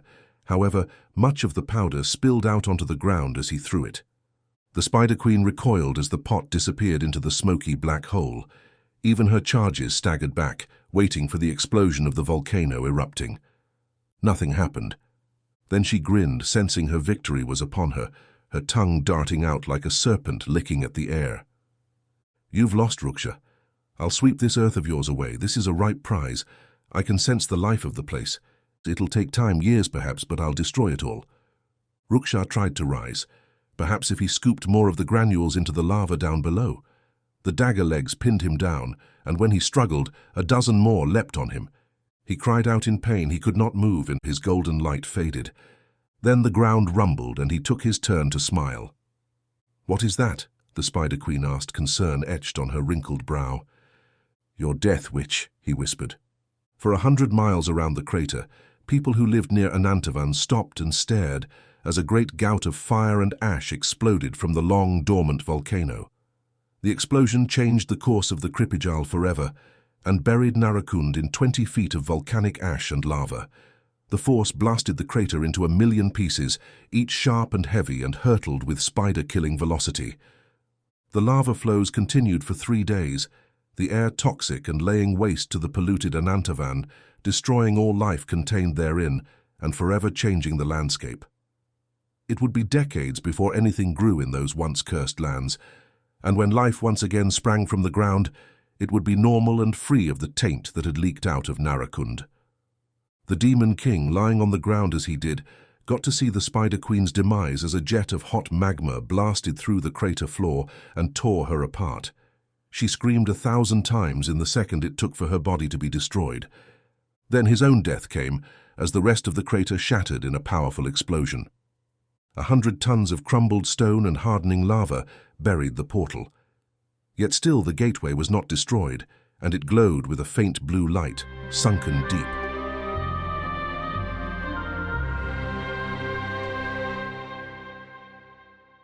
Epilogue. Frail and the others aboard the ship watched as the volcano exploded.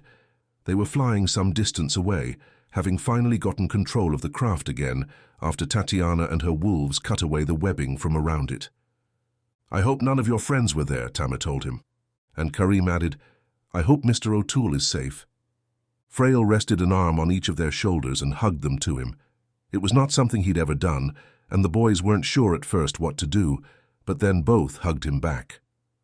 "Men," he said to them, "I was wondering if you might like to come to England with me and help me with my work." "You know, Sahib," Karim said, "I believe we might make you a metal body, like the Yants." "Oh yes, I'm sure we could," Tama added. Bella stood near Hank with Ram and Jane. "I saw there was a portal in Transylvania, and I guessed the connection might lead here, since Tatiana's father was a mystic," Bella said.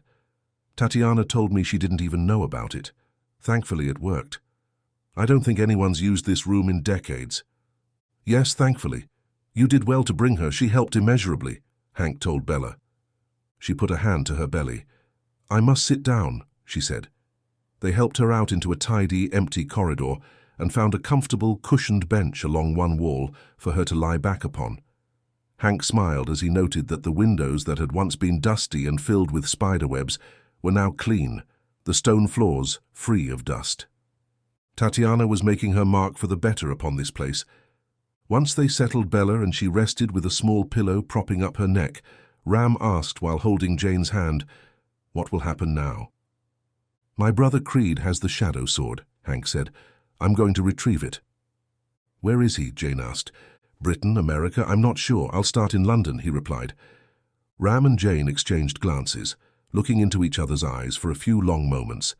Then Ram nodded, and Jane said to Hank, "We'll go with you." All at once the werewolf left Hank and he stumbled, nearly falling. He too sat on the cushioned bench. His hands shook. "What is it, Mr. Bravo?" Jane asked.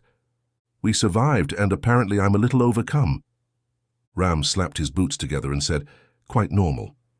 Then the Indian soldier asked, "Do you suppose they destroyed all the spiders? And did any of the others survive? Nimrod? Frail?" Hank shrugged, not trusting himself to speak at the moment. Jane's tone was very certain as she said, "Yes, the Spider Queen is dead. The volcano has exploded. I can sense it, though I do not know how many of our compatriots lived." They lingered in silence for a minute or more, each absorbed in their thoughts. "What of Ruksha?" Bella asked.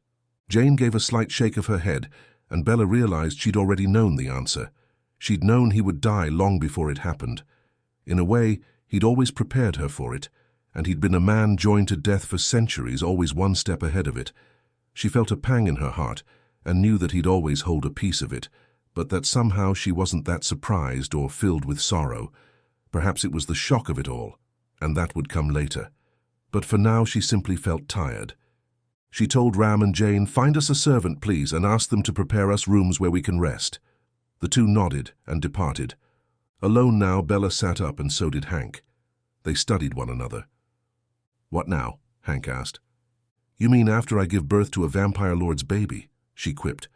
"Yes, I mean after you give birth to a vampire lord's baby." "I don't know," she said. "Oh," he feigned surprise, "you no longer wish to start the Beast Brigade and go about the world, fighting evil."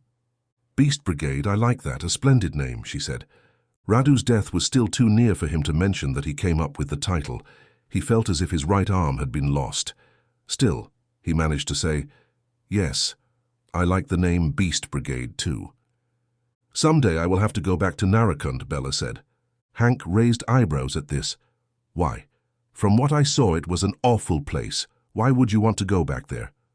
"No, you only saw the corrupted temple. Where I lived was wonderful, and I can sense that some of Ruksha's people survived the spiders. I must lead them out to safety." "Sounds interesting. Can I come along?" Hank asked. "I know how you came back to life," Jane told Ram. "I was never really dead," he guessed. "I believe you were, but at the instant you were dying, I sank all of my magic and my love into you. It was so much that the spell sapped my reservoir of power and even bonded your sword, Tiger Claw, to you, forever giving you the strength of a tiger. I found a bond in the magic tome called the Love Knot. It is a powerful spell that ties two people together forever." He stopped and kissed her, and she forgot for quite a while what she'd been telling him. Several white guards greeted him and bowed to him. Creed gripped the shadow sword and let the power wash over him.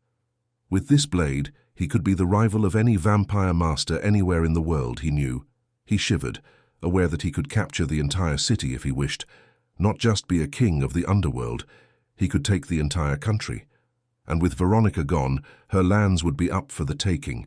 He could have it all. But he'd seen what the sword did to those who stayed in close proximity to it.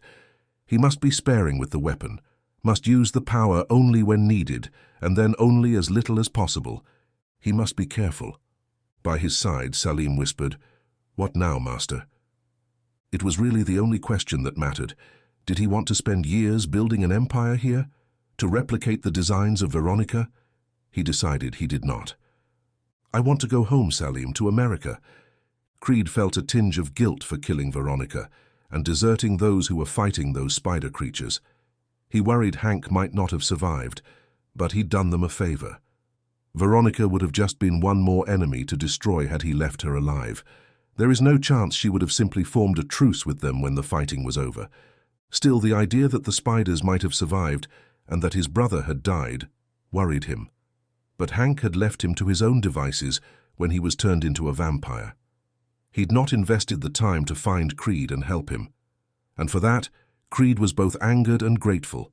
Angered that his brother had not thought enough of him to find him, and grateful because Creed had come out from under his brother and his father's shadow. He was his own man now, a vampire master, and any who dared get in his way would not live to regret their error.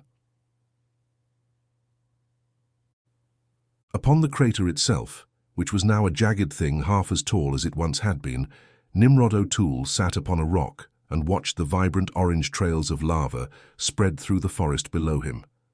Nimrod certainly welcomed the destruction of the place. He'd also watched as a river of lava down below carried the portal out of the crater, and it sunk, hopefully buried for all time, so that no more evil infestations would emerge. He had survived the explosion. Though it had hurled him so far into the air, he'd been sure he'd break apart as he struck the ground. When he'd come back to Earth, he'd fallen unconscious for a time, and then awoke on a rocky protrusion above a lake of lava, very near the remaining rim of the crater.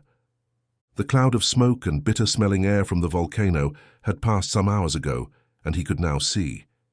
He was still invulnerable, it appeared, and he had his courage back, thankfully regaining it even before he knew he couldn't be killed. Above him, a bat swooped overhead. It landed near him gracefully. It was Ram's bat. Or was it? The creature clicked a few times, and Nimrod said, "It might be a while before I can get down. And then I suppose we better make sure we've destroyed every last spider, Chiropter?" The creature's name had entered his mind right before he spoke, though he'd never heard it before. He sat back on the rock, watching the vibrant lava flows cascade down the side of the crater. The bat waddled over and took up a spot right next to him, and he wished he had some fruit to feed it. It clicked approvingly at this thought. In the temple of the Demon King near the portal to Avalon, the stillness was all-encompassing. Nothing moved or lived here. But then something stirred, and Pommeldrake, the famed broadsword of Sir Radu Tanase, formed from a pile of rusty metal chips, once again the trusty blade of the zombie knight. The point thrust down into the floor.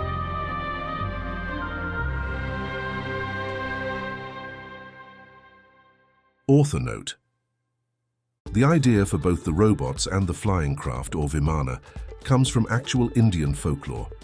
Do an internet search for either Vimana or ancient Indian robots, and you will find the same info I found, I'm sure. There are quite detailed manuals on how to operate the Vimana and the science behind how they flew.